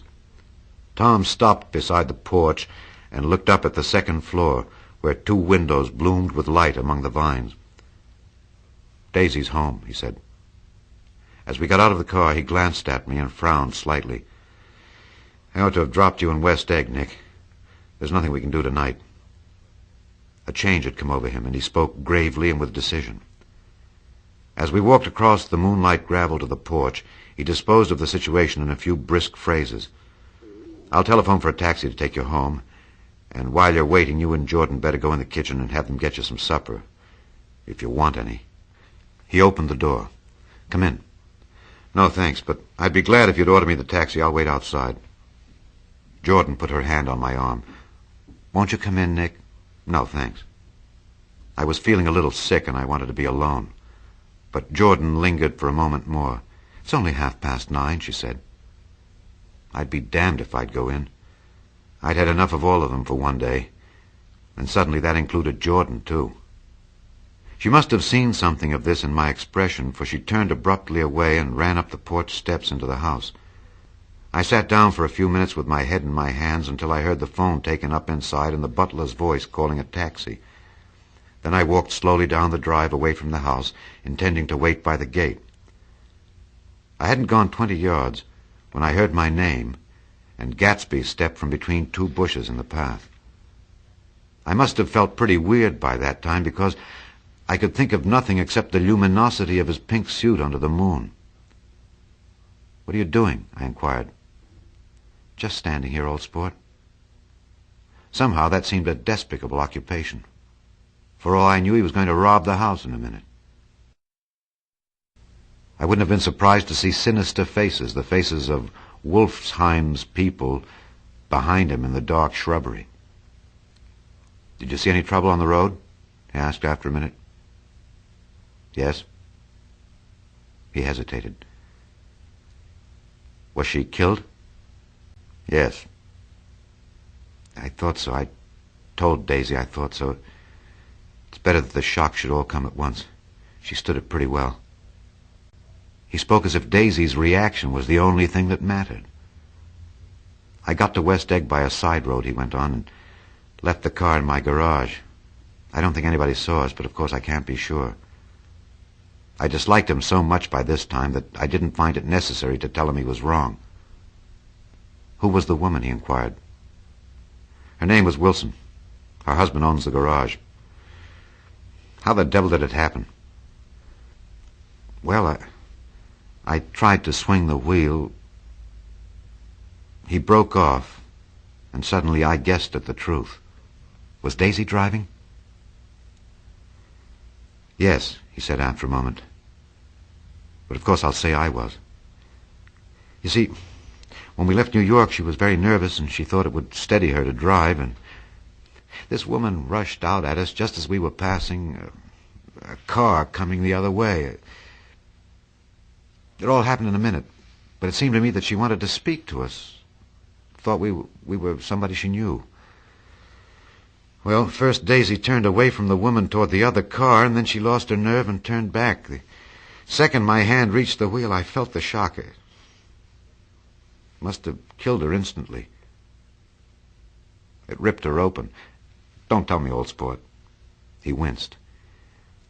"Anyhow, Daisy stepped on it. I tried to make her stop, but she couldn't, so I pulled on the emergency brake. Then she fell over into my lap, and I drove on." "She'll be all right tomorrow," he said presently. "I'm just going to wait here and see if he tries to bother her about that unpleasantness this afternoon. She's locked herself into a room, and if he tries any brutality, she's going to turn the light out and on again." "He won't touch her," I said. "He's not thinking about her. Now, I don't trust him, old sport." "How long are you going to wait?" "All night, if necessary. Anyhow, till they all go to bed. A new point of view occurred to me. Suppose Tom found out that Daisy had been driving. He might think he saw a connection in it. He might think anything. I looked at the house. There were 2 or 3 bright windows downstairs and the pink glow from Daisy's room on the 2nd floor. "You wait here," I said. "I'll see if there's any sign of a commotion." I walked back along the border of the lawn, traversed the gravel softly, and tiptoed up the veranda steps. The drawing-room curtains were open, and I saw that the room was empty. Crossing the porch where we had dined that June night 3 months before, I came to a small rectangle of light which I guessed was the pantry window. The blind was drawn, but I found a rift at the sill. Daisy and Tom were sitting opposite each other at the kitchen table with a plate of cold fried chicken between them and 2 bottles of ale. He was talking intently across the table at her, and in his earnestness his hand had fallen upon and covered her own. Once in a while she looked up at him and nodded in agreement. They weren't happy, and neither of them had touched the chicken or the ale, and yet they weren't unhappy either. There was an unmistakable air of natural intimacy about the picture, and anybody would have said that they were conspiring together. As I tiptoed from the porch, I heard my taxi feeling its way along the dark road toward the house. Gatsby was waiting where I had left him in the drive. "Is it all quiet up there?" he asked anxiously. "Yes, it's all quiet." I hesitated. "You'd better come home and get some sleep." He shook his head. "I want to wait here till Daisy goes to bed. Good night, old sport." He put his hands in his coat pockets and turned back eagerly to a scrutiny of the house, as though my presence marred the sacredness of the vigil. So I walked away and left him standing there in the moonlight, watching over nothing. Chapter 8. I couldn't sleep all night. A foghorn was groaning incessantly on the sound, and I tossed half-sick between grotesque reality and savage, frightening dreams. Toward dawn, I heard a taxi go up Gatsby's drive, and immediately I jumped out of bed and began to dress. I felt that I had something to tell him, something to warn him about, and morning would be too late.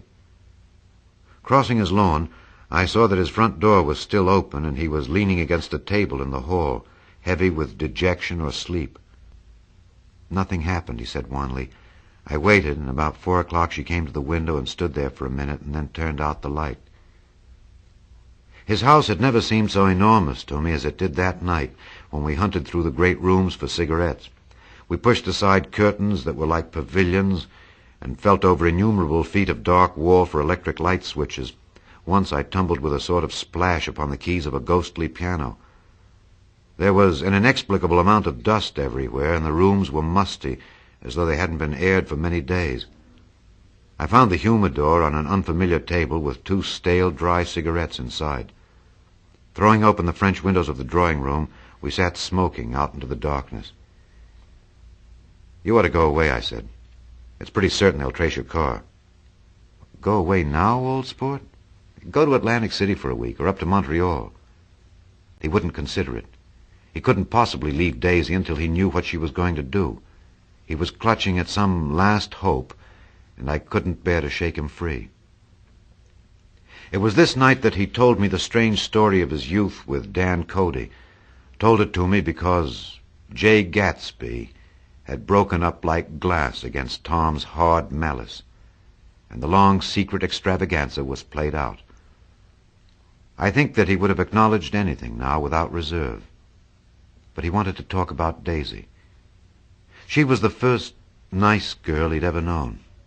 In various unrevealed capacities he had come in contact with such people, but always with indiscernible barbed wire between. He found her excitingly desirable. He went to her house, at first with other officers from Camp Taylor, then alone. It amazed him. He'd never been in such a beautiful house before. But what gave it an air of breathless intensity was that Daisy lived there. It was as casual a thing to her as his tent out at camp was to him. There was a ripe mystery about it, a hint of bedrooms upstairs more beautiful and cool than other bedrooms, of gay and radiant activities taking place through its corridors, and of romances that were not musty and laid away already in lavender, but fresh and breathing and redolent of this year's shining motor cars, and of dances whose flowers were scarcely withered. It excited him, too, that many men had already loved Daisy. It increased her value in his eyes. He felt their presence all about the house, pervading the air with the shades and echoes of still vibrant emotions. But he knew that he was in Daisy's house by a colossal accident. However glorious might be his future as Jay Gatsby, he was at present a penniless young man without a past, and at any moment the invisible cloak of his uniform might slip from his shoulders. So he made the most of his time. He took what he could get, ravenously and unscrupulously. Eventually he took Daisy one still October night. Took her because he had no real right to touch her hand. He might have despised himself, for he had certainly taken her under false pretenses. I don't mean that he had traded on his phantom millions, but he had deliberately given Daisy a sense of security. He let her believe that he was a person from much the same stratum as herself, that he was fully able to take care of her. As a matter of fact, he had no such facilities. He had no comfortable family standing behind him, and he was liable at the whim of an impersonal government to be blown anywhere about the world. But he didn't despise himself, and it didn't turn out as he had imagined. He had intended, probably, to take what he could and go. But now he found that he had committed himself to the following of a grail. He knew that Daisy was extraordinary, but he didn't realize just how extraordinary a nice girl could be. She vanished into her rich house, into her rich, full life, leaving Gatsby nothing. He felt married to her, that was all. When they met again, 2 days later, it was Gatsby who was breathless, who was somehow betrayed. Her porch was bright with the bought luxury of starshine. The wicker of the settee squeaked fashionably as she turned toward him, and he kissed her curious and lovely mouth. She had caught a cold, and it made her voice huskier and more charming than ever, and Gatsby was overwhelmingly aware of the youth and mystery that wealth imprisons and preserves, of the freshness of many clothes, and of Daisy gleaming like silver, safe and proud above the hot struggles of the poor. I can't describe to you how surprised I was to find out I loved her, old sport. I even hoped for a while that she'd throw me over, but she didn't, because she was in love with me, too. She thought I knew a lot because I knew different things from her. Well, there I was, way off my ambitions, getting deeper in love every minute, and all of a sudden I didn't care. What was the use of doing great things if I could have a better time telling her what I was going to do? On the last afternoon before he went abroad, he sat with Daisy in his arms for a long, silent time. It was a cold fall day, with fire in the room, and her cheeks flushed. Now and then she moved, and he changed his arm a little, and once he kissed her dark, shining hair. The afternoon had made them tranquil for a while, as if to give them a deep memory for the long parting the next day promised. They'd never been closer in their month of love, nor communicated more profoundly one with another than when she brushed silent lips against his coat's shoulder, or when he touched the end of her fingers gently as though she were asleep. He did extraordinarily well in the war. He was a captain before he went to the front, and following the Argonne battles he got his majority in the command of the divisional machine guns. After the armistice, he tried frantically to get home, but some complication or misunderstanding sent him to Oxford instead. He was worried now. There was a quality of nervous despair in Daisy's letters. She didn't see why he couldn't come. She was feeling the pressure of the world outside, and she wanted to see him and feel his presence beside her and be reassured that she was doing the right thing after all. For Daisy was young, and her artificial world was redolent of orchids and pleasant, cheerful snobbery, and orchestras which set the rhythm of the year, summing up the sadness and suggestiveness of life in new tunes. All night the saxophones wailed the hopeless comment of the Beale Street blues, while 100 pairs of golden and silver slippers shuffled the shining dust. At the gray tea hour, There were always rooms that throbbed incessantly with this low, sweet fever, while fresh faces drifted here and there like rose petals blown by the sad horns around the floor. Through this twilight universe, Daisy began to move again with the season. Suddenly she was again keeping 6 dates a day with 6 men, and drowsing asleep at dawn, with the beads and chiffon of an evening dress tangled among dying orchids on the floor beside her. And all the time, something within her was crying for a decision. She wanted her life shaped now, immediately, and the decision must be made by some force of love, of money, of unquestionable practicality that was close at hand. That force took shape in the middle of spring with the arrival of Tom Buchanan. There was a wholesome bulkiness about his person and his position, and Daisy was flattered.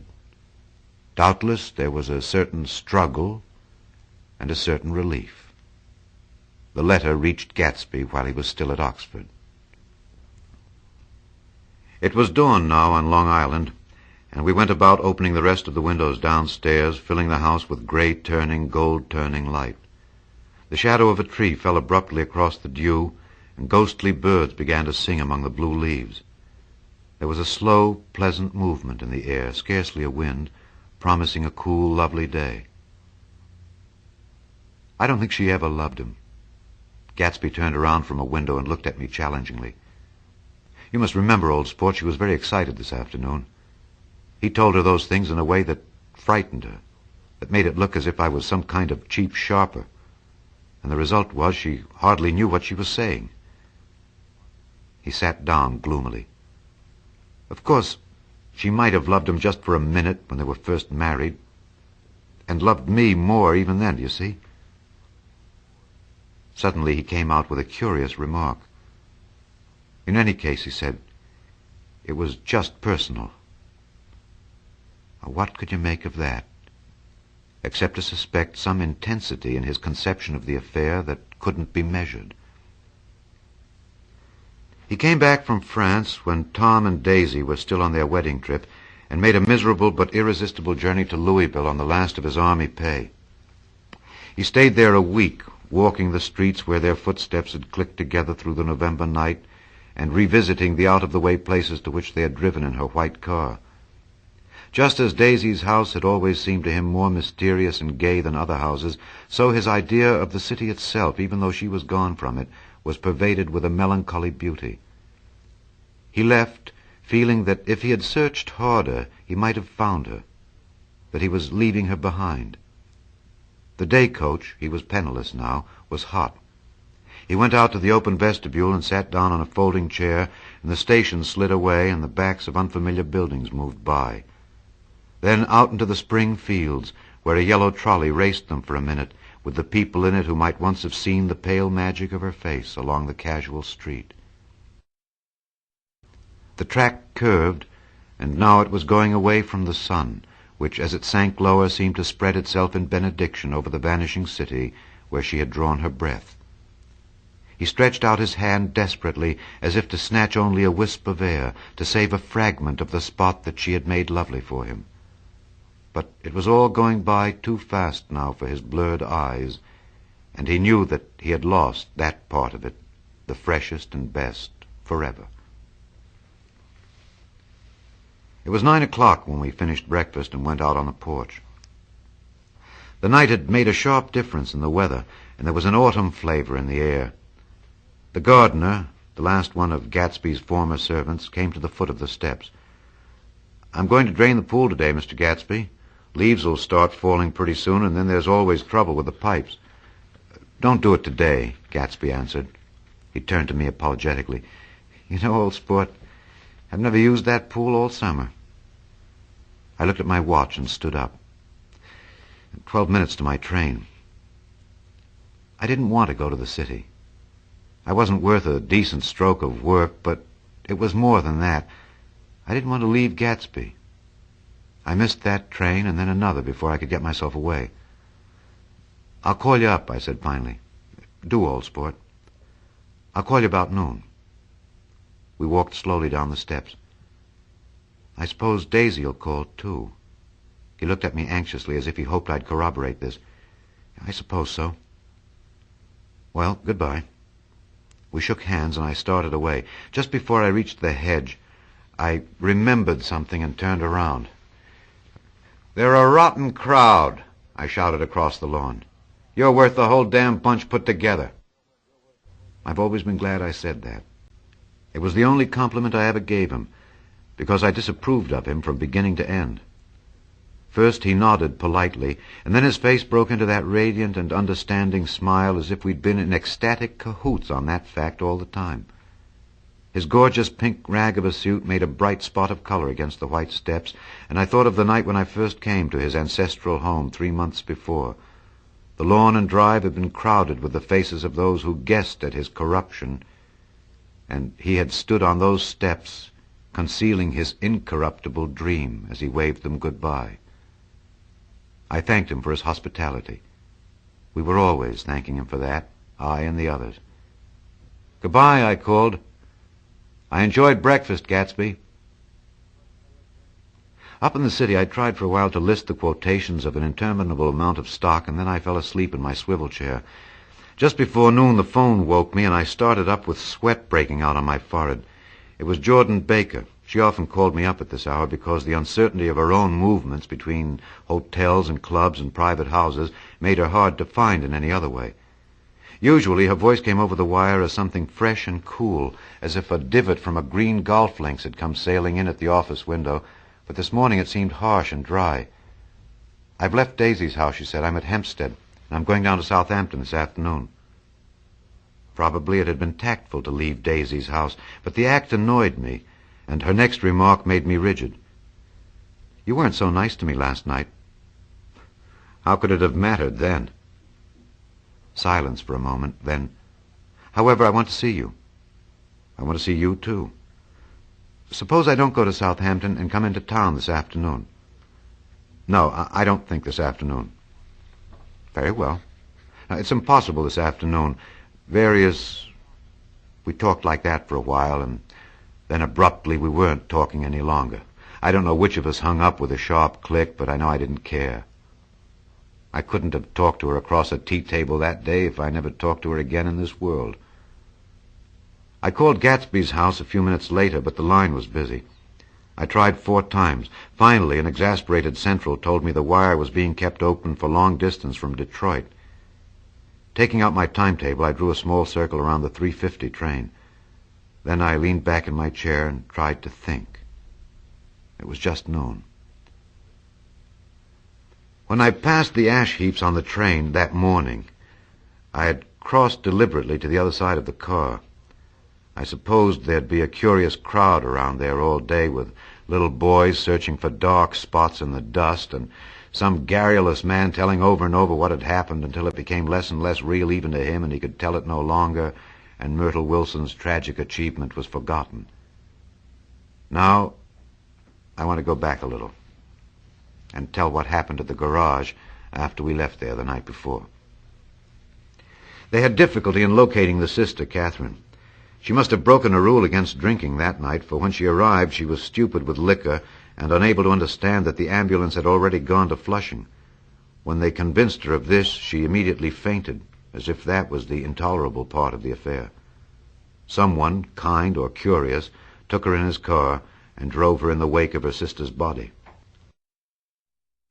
Until long after midnight, a changing crowd lapped up against the front of the garage, while George Wilson rocked himself back and forth on the couch inside. For a while, the door of the office was open, and everyone who came into the garage glanced irresistibly through it. Finally, someone said it was a shame and closed the door. Michaelis and several other men were with him. First 4 or 5 men, later 2 or 3 men. Still later, Michaelis had to ask the last stranger to wait there 15 minutes longer while he went back to his own place and made a pot of coffee. After that, he stayed there alone with Wilson until dawn. About 3 o'clock, the quality of Wilson's incoherent muttering changed. He grew quieter and began to talk about the yellow car. He announced that he had a way of finding out whom the yellow car belonged to. And then he blurted out that a couple of months ago his wife had come from the city with her face bruised and her nose swollen. But when he heard himself say this, he flinched and began to cry, "Oh, my God," again in his groaning voice. Michaelis made a clumsy attempt to distract him. "How long have you been married, George? Come on, now. Try and sit still a minute and answer my question. How long have you been married?" 12 years. Ever had any children? Come on, George, sit still. I asked you a question. Do you ever have any children? The hard brown beetles kept thudding against the dull light, and whenever Michaelis heard a car go tearing along the road outside, it sounded to him like the car that hadn't stopped a few hours before. He didn't like to go into the garage because the workbench was stained where the body had been lying, so he moved uncomfortably around the office. He knew every object in it before morning, and from time to time sat down beside Wilson, trying to keep him more quiet. "Have you got a church you go to sometimes, George? Maybe even if you haven't been there for a long time. Maybe I could call up the church and get a priest to come over and he could talk to you, see? You don't belong to any. You ought to have a church, George. For times like this, you must have gone to church once. Didn't you get married in a church? Listen, George, listen to me. Didn't you get married in a church?" It was a long time ago. The effort of answering broke the rhythm of his rocking. For a moment he was silent. Then the same half-knowing, half-bewildered look came back into his faded eyes. "Look in the drawer there," he said, pointing at the desk. "Which drawer?" "That drawer, that one." Michaelis opened the drawer nearest his hand. There was nothing in it but a small, expensive dog leash made of leather and braided silver. It was apparently new. "This?" he inquired, holding it up. Wilson stared and nodded. "Yeah, I found it yesterday afternoon. She tried to tell me about it, but I knew it was something funny." "You mean your wife bought it?" "She had it wrapped in tissue paper on her bureau." Michaelis didn't see anything odd in that, and he gave Wilson a dozen reasons why his wife might have bought the dog leash. But conceivably Wilson had heard some of these same explanations before from Myrtle, because he began saying, "Oh, my God," again in a whisper. His comforter left several explanations in the air. "Then he killed her," said Wilson. His mouth dropped open suddenly. "Who did?" "I have a way of finding out." "You're morbid, George," said his friend. "This has been a strain thing. You don't know what you're saying. You better try and sit quiet till morning." "He murdered her." "It was an accident, George." Wilson shook his head. His eyes narrowed, and his mouth widened slightly with the ghost of a superior "I know," he said definitely. "I'm one of these trusting fellas, and I don't think any harm to nobody. But when I get to know a thing, I know it. It was the man in that car. She ran out to speak to him, and he wouldn't stop." Michaelis had seen this, too, but it hadn't occurred to him that there was any special significance in it. He believed that Mrs. Wilson had been running away from her husband, rather than trying to stop any particular car. How could she have been like that? "She's a deep one," said Wilson, as if that answered the question. He began to rock again, and Michaelis stood twisting the leash in his hand. "Maybe you got some friend that I could telephone for, George?" This was a forlorn hope. He was almost sure that Wilson had no friend. There was not enough of him for his wife. He was glad a little later when he noticed a change in the room, a blue quickening by the window, and realized that dawn wasn't far off. About 5 o'clock it was blue enough outside to snap off the light. Wilson's glazed eyes turned out to the ash heaps, where small gray clouds took on fantastic shapes and scurried here and there in the faint dawn wind. "I spoke to her," he muttered after a long silence. "I told her she might fool me, but she couldn't fool God. I took her to the window." With an effort he got up and walked to the rear window and leaned with his face pressed against it. "And I said, 'God knows what you've been doing, everything you've been doing. You may fool me, but you can't fool God.'" Standing behind him, Michaelis saw with a shock that he was looking at the eyes of Dr. T.J. Eckelberg, which had just emerged pale and enormous from the dissolving night. "God sees everything," repeated Wilson. "Hey, that's an advertisement," Michaelis assured him. Something made him turn away from the window and look back into the room, but Wilson stood there a long time, his face close to the window pane, nodding into the twilight. By 6 o'clock, Michaelis was worn out and grateful for the sound of a car stopping outside. It was one of the watchers of the night before who had promised to come back, so he cooked breakfast for 3, which he and the other man ate together. Wilson was quieter now, and Michaelis went home to sleep. When he awoke 4 hours later and hurried back to the garage, Wilson was gone. His movements, he was on foot all the time, were afterward traced to Port Roosevelt and then to Gads Hill, where he bought a sandwich that he didn't eat and a cup of coffee. He must have been tired and walking slowly, for he didn't reach Gads Hill until noon. Thus far, there was no difficulty in accounting for his time. There were boys who had seen a man acting sort of crazy, and motorists at whom he stared oddly from the side of the road. Then for 3 hours he disappeared from view. The police, on the strength of what he said to Michaelis, that he had a way of finding out, supposed that he spent that time going from garage to garage thereabout, inquiring for a yellow car. On the other hand, no garage man who had seen him ever came forward, and perhaps he had an easier, surer way of finding out what he wanted to know. By 2:30 he was in West Egg, where he asked someone the way to Gatsby's house, so by that time he knew Gatsby's name. At 2 o'clock, Gatsby put on his bathing suit and left word with the butler that if anyone phoned, word was to be brought to him at the pool. He stopped at the garage for a pneumatic mattress that had amused his guests during the summer, and the chauffeur helped him pump it up. Then he gave instructions that the open car wasn't to be taken out under any circumstances, and this was strange, because the front right fender needed repair. Gatsby shouldered the mattress and started for the pool. Once he stopped and shifted it a little, and the chauffeur asked him if he needed help, but he shook his head and in a moment disappeared among the yellowing trees. No telephone message arrived, but the butler went without his sleep and waited for it until 4 o'clock, until long after there was anyone to give it to if it came. I have an idea that Gatsby himself didn't believe it would come, and perhaps he no longer cared. If that was true, he must have felt that he had lost the old warm world, paid a high price for living too long with a single dream. He must have looked up at an unfamiliar sky through frightening leaves and shivered as he found what a grotesque thing a rose is, and how raw the sunlight was upon the scarcely created grass. A new world, material without being real, where poor ghosts breathing dreams like air drifted fortuitously about.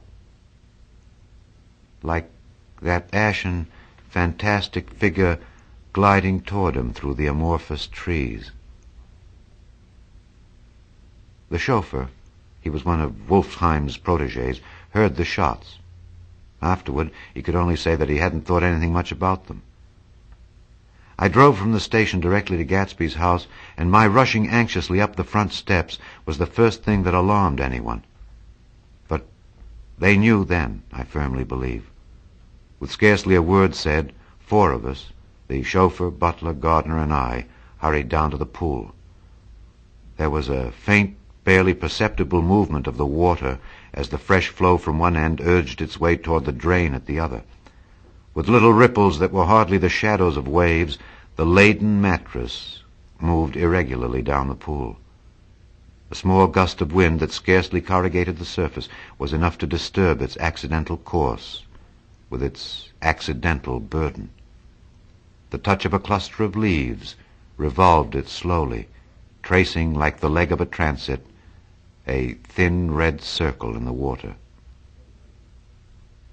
It was after we started with Gatsby toward the house that the gardener saw Wilson's body a little way off in the grass. And the Holocaust was complete.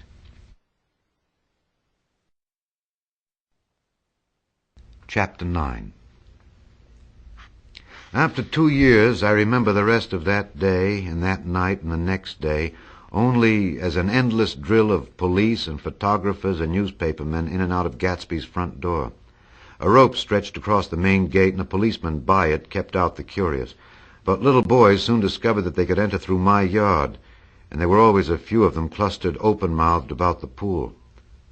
Someone with a positive manner, perhaps a detective, used the expression madman as he bent over Wilson's body that afternoon, and the adventitious authority of his voice set the key for the newspaper reports next morning. Most of those reports were a nightmare, grotesque, circumstantial, eager, and untrue. When Michaelis's testimony at the inquest brought to light Wilson's suspicions of his wife, I thought the whole tale would shortly be served up in racy pasquinade. But Catherine, who might have said anything, didn't say a word. She showed a surprising amount of character about it, too. Looked at the coroner with determined eyes under that corrected brow of hers, and swore that her sister had never seen Gatsby, that her sister was completely happy with her husband, that her sister had been into no mischief whatever. She convinced herself of it and cried into her handkerchief, as if the very suggestion was more than she could endure.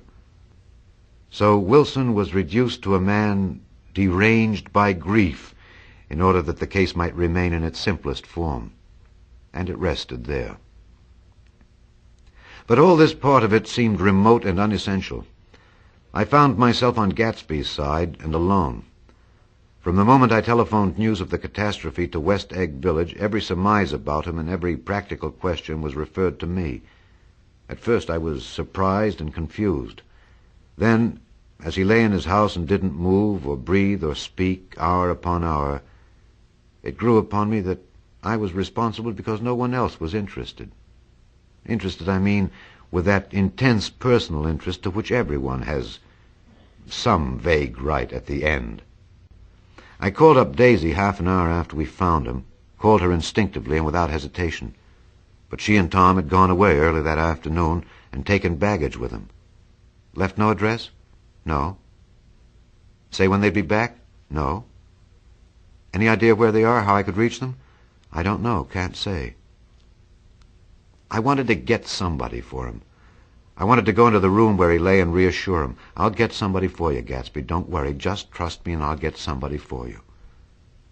Meyer Wolfsheim's name wasn't in the phone book. The butler gave me his office address on Broadway, and I called information. But by the time I had the number, it was long after 5, and no one answered the phone. Will you ring again? I've rung them 3 times. It's very important. Sorry, I'm afraid no one's there. I went back to the drawing room and thought for an instant that they were chance visitors, all these official people who suddenly filled it. But as they drew back the sheet and looked at Gatsby with unmoved eyes, his protest continued in my brain. Look here, old sport, you've got to get somebody for me. You've got to try hard. I can't go through this alone. Someone started to ask me questions, but I broke away and, going upstairs, looked hastily through the unlocked parts of his desk. He'd never told me definitely that his parents were dead. But there was nothing, only the picture of Dan Cody, a token of forgotten violence staring down from the wall. Next morning I sent the butler to New York with a letter to Wolfsheim which asked for information and urged him to come out on the next train. That request seemed superfluous when I wrote it. I was sure he'd start when he saw the newspapers, just as I was sure there'd be a wire from Daisy before noon. But neither a wire nor Mr. Wolfsheim arrived. No one arrived, except more police and photographers and newspapermen. When the butler brought back Wolfsheim's answer, I began to have a feeling of defiance, of scornful solidarity between Gatsby and me against them all. Dear Mr. Carroway, this has been one of the most terrible shocks of my life to me. I can hardly believe it, that it is true at all. Such a mad act as that man did should make us all think. I cannot come down now, as I am tied up in some very important business and cannot get mixed up in this thing now. If there is anything I can do a little later, let me know in a letter by Edgar. I hardly know where I am when I hear about a thing like this, and am completely knocked down and out. Yours truly, Meyer Wolfsheim. And then hasty addenda beneath. Let me know about the funeral, etc. Do not know his family at all. When the phone rang that afternoon and long distance said Chicago was calling, I thought this would be Daisy at last.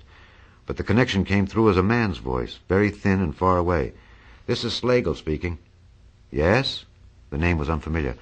"Hell of a note, isn't it? Get my wire?" "There haven't been any wires." "Young Park's in trouble," he said rapidly. "They picked him up when he handed the bonds over the counter. They got a circular from New York giving him the numbers just 5 minutes before. What do you know about that, hey? You never can tell in these hick towns." "Hello?" I interrupted breathlessly. Look here. This isn't Mr. Gatsby. Mr. Gatsby's dead." There was a long silence on the other end of the wire, followed by an exclamation, then a quick squawk as the connection was broken. I think it was on the third day that a telegram signed Henry C. Gatz arrived from a town in Minnesota. It said only that the sender was leaving immediately and to postpone the funeral until he came. It was Gatsby's father, a solemn old man, very helpless and dismayed, bundled up in a long, cheap ulster against the warm September day. His eyes leaked continuously with excitement, and when I took the bag and umbrella from his hands, he began to pull so incessantly at his sparse gray beard that I had difficulty in getting off his coat. He was on the point of collapse, so I took him into the music room and made him sit down while I sent for something to eat. But he wouldn't eat, and the glass of milk spilled from his trembling hand. "I saw it in the Chicago newspaper," he said. "It was all in the Chicago newspaper. I started right away." "I didn't know how to reach you." His eyes, seeing nothing, moved ceaselessly about the room. "It was a madman," he said. "He must have been mad." "Wouldn't you like some coffee?" I urged him. "I don't want anything. I'm all right now, Mr. Carraway." "Well, I'm all right now. Where they got Jimmy?" I took him into the drawing room where his son lay and left him there. Some little boys had come up on the steps and were looking into the hall. When I told them who had arrived, they went reluctantly away. After a little while, Mr. Gatz opened the door and came out, his mouth ajar, his face flushed slightly, his eyes leaking isolated and unpunctual tears. He had reached an age where death no longer has the quality of ghastly surprise, and when he looked around him now for the first time and saw the height and splendor of the hall and the great rooms opening out from it into other rooms, his grief began to be mixed with an awed pride. I helped him to a bedroom upstairs. While he took off his coat and vest, I told him that all arrangements had been deferred until he came. "I didn't know what you'd want, Mr. Gatsby. Gatz is my name. Mr. Gatz, I thought you might want to take the body west." He shook his head. "Jimmy always liked it better down east. He rose up to his position in the east. Were you a friend of my boy's, Mr.? We were close friends. He had a big future before him, you know. He was only a young man, but he had a lot of brain power here." He touched his head impressively, and I nodded. "If he'd have lived, he'd have been a great man. A man like James J. Hill. He'd have helped build up the country." "That's true," I said uncomfortably. He fumbled at the embroidered coverlet, trying to take it from the bed, and lay down stiffly. He was instantly asleep. That night, an obviously frightened person called up and demanded to know who I was before he would give his name. "This is Mr. Carraway," I said. "Oh," he sounded relieved. "This is Klipspringer." I was relieved, too, for that seemed to promise another friend at Gatsby's grave. I didn't want it to be in the papers and draw a sightseeing crowd, so I'd been calling up a few people myself. They were hard to find. "The funeral's tomorrow," I said. 3:00 here at the house. I wish you'd tell anybody who'd be interested." "Oh, I will," he broke out hastily. "Of course, I'm not likely to see anybody, but if I do—" His tone made me suspicious. "Of course you'll be there yourself." "Well, I'll certainly try. What I called up about is—" "Wait a minute," I interrupted. "How about saying you'll come?" "Well, the truth of the matter is that I'm staying with some people up here in Greenwich, and they rather expect me to be with them tomorrow. In fact, there's a sort of picnic or something. Of course, I'll do my very best to get away." I ejaculated an unrestrained "huh," and he must have heard me, for he went on nervously. "What I called up about was a pair of shoes I left there. I wonder if it'd be too much trouble to have the butler send them on. You see, they're tennis shoes, and I'm sort of helpless without them. My address is care of B.F. I didn't hear the rest of the name because I hung up the receiver. After that, I felt a certain shame for Gatsby. One gentleman to whom I telephoned implied that he had got what he deserved. However, that was my fault, for he was one of those who used to sneer most bitterly at Gatsby on the courage of Gatsby's liquor, and I should have known better than to call him. The morning of the funeral, I went up to New York to see Meyer Wolfsheim. I couldn't seem to reach him any other way. The door that I pushed open on the advice of an elevator boy was marked the Swastika Holding Company, and at first there didn't seem to be anyone inside. But when I'd shouted hello several times in vain, an argument broke out behind a partition, and presently a lovely Jewess appeared at an interior door and scrutinized me with black, hostile eyes. "Nobody's in," she said. "Mr. Wolfsheim's gone to Chicago." The first part of this was obviously untrue, for someone had begun to whistle the rosary tunelessly inside. "Please say that Mr. Carraway wants to see him." "I can't get him back from Chicago, can I?" At this moment a voice, unmistakably Wolfsheim's, called, "Stella," from the other side of the door. "Leave your name on the desk," she said quickly. "I'll give it to him when he gets back." "But I know he's there." She took a step toward me and began to slide her hands indignantly up and down her hips. "You young men think you can force your way in here any time," she scolded. "We're getting sick and tired of it. When I say he's in Chicago, he's in Chicago." I mentioned Gatsby. "Oh." She looked at me over again. "Will you just... What was your name?" She vanished. In a moment, Meyer Wolfsheim stood solemnly in the doorway, holding out both hands. He drew me into his office, remarking in a reverent voice that it was a sad time for all of us, and offered me a cigar. "My memory goes back to when first I met him," he said. "A young major just out of the army and covered over with medals he got in the war. He was so hard up he had to keep on wearing his uniform because he couldn't buy some regular clothes. The first time I saw him was when he came into Weinbrenner's pool room at 43rd Street and asked for a job. He hadn't eaten anything for a couple of days. 'Come on, have some lunch with me,' I said. He ate more than $4 worth of food in half an hour." "Did you start him in business?" I inquired. "Start him? I made him." "Oh." "I raised him up out of nothing, right out of the gutter. I saw right away he was a fine-appearing, gentlemanly young man, and when he told me he was in Oxford, I knew I could use him good. I got him to join up in the American Legion, and he used to stand high there. Right off, he did some work for a client of mine up to Albany. We were so thick like that in everything." He held up two bulbous fingers. "Always together." I wondered if this partnership had included the World Series transaction in 1919. "Now he's dead," I said after a moment.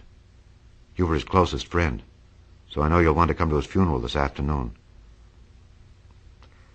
"I'd like to come." "Well, come then." The hair in his nostrils quivered slightly, and as he shook his head, his eyes filled with tears. "I can't do it. I can't get mixed up in it," he said. "There's nothing to get mixed up in. It's all over now." "When a man gets killed, I never like to get mixed up in it anyway. I keep out. When I was a young man, it was different. If a friend of mine died, no matter how, I stuck with him to the end. You may think that's sentimental, but I mean it, to the bitter end." I saw that for some reason of his own, he was determined not to come, so I stood up. "Are you a college man?" he inquired suddenly. For a moment I thought he was going to suggest a connection, but he only nodded and shook my hand. "Let us learn to show our friendship for a man when he is alive, and not after he is dead," he suggested. "After that, my own rule is to let everything alone." When I left his office, the sky had turned dark, and I got back to West Egg in a drizzle. After changing my clothes, I went next door and found Mr. Gatz walking up and down excitedly in the hall. His pride in his son and in his son's possessions was continually increasing, and now he had something to show me. "Jimmy sent me this picture." He took out his wallet with trembling fingers. "Look there." It was a photograph of the house, cracked in the corners and dirty with many hands. He pointed out every detail to me eagerly. "Look there," and then sought admiration from my eyes. He had shown it so often that I think it was more real to him now than the house itself. "Jimmy sent it to me. I think it's a very pretty picture. It shows up well." "Very well. Had you seen him lately?" "He came out to see me 2 years ago and bought me the house I live in now. Of course, we was broke up when he run off from home, but I see now there was a reason for it. He knew he had a big future in front of him. And ever since he made a success, he was very generous with me. He seemed reluctant to put away the picture, held it for another minute lingeringly before my eyes. Then he returned the wallet and pulled from his pocket a ragged old copy of a book called Hopalong Cassidy. Look here. This is a book he had when he was a boy. It just shows you. He opened it at the back cover and turned it around for me to see. On the last flyleaf was printed the word schedule and the date September 12th, 1906. And underneath, rise from bed, 6 a.m. Dumbbell exercise and wall scaling, 6:15 to 6:30 a.m. Study electricity, etc., 7:15 to 8:15 a.m. Work, 8:30 to 4:30 p.m. Baseball and sports, 4:30 to 5 p.m. Practice elocution, poise, and how to attain it, 5 to 6 p.m. Study needed inventions, 7 to 9 p.m. General resolves. No wasting time at Shafter's or a name indecipherable. No more smoking or chewing. Bath every other day. Read one improving book or magazine per week. Save $5, crossed out, $3 per week. Be better to parents. I come across this book by accident, said the old man. It just shows you, don't it? Jimmy was bound to get ahead. He always had some resolves like this or something. You notice what he's got about improving his mind? He was always great for that. He told me I ate like a hog once, and I beat him for it. He was reluctant to close the book, reading each item aloud and then looking eagerly at me. I think he rather expected me to copy down the list for my own use. A little before 3, the Lutheran minister arrived from Flushing, and I began to look involuntarily out the windows for other cars. So did Gatsby's father. And as the time passed and the servants came in and stood waiting in the hall, his eyes began to blink anxiously, and he spoke of the rain in a worried, uncertain way. The minister glanced several times at his watch, so I took him aside and asked him to wait for half an hour. But it wasn't any use. Nobody came. About 5 o'clock, our procession of 3 cars reached the cemetery and stopped in a thick drizzle beside the gate. First a motor hearse, horribly black and wet, then Mr. Gatz and the minister and I in the limousine, and a little later 4 or 5 servants and the postman from West Egg in Gatsby's station wagon, all wet to the skin. As we started through the gate into the cemetery, I heard a car stop, and then the sound of someone splashing after us over the soggy ground. I looked around. It was the man with owl-eyed glasses whom I had found marveling over Gatsby's books in the library one night 3 months before. I'd never seen him since then. I don't know how he knew about the funeral or even his name. The rain poured down his thick glasses, and he took them off and wiped them to see the protecting canvas unrolled from Gatsby's grave. I tried to think about Gatsby then for a moment, but he was already too far away, and I could only remember without resentment that Daisy hadn't sent a message or a flower. Dimly I heard someone murmur, "Blessed are the dead that the rain falls on," and then the owl-eyed man said, "Amen to that," in a brave voice. We straggled down quickly through the rain to the cars. Owl Eyes spoke to me by the gate. "I couldn't get to the house," he remarked. "Neither could anybody else." "Go on," he started. "What?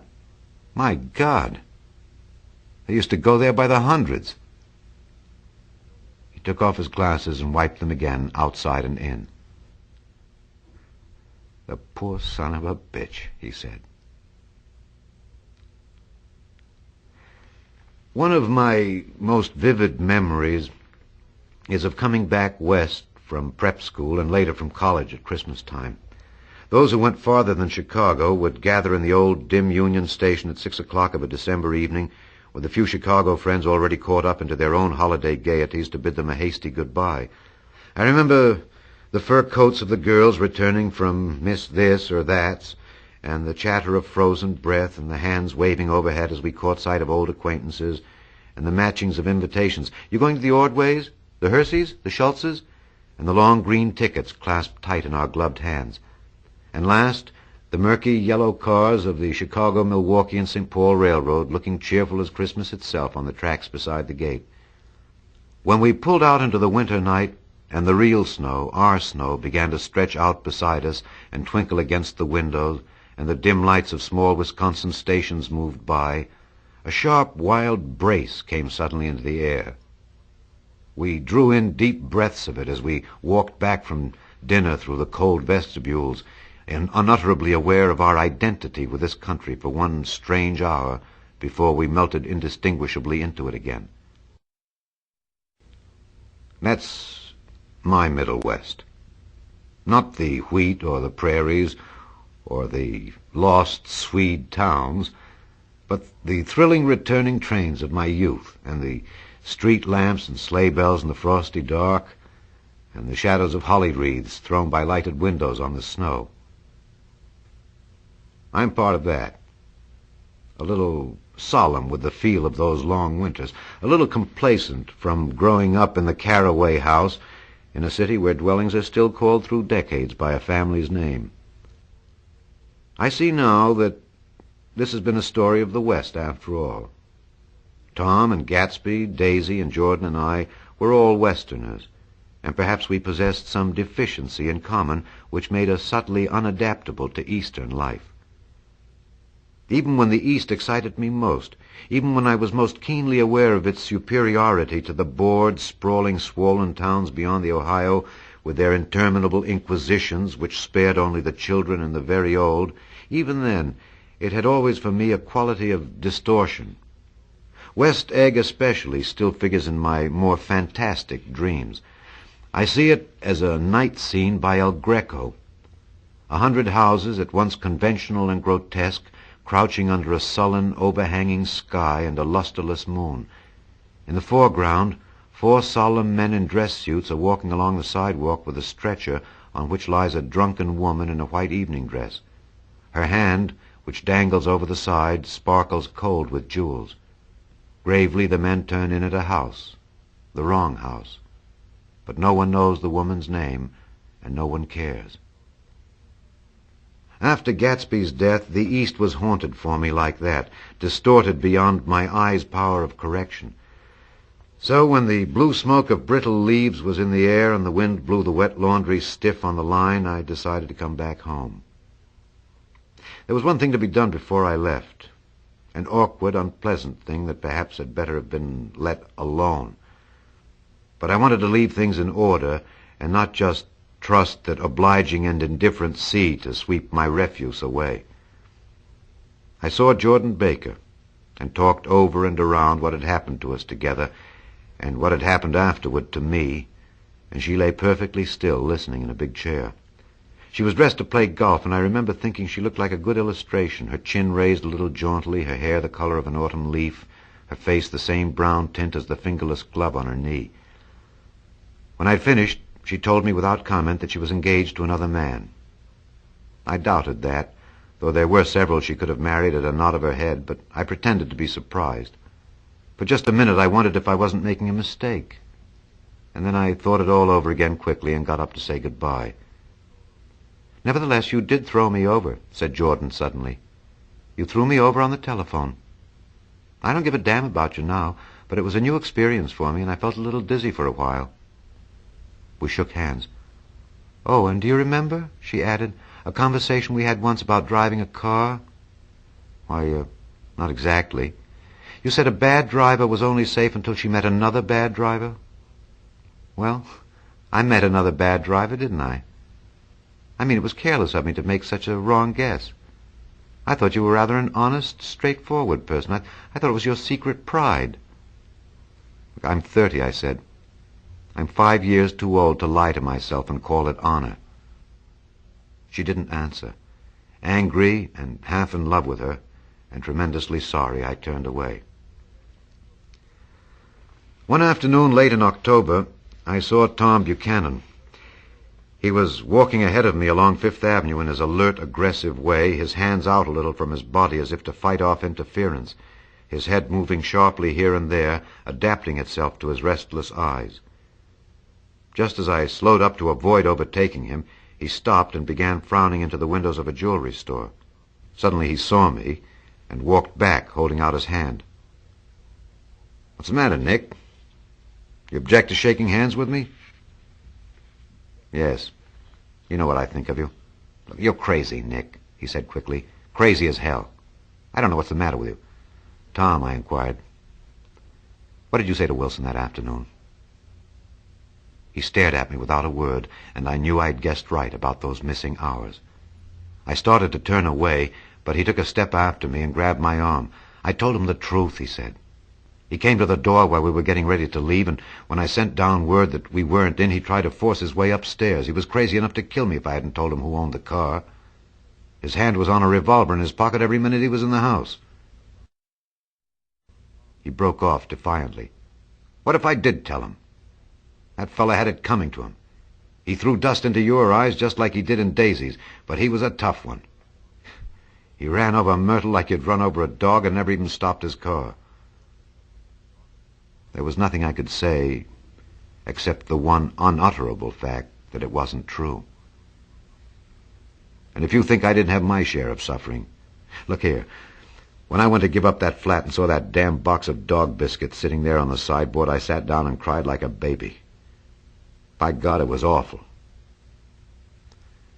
I couldn't forgive him or like him, but I saw that what he had done was to him entirely justified.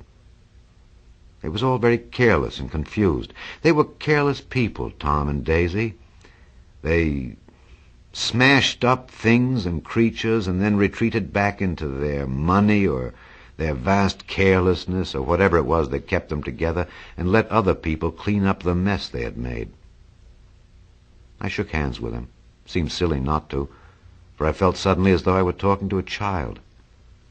Then he went into the jewelry store to buy a pearl necklace, or perhaps only a pair of cuff buttons, rid of my provincial squeamishness forever. Gatsby's house was still empty when I left. The grass on his lawn had grown as long as mine. One of the taxi drivers in the village never took a fare past the entrance gate without stopping for a minute and pointing inside. Perhaps it was he who drove Daisy and Gatsby over to East Egg the night of the accident, and perhaps he'd made a story about it all his own. I didn't want to hear it, and I avoided him when I got off the train. I spent my Saturday nights in New York, because those gleaming, dazzling parties of his were with me so vividly that I could still hear the music and the laughter, faint and incessant, from his garden, and the cars going up and down his drive. One night I did hear a material car there, and saw its lights stop at his front steps. But I didn't investigate. Probably it was some final guest who had been away at the ends of the earth and didn't know that the party was over. On the last night, with my trunk packed and my car sold to the grocer, I went over and looked at that huge, incoherent failure of a house once more. On the white steps, an obscene word scrawled by some boy with a piece of brick stood out clearly in the moonlight, and I erased it, drawing my shoe raspingly along the stone. Then I wandered down to the beach and sprawled out on the sand. Most of the big shore places were closed now, and there were hardly any lights except the shadowy, moving glow of a ferry boat across the Sound. And as the moon rose higher, the inessential houses began to melt away until gradually I became aware of the old island here that flowered once for Dutch sailors' eyes, a fresh green breast of the New World.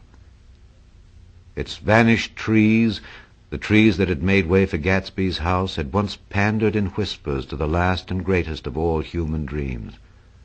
For a transitory, enchanted moment, man must have held his breath in the presence of this continent, compelled into an aesthetic contemplation he neither understood nor desired, face to face for the last time in history with something commensurate to his capacity for wonder. And as I sat there, brooding on the old, unknown world, I thought of Gatsby's wonder when he first picked out the green light at the end of Daisy's dock. He'd come a long way to this blue lawn, and his dream must have seemed so close that he could hardly fail to grasp it. He did not know that it was already behind him, somewhere back in that vast obscurity beyond the city, where the dark fields of the Republic rolled on under the night. Gatsby believed in the green light, the orgiastic future that year by year recedes before us. It eluded us then, but that's no matter. Tomorrow we will run faster, stretch out our arms farther, and one fine morning... So we beat on, boats against the current, borne back ceaselessly into the past. The end. This has been a presentation of BBC Audiobooks America. Text copyright 1925 by Charles Scribner's Sons. Copyright renewed 1953 by Francis Scott Fitzgerald Lanahan. All rights reserved. Production copyright 2002 by BBC Audiobooks America. All rights reserved.